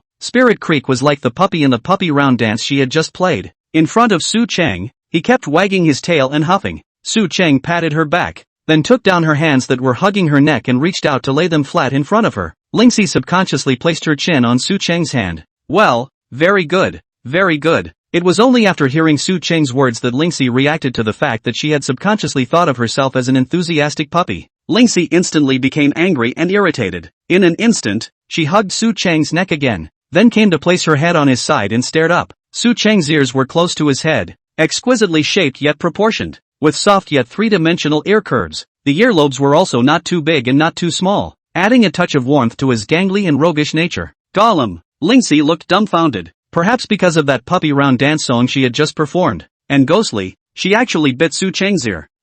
Su Cheng was taken aback. He was truly surprised that Lingxi would suddenly make such a bold move. That's a sick way for this ninny to play. No, gotta push her away quickly. Su Cheng wanted to pull away from Lingxi's body, but he didn't expect that this girl's grip was very tight. He couldn't take it anymore and pinched Lingxi's neck, pulling away from her the moment she reacted with discomfort. What are you doing? Lingxi was getting a little angry. It wasn't like she had done anything particularly strange. Su Cheng had done so many strange things to him. Kissing, hugging and touching himself without resisting too much himself. She had only bitten his ear, but Su Cheng had done this to her. and even pinched her own neck. What do you mean, what am I doing? I should be the one asking you what you're doing. What are you biting my ear for? Su Chang was also a bit shy. The feeling was very strange. He also just said the word bite. Su Chang, you're such an asshole. What's wrong with me biting your ear? And you've done so many weird things to me. Spirit Stream's face was laced with anger, but the afterglow of her eyes could be seen. She was still watching Su Chang's ears, unsuspectingly. Gollum. Lingxi involuntarily gulped again. Su Chang's body trembled, and he also saw her movements. What have I done to you? Su Chang suddenly opened his mouth and reached out his hands to hold her shoulders, wanting to interrupt this matter. He wanted to divert Lingxi's attention on this matter and simply went along with her words. Lingxi's eyes had to be drawn to Su Chang's eyes because her shoulders were being held. What did you say you did to me? Lingxi was mortified. I said I didn't do anything. I just kissed and hugged and touched you. And besides, didn't you enjoy it too? Su Chang brought his face to Lingxi's face, and the distance between the two faces was extremely close, almost on the verge of sticking together. And yet it didn't come across. Smooth breaths hit Lingxi's face, instantly making her blush. She tried to back up, but with the piano behind her, there was no way back. Her back touched the piano and stopped. You're such an asshole. A scumbag. A scumbag. Lingxi couldn't move on Su Chang's body and could only angrily vent her dissatisfaction. I never thought I was like that, and since you put it that way, I'm just fine. What? Grandpa, you said Chen Xiaoan is dead? How is that possible? Qin Yifeng let out a shocked cry, her face filled with disbelief. She had her cell phone in her hand and was making a call, while on the other end of the line was her grandfather. Qin Jiangwo, you can just open your phone and look at it. This is so connected. Just remember that you are honestly working as a maid in Su Chang's house. Just stay there and don't come out for this period of time. Don't leave even if it's due. As long as Su Chang isn't very forceful in his attitude and wants you to leave, you'll just stay there. Qin Jiangwo's voice came over the phone, and his face was very shocked. Just before, that Qilan son of the Yanjing Su family had said in front of them that Moonfrost was going to have a bloodbath. Looking at it now, wasn't that Chen Xiaoan coming for Qin Yuefeng? If Moonfrost hadn't stayed at Su Chang's house, once she was targeted by that Chen Xiaoan, the consequences would simply be unimaginable. It was fortunate that he had decisively allowed Moonfrost to become this Su Chang's maid, or else Moonfrost would only have been captured. After a moment of afterthought, Qin Jiangwo's face was celebratory again. Luckily that Chen Xiaoan was killed, or by an extremely scary madman, but who in the world dared to lay such a poisonous hand? Even the first line of the Chen family in Mordor dared to kill them, and even dared to kick Qin Xiaoan's head as a ball in People's Square. This practice is nothing short of lawlessness. After a moment of thought, Su Chang's figure surfaced in his mind and quickly dispersed, not daring to think about it anymore. Shocking. Chen Xiaoan, a direct descendant of the Chen family in Mordor, is confirmed dead. His head was kicked as a ball in People's Square by a mysterious man in black, who is suspected to be the murderer. Shocked. Mysterious man in black is so rampant. People's Square kicks his head in. The body of the young master of the Chen family in Mordor is still unaccounted for, and has been rewarded by Qin Koan, the head of the Chen family, with a reward of $10 million. Shocked. What's the truth about the Chen family's young master's son? The truth is unbelievable. Anonymous news. Shocking. The truth about the death of the young master of the Chen family. The murderer may be a member of the Chen family's inner circle? Anonymous news. There were just too many similar news, and Qin Yifeng was directly dumbfounded by what she saw. It took a few clicks to realize what was going on. Chen Xiaoan's head was chopped off, and he was also kicked as a ball by that man in black in People's Square. The body part was also abducted by the man. Who the hell did this? Qin Yuefeng flamed with questions and clicked on other news, most of which were melon-eating, fake hot spots. The only two anonymous news went so far as to say that Xiaoping Chen and Kuan Chen did it. Qin Yifeng forced herself to calm her brain down and kept thinking about who would dare to do such a thing. When she didn't have a clue, she associated it with what Su Chang had said in person earlier about the blood and light disaster. Could it be that the blood and light that Su Chang said was Chen Xiaoan? He knew that he had come to Jiang City, so he chased after him and wanted to make a move on him here? Qin Yifeng didn't know. Her head spinning rapidly, she wondered if it was Su Cheng who killed the people in the Jiang City dare to take action against Chen Xiaoan. Almost only he is and only he has that backbone. But if it was him, why would Su Cheng do that? Is it for yourself? A smirk appeared on Qin Yifeng's face, her cheeks reddening. Chapter 51, hurry up and put your socks on. You almost got caught. It's not that Chen Koan hasn't thought about keeping the heat down on this, but he felt that the other party in this matter had done too much, that the man in black had done that kind of thing in broad daylight in public. There would be almost no way to keep the heat down. It's just too hard. So he let the internet fester freely after he'd placed the bounty, which was already the case anyway, and don't care too much about it. He looked at the butler in front of him and finally made a decision that he would make a trip to Jiang City. Butler, prepare a car and fly my private jet to River City tonight. I would like to see Jiang City in the end is what Dragon Pool and Tiger's Den. I Chen Koan this go. Have to make a mess of him. For me and Shoan to ask for an explanation. Family master. Then should Duke Xiaoping be brought along? The butler asked as soon as he heard the order. Chen Koan's face instantly darkened, his eyes glancing at the butler in front of him, because he also hadn't thought about whether or not he should bring Chen Xiaoping with him. If Chen Xiaoan really died by his hand, it meant that his power in the Chen family was already very scary. I'm afraid that even the second and third house side have already obeyed his orders and are at his disposal. If he took him with him, once he was stabbed in the back by Chen Xiaoping, he was afraid that his life might not be saved. If he didn't take him with him, he was afraid again that he would overshadow himself in the family. And when he came back, no one would treat him as the head of the family anymore. Leave him in Mordor. I'll take care of the rest. Yes, Prince Xiaoping, Master will take a private jet to Jiang City tonight. A butler stood in front of Chen Xiaoping and reported. And this butler was the same butler that Chen Koan had ordered to prepare the private jet earlier. He didn't know when he had gotten involved with Chen Xiaoping. Without me? Chen Xiaoping asked with some doubt. His lordship intends to bring a group of bodyguards to the magic capital, and has no intention of bringing you, Your Excellency. Chen Xiaoping was puzzled. He was truly surprised that Chen Koan would leave himself in the magic city. It was logical that with that personality of his father's suspiciousness there was no way he would leave himself in Mordor. But why exactly? Chen Xiaoping's fingers rose and fell on the table, but he still hadn't come up with the reason.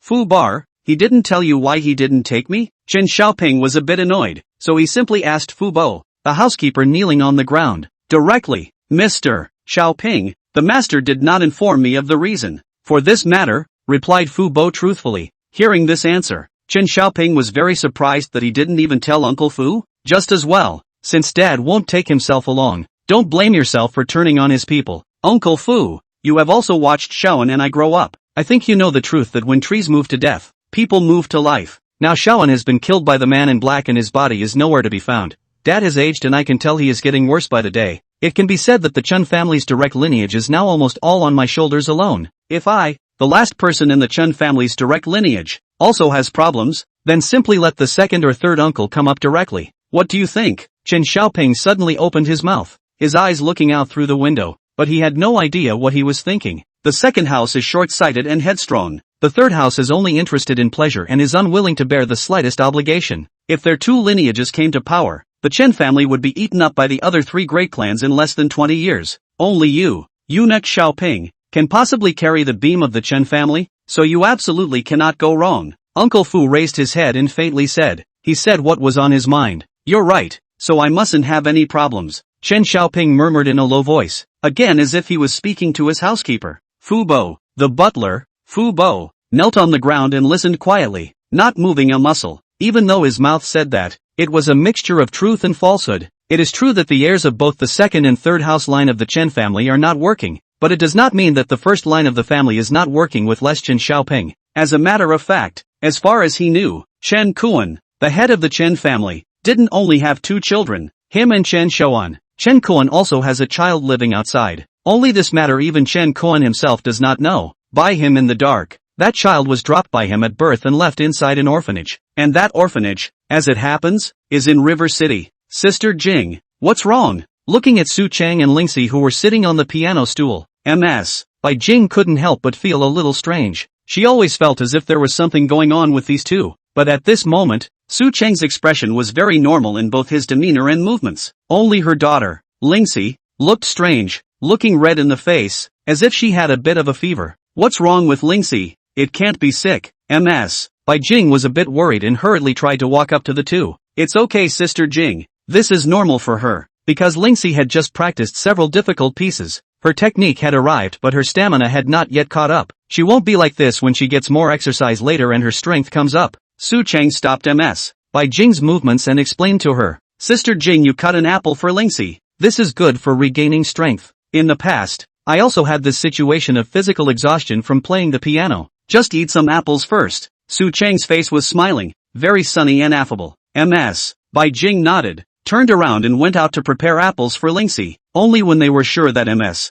Bai Jing had left did the two of them let out a long breath of relief. Su Cheng's hand also hurriedly removed from next to Lingxi's Lolita. Get your socks on. Seeing that Lingxi on the side was actually just relaxing her body over there, he was also furious and hurriedly reminded Lingxi. Lingxi hurriedly nodded her head. It was only because she only had one sock on her leg right now, and on the one near Su Chang, the sock had fallen under the piano. Because it was uncomfortable to play the piano, Su Chang simply asked her to take off her socks. Ms. Bai Jing could only see half of Su Chang's body from this angle, so she didn't notice that she had taken her socks off. After putting this stocking back on as well, the two of them completely relaxed. That was so exciting. I almost got caught by Mom. Just as Ms. Bai Jing pushed the door in, Su Chang's left hand was almost caught on the spot, but by then Ms. Bai Jing had already come in, and if Su Chang took his left hand away from Lolita's side, I'm just afraid I'll be arrested on the spot by Ms. Bai Jing. It was all he could do to find a way to stop Ms. Bai Jing's movements and keep her from walking in front of the two,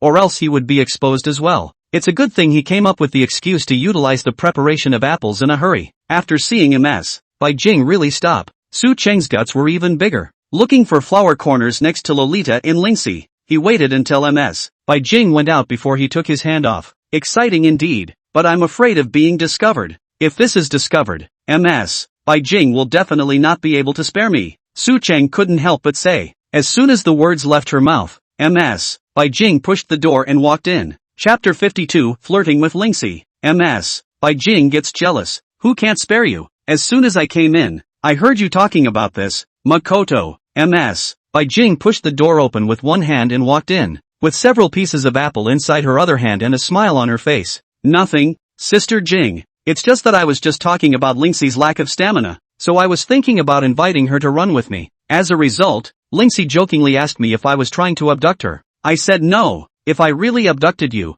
Sister Jing would not be able to spare me. Su Chang smiled and opened his mouth, but his eyes were fixed on Ms. Bai Jing. Ms. Bai Jing froze when she heard Su Chang's words and turned her gaze to Lingxi. She had the impression that clearly Lingxi wasn't someone who would joke about this kind of thing. But at this moment, how could Lingxi have the courage to look straight at Ms. Bai Jing? Although it was said that she liked that kind of excitement, she didn't want to face the excitement straight now. Nonsense. You ask my mom. If she agrees I agree. If she doesn't I don't. With a vicious glare at Su Chang, Lingxi stood up from the piano stool and took the initiative to get the apple. Hearing her daughter Lingxi's speech, Ms. Bai Jing's heart normalized a bit. She had told her, isn't that what Lingxi looks like? Where would it be like the one Su Chang said in his mouth? Isn't that like flirting? Would her own daughter flirt with Su Chang? Ms. Bai Jing froze, her heart inexplicably flustered. Su Chang also got up at this time and came over to take a piece of apple. Sister Jing, let's go down and watch TV. Let's stop the piano teaching for today.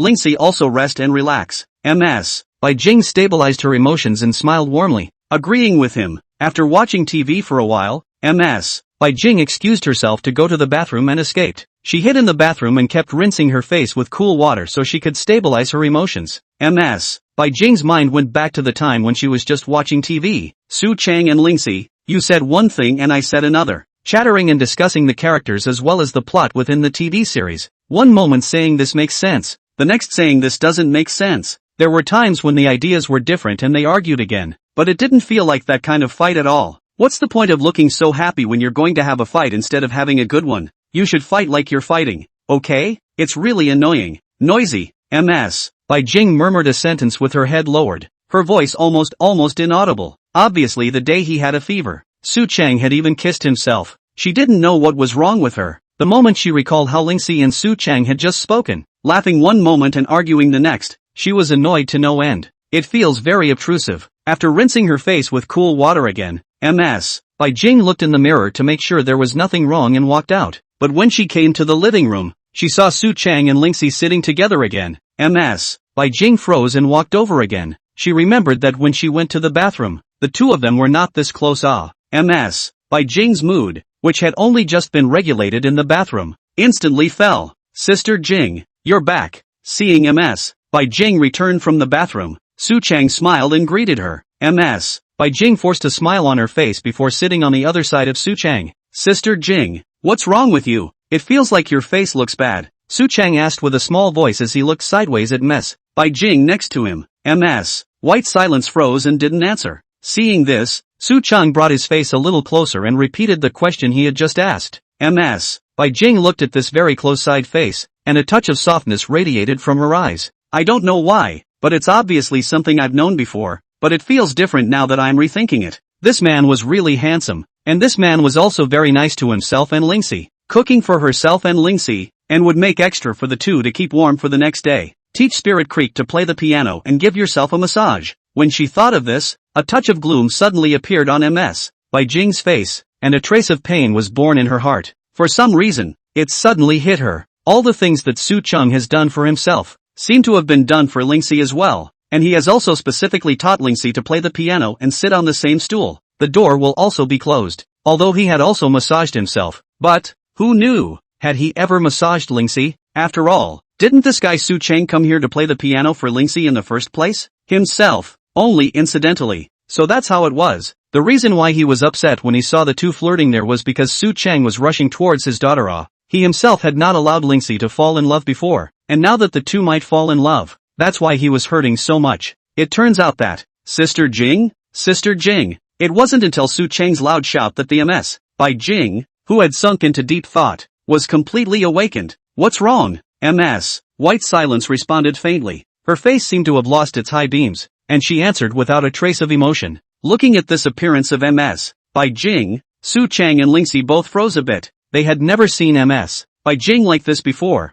and suddenly she was like this. Sister Jing, your face suddenly looks so bad. Did something happen? Su Cheng looked at Ms. Bai Jing in front of him and inquired with concern and doubt. It's nothing. I'll go back to my room first, so you guys keep watching. Ms. Bai Jing gently waved her hand before turning around and heading upstairs. Su Cheng and Lingxi looked at each other, very puzzled and confused, and could only continue to watch the TV. Could it be jealousy? It's possible. Su Cheng watched the TV while pondering the reason why Ms. Bai Jing became like this. It's been a strange feeling since that time when Ms. Bai Jing had delivered the apple, but she didn't react at all the first time she came, indicating that she didn't notice the action between herself and Lingxi. That would be the second time the apple was delivered. Was it because of your own remark? Lingxi, you continue watching TV here. I'll go check on Sister Jing. Su Cheng first glanced in the direction of the second floor, then kissed Lingxi on the cheek. Then he walked up under Lingxi's gaze that somewhat exuded coldness. Su Cheng gently pushed open the door to Ms.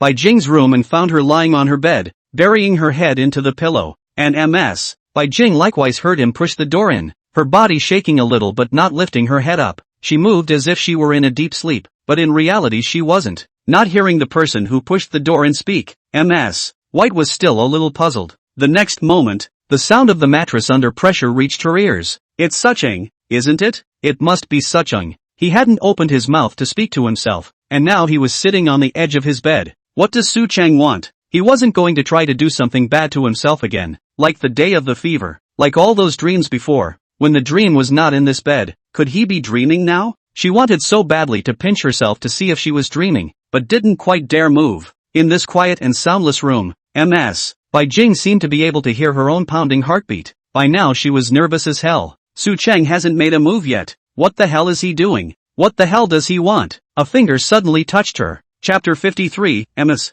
Bai Jing, you have to eat meat one bite at a time. Aha! This is his hand, isn't it? His hand is on me. What does he want? Even though she had already been touched by Su Cheng, Ms. Bai Jing still didn't lift her head from the pillow. Su Cheng, on the other hand, was somewhat speechless as he looked at Ms. Bai Jing who was lying on the bed. Is this her pretending to be asleep? Doesn't this woman realize that she is already very seductive just by lying on her back in this position, and how his own hand shook when he touched her, and even then he didn't get up? Or, could it be that Ms. White Silence was so looking forward to her touch that she wouldn't get up? Su Cheng laughed, a very evil laugh. Since Ms. White Silence was wearing a very simple solid-colored shirt today, he poked her directly from the side of the shirt's exposed waist. There was no reaction, and Ms. White Silence still didn't look up, but her body shook again. Su Cheng was a bit surprised. Was this to make himself a direct beast? But what if Ms. Bai Jing doesn't want to when she's a beast? She's been avoiding herself since last time. Or maybe she was just trying to get herself out of the way by pretending to be asleep and she'd gotten the wrong idea. No, this couldn't be, because if Ms. Bai Jing was really angry, she would definitely just get up and kick herself out. Just like when she was just outside she went straight to her bedroom. Whatever, a beast is a beast. It's supposed to be a villain. Who cares about that? I'm charging. Su Cheng gently lifted the corner of Ms. Bai Jing's shirt before placing his large hand directly on it. Warm palms gently rubbed over Ms. White's quiet waist. She had a great body with little extra flab. I can see that Ms. Bai Jing is still not reacting at all. Su Cheng reached out again and gently loosened both of Ms. Bai Jing's hands that were holding the pillow and turned her over on her body. Ms. Bai Jing still hasn't opened her eyes. Looks like it was really jealous out there just now. A hint of a smile flashed across Su Cheng's face. Since Bai Jing only wanted to be passively accepted, then he would satisfy her. He reached out and rubbed White's quiet little face a few times, then slipped his hand back in through the slit in the shirt underneath. Su Cheng's actions weren't too excessive, just taking a small advantage, so his hand just wandered around the small of White's back without going any further up or down. Meat should be eaten one bite at a time, and soup should be drunk one bite at a time, but this was just not enjoyable, and even made him very hard on himself. It's just torture to screw up like this when you're supposed to be handing out benefits. He simply lay down on the bed himself and reached out to take Bai Jing in his arms, his hands still resting on the same spot on her waist. Seeing that Bai Jing still didn't respond, he buried his face near her neck again and waited for close to 10 seconds, but Bai Jing still didn't respond. Su Cheng directly brought his mouth to Bai Jing's face this time and slowly kissed it. His afterglow looked at Bai Jing's eye sockets and moved slightly, surprisingly still unresponsive. That's how much he wanted to make a move on her. Su Cheng was silent for a while, then he climbed up from the bed and came above Bai Jing. His hands hung down on either side of Bai Jing's head, and in the next second, his head also hung down and landed on Bai Jing's head, and mouths touched. Bai Jing finally opened her eyes. Her face was filled with panic as she tried to push Su Cheng's head away, but after all that, if he just gave up, wouldn't he be a great grudge? His hands held Bai Jing's head tightly, and it was only when she loosened her hands on her head that Su Cheng finally let go of Bai Jing. Much of her strength had dissipated. Su Cheng glanced at Bai Jing, who was gently breathing in her arms. This face was really extremely warm and seductive with a mature atmosphere. Seeing that he had finally released himself, Bai Jing was just about to speak out of her mouth, but she was blocked again. Bai Jing's head was again grabbed by Su Cheng, opening up another war. This time she finally branched out, no longer a tight defense, but instead opened the gates wide to lure the enemy in. She used the empty city trick, but even the legendary empty city plan is futile in the face of a strong enough force. Once again, Bai Jing was defeated. She lay on the bed breathing in a big breath of fresh air, her hair that had been tied up falling out at some point. Su Cheng's battle power was not depleted at all, but now at this time, Bai Jing was no longer able to fight. We can only rest and wait for the army, and wait until we have enough food and supplies before we go out to fight again. He fixed Bai Jing's hair and then covered her up. Sister Jing, Lingxi and I said we were coming up to see you for a long time for fear that she would think too much. I'll go down first. You can wait a little while before you go down again and I'll go cook for you. After saying that, he dropped another deep kiss on Bai Jing's forehead. Soon, one's own initiative to let go this time. The next time should also take Bai Jing. Ha ha ha.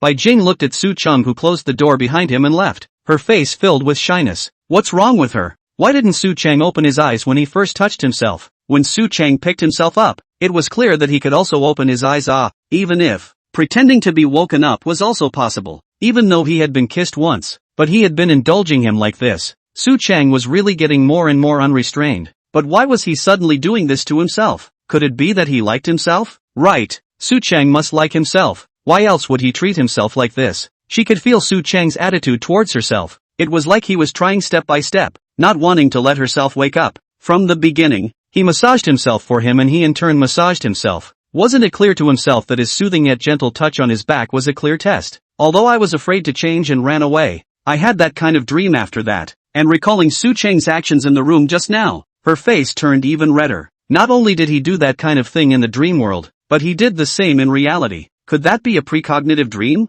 Will I do that kind of thing with Su Cheng in this bed in the future? No, it can't be. Lingxi is still at home. Even if we have to do it, it must be outside. Thinking of this, Bai Jing's face turned even redder, covering her face with the quilt and twisting around on the bed. What's up? Just as he walked to the edge of the stairs, he saw Lingxi's icy gaze capturing himself in death. It's like you've done something outrageous. Suchung. This was great. It was hard to comfort the jealous Bai Jing, and now little Miss Lingxi didn't know where she was jealous of. What do you mean, what am I doing? Of course I'm checking to see what's wrong with Bai Jing. She was in a bad mood, so of course I went to ask what was going on. Su Cheng also laughed, and after glancing over his head, he simply held Lingxi directly in his arms. A hard kiss, giving the Lingxi in her arms a fright. The little ninny glanced upstairs to make sure Bai Jing didn't see it and quickly slipped out of Su Cheng's arms. You've got a lot of nerve for an asshole. Wait until the next time you get caught by your mommy. You won't dare. Little Lingxi licked the corner of her mouth and glared at him viciously. Chapter 54, Mom, you can't run away from your daughter-in-law. Sister Jing, eat more.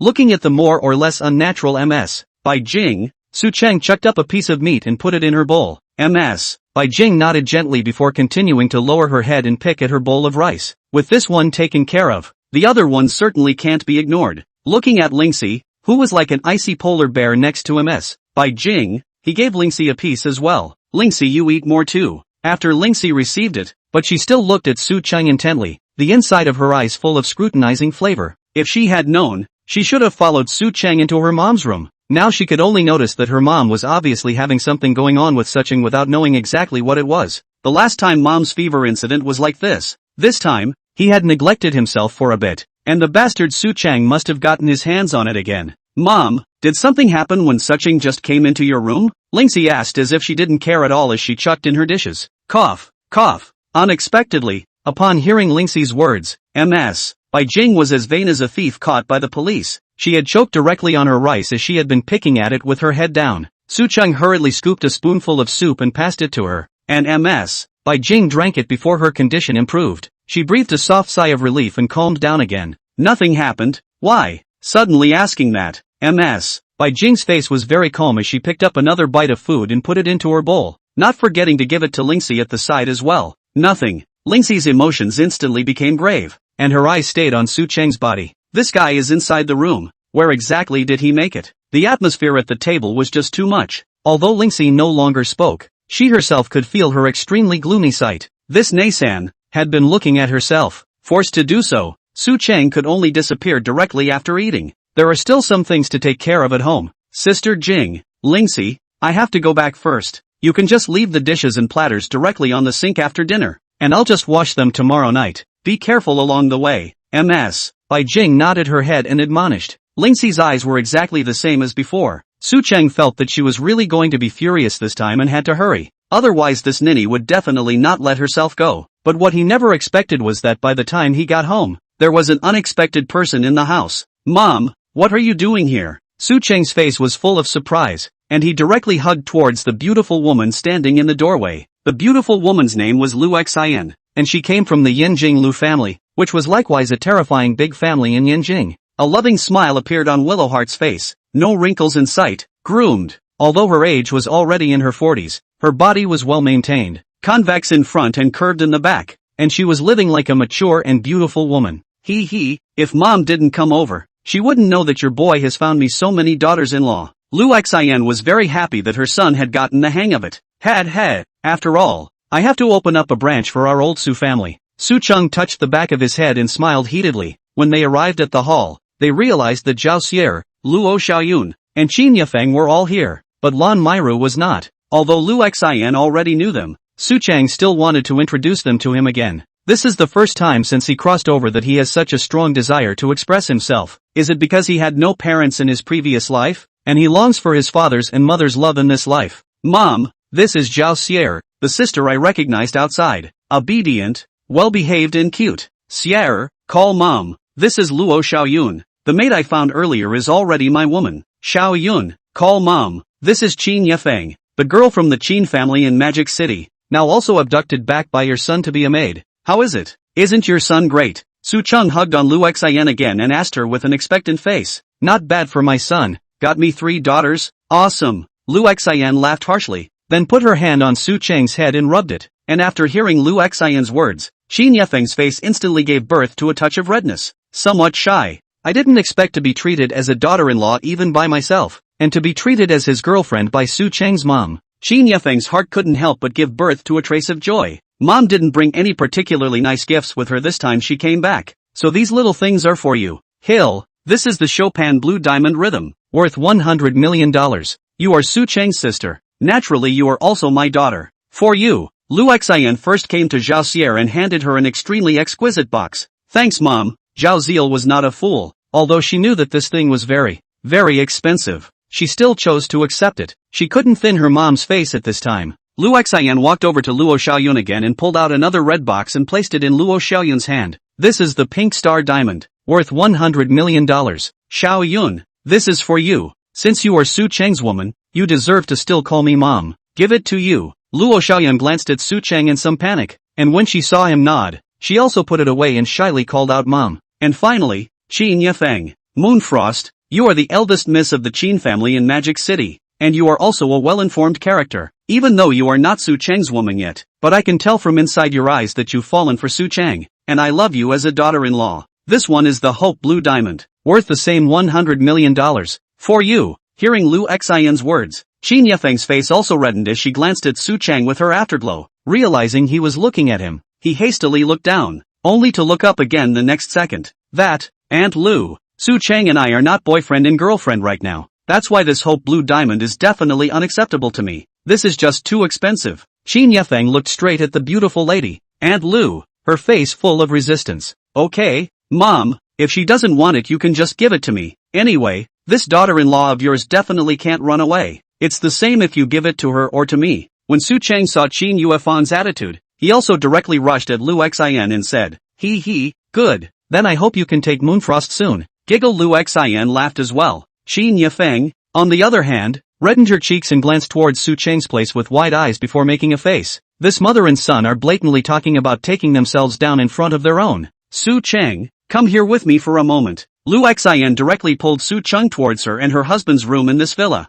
I was expecting my mom to say something, but I didn't realize she was talking about something else. Where is Xiaoqi? Xiaoqi, come out quickly. Mom brought you a present. Lu Xian smiled and spoke. Chapter 55. Look at this face, this waist, and this. Mom, it's been a long time. Just as soon as Willowheart's sentence was finished, Seven stepped out of the shadows and excitedly jumped into her arms. She kept rubbing her face in Willowheart's arms, pouting. Ah, Seven, it's been such a long time. Mommy misses you so much. Willowheart did the same, hugging Seven's body and rubbing her face. Su Cheng, who looked at him, was speechless for a while. Who exactly was Lu Xian's biological child between him and Xiaoqi? If you didn't know, you'd think he'd picked it up. Seven, Mommy has the same gift for you. Oh, and it's better, prettier. Look. Willowheart smiled as she pulled another beautiful box out of her pocket, but this one was much larger. Mom, you know, I'm just happy to see you. I don't need any gifts. Seven was touched and shook her head. She also didn't need Lu Xian to make equal treatment in this kind of behavior. As long as she could always be by Su Cheng's side to protect him, it was enough. No, you are the big house that I watched grow up and always supported.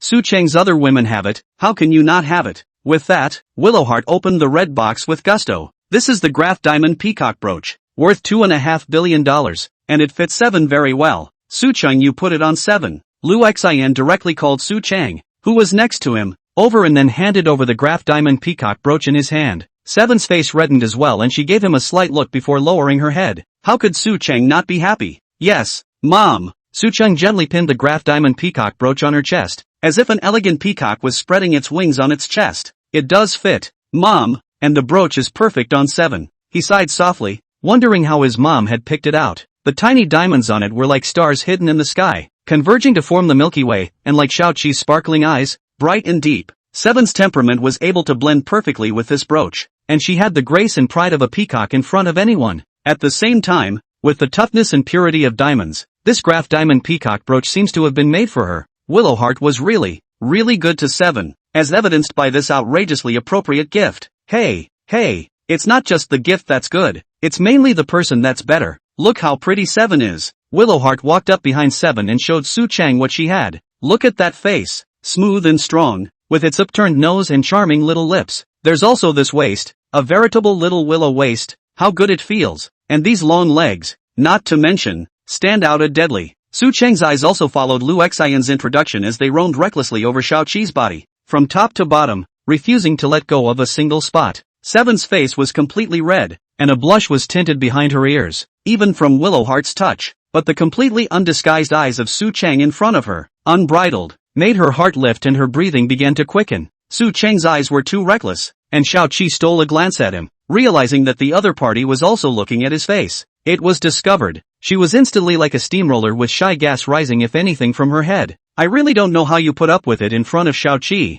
Su Cheng, don't you like her? If you don't like Xiaoqi, that child of the Lu family before even proposed to Xiaoqi with me, you don't like it, then, no. The two men spoke in unison. Seeing this appearance of Su Cheng and Xiaoqi, Lu Xian also laughed happily. These two are really, obviously a couple who like each other. but they have not had a substantial relationship until now. Xiao Qi heard Su Cheng's unhesitating sentence of no, and a hint of sweetness was born in the bottom of her heart. Which woman doesn't want to see her man defending himself like this? So she was really happy. Her complexion was also gentle, quietly looking at Su Cheng. The little tiger teeth in her mouth showed again. Although Su Cheng knew that Lu Xin was doing it on purpose, he still said so. After all, who wouldn't be happy to see their mom giving them an assist? Mom, go ahead and get out. Su Cheng suddenly opened his mouth, then directly leaned down and bent over, holding Xiao Qi and a princess hugged directly in his arms. The latter was also startled by her action, but without a bit of resistance. He simply circled his hands around Su Cheng's neck and leaned his own head over.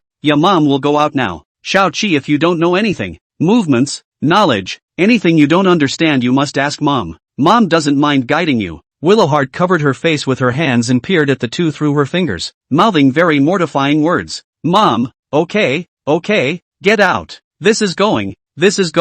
Willowheart pushed open the door to her room and walked out, her eyes full of surprise and emotion. It had finally worked. These two, the natural couple she had always pushed for, the handsome man and the beautiful woman, were finally going to be together for real. Her efforts were finally not in vain, and this $250 million Graph Diamond Peacock brooch was so worth buying. If she had known that this would spur the two on further, she could have filled her home storage with this. Su Cheng gently placed the woman in his arms on the bed, then similarly sat and leaned against her body. He leaned his body forward and looked at this handsome yet delicate to the core pretty face, and those rosy yet slightly curved vermilion lips. Su Cheng gulped a little, recalling the way Xiao Qi had sat on his lap that day when he was in the night. Xiao Qi looked like she noticed his eyes landed there. Her little face suddenly turned red, was also recalling the scene in the night that day, right? Su Cheng didn't know and didn't want to know anymore. His eyes were only on these tantalizingly vermilion lips now, wondering if its feel had changed. Su Cheng's head came up, and a pair of Xiao Qi's arms reached over,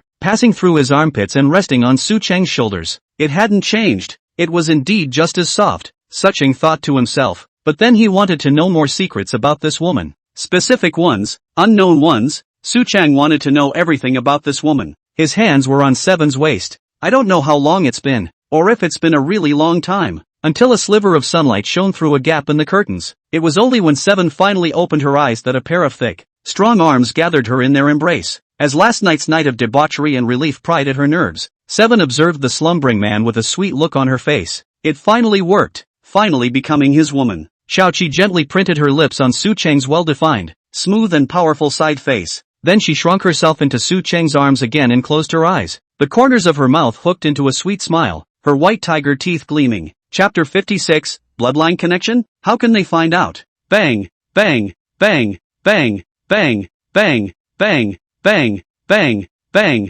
bang, bang, bang, bang, bang. A gentle and faint knock came in. Su Cheng opened his eyes and glanced at Xiao Qi, who was still asleep in his arms. Enter. In came her mom, Willowheart, with a bowl of soup in her hand. This is the Angelica, red date and black chicken soup that mom had the maid make for you too. I tasted it and it tastes really good. With a smile on her face, Lu Xian glanced at Xiao Qi, who was still in Su Cheng's arms, and surprisingly had not yet woken up. Her face was very surprised. Looks like the two of them really conquered until late last night. Worthy of being my Willowheart's son. Good. Mom, you just put the soup at the bedside. In a while when Xiao Qi wakes up I'll feed her. Su Cheng also smiled and rubbed his palm over Xiao Qi's face. At this time Seven's face actually gave birth to a sweet smile, looking very happy. Su, Makoto. The voice was small, faint as a mosquito, but the room was already quiet and silent, and both Su Cheng and Lu Xian had to be very close because of the soup they put in, so both of them heard it. Willowheart covered her face with her hands in great surprise and let out a silent gasp. Xiao Qi. This girl was murmuring Su Cheng's name even when she fell asleep? Not bad for her most favored CP. Willowheart's eyes were shining inside, very excited, but when she saw her son Su Cheng similarly waving his hand with a smile on his face, signaling her to go out, the smile on Lu Xian's face instantly disappeared and she looked at Su Cheng with a complaining face. Having a wife and forgetting her mother, that's a good way to get the old lady out of the house, thanks to the assists you played last night. But the moment she closed the door gently behind her, a smile appeared on her face again, very happy. Su Cheng gazed at Xiao Qi in his arms. This woman was simply an angel sent to him by God. The miserable life he had led in his last life was extremely compensated for after coming to this world. Thinking of this, Su Cheng's mouth gently imprinted on Xiao Qi's lips. Seven looked at the face near her in a daze, not yet understanding what was happening. But then she noticed the gentle serene smile on Su Cheng's face and couldn't help but stare, eyes glazed over and motionless. What are you thinking about? Su Cheng used his hand to help her press down the quilt, then wrapped her in his arms and patted rhythmically. Thinking of you. Seven's face was very sincere, and then one arm wrapped around his waist and a heh laugh escaped. Seven is such a girl. She plays with you and messes with you when she's happy, and she's pampered and spunky and cute. But as long as there is another woman next to Su Cheng, she is unhappy again, and all of a sudden she becomes cold to the extreme, not saying a word to him. It was just silently protecting Su Cheng in the dark and unconditionally carrying out his orders. Mom had the maid make you soup. Try it. Su Cheng brought the bowl of soup to the two of them and then passed a spoon to Seven's mouth. Seven let out another odd heh laugh before downing the soup from his spoon in a single gulp. More. Good. Mom, I wanted to ask you yesterday, but didn't get around to it. Why did you suddenly come to the city? Su Cheng looked at Lu Xian in front of him and asked suspiciously. Willowheart stared at him instead when she heard this question, with a slightly probing look in her eyes, because she had a hunch before that this son was gradually growing up and even made her a bit impervious to him. Son, have you watched the news lately? Willowheart suddenly opened her mouth, an inquiry in her countenance. On the sidelines, Su Cheng froze for a moment, not knowing exactly what she was talking about because he hadn't really seen the news. Looking at Lu Xian's somewhat serious eyes, Su Cheng hurriedly pulled out his cell phone and opened the news. But as soon as he turned on the news he realized that it was this thing. Mom, you're talking about this? The matter of this first family of the Chun family in Magic City? Su Cheng picked up his phone and showed it to Lu Xian. The news was almost dominated by this matter. Willowheart nodded gently, then hesitated some more before making up her mind. This man in black is you, isn't it? Willowheart suddenly opened her mouth, her tone very sure, almost asking with an answer. Su Cheng, on the other hand, was taken aback. How could that be? He could be 100% sure that he hadn't revealed any cracks. The first and last were handled very cleanly, and the matter was not even a shadow of itself. Otherwise he wouldn't have been rampant enough to dare to do that kind of thing in broad daylight, when there were the most people. How on earth did Mom know? Seeing the way Su Cheng was shocked by his own words, Lu Xian smiled and didn't care too much. I had a very familiar feeling when I first saw the man in black. It felt like watching your father in you, and even Seven didn't feel that way. It's like blood connection. Your dad was right next to me, and the man in black was in River City, and I thought of you right away. Lu Xian smiled very gently, then gently stroked Su Cheng's head with her hand, gesturing that he had nothing to worry about. A small Chen family is just a small family. You still know how to hide your identity. I'm afraid that you'll make your identity known and do something crazy like this in public. Willowheart laughed softly. If he did do that, it would end very badly. The social implications would be too great. Hearing Lu Xian's answer, Su Cheng fell silent. Was that actually the reason? Seeing a picture gave him a blood rush he'd never felt before, because in his last life his parents abandoned him when he was very young. He didn't say a word, and flung himself into Willowheart's arms, immersed, to feel this motherly love. Mom isn't a cutie either. How could my good Makoto child do such a thing for no reason? Then I checked all the way, and it really let me find out. Lu Xian touched the back of Su Cheng's head, giggling lightly. That Chen Shouan likes Moonfrost, and if you brought Moonfrost home as a maid, naturally you like her as well. And that little girl Zhu Ting, rushed to the red face, worthy of my son, did a very beautiful, people kill on the kill. But, Lu Xian's expression changed instantly, from the original kind and tender to very serious. Next time never allow yourself to do it. You and Seven have so many bodyguards on hand. If you don't want Seven to do it, let the others do it. She reached out and tapped her finger hard on Su Cheng's forehead, indicating the seriousness of such a thing. But there wasn't much dissatisfaction in the matter of Su Cheng killing Chen Shouan.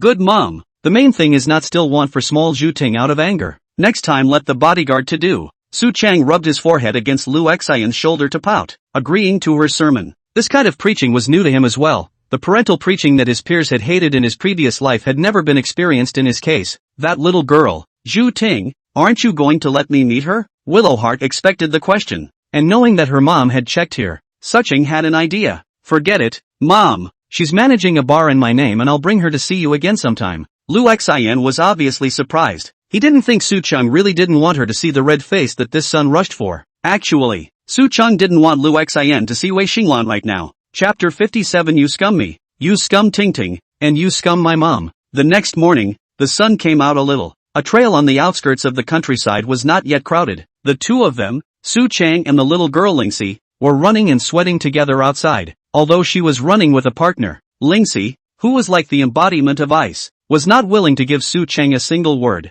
A towel hung around her neck, sweat dripping down her smooth forehead, but she didn't wipe it. Little Lingxi was still immersed in being jealous of Su Chang and her mom. Su Chang followed behind and ran slowly. Although the little girl was already running very slowly, he didn't dare to really leave her behind. The reason is simple. Ran straight for it last night and the little girl is still mad and jealous. Gotta run slow. You don't have to pity me, just run straight ahead. Lingxi gasped and continued jogging, suddenly opening her mouth and not looking back at Su Chang. But the woman's angry words, Su Chang how dare to take it seriously, if he really left the little girl behind. She told Ms. By Jing what to do with their own things. Who pities you? I'd be happy to stay behind a pretty girl and run. You don't know what that feels like. There's a crisp, sweet scent in the air. A flirtatious smile hung on Su Chang's face, and he took a deep breath while jogging. Fragrant and smells like Little Spirit Creek. And after hearing Su Chang's mixed-up words, Lingxi broke on the spot. A blush appeared on the little girl's face, showing her teeth and glaring very angrily at Su Chang.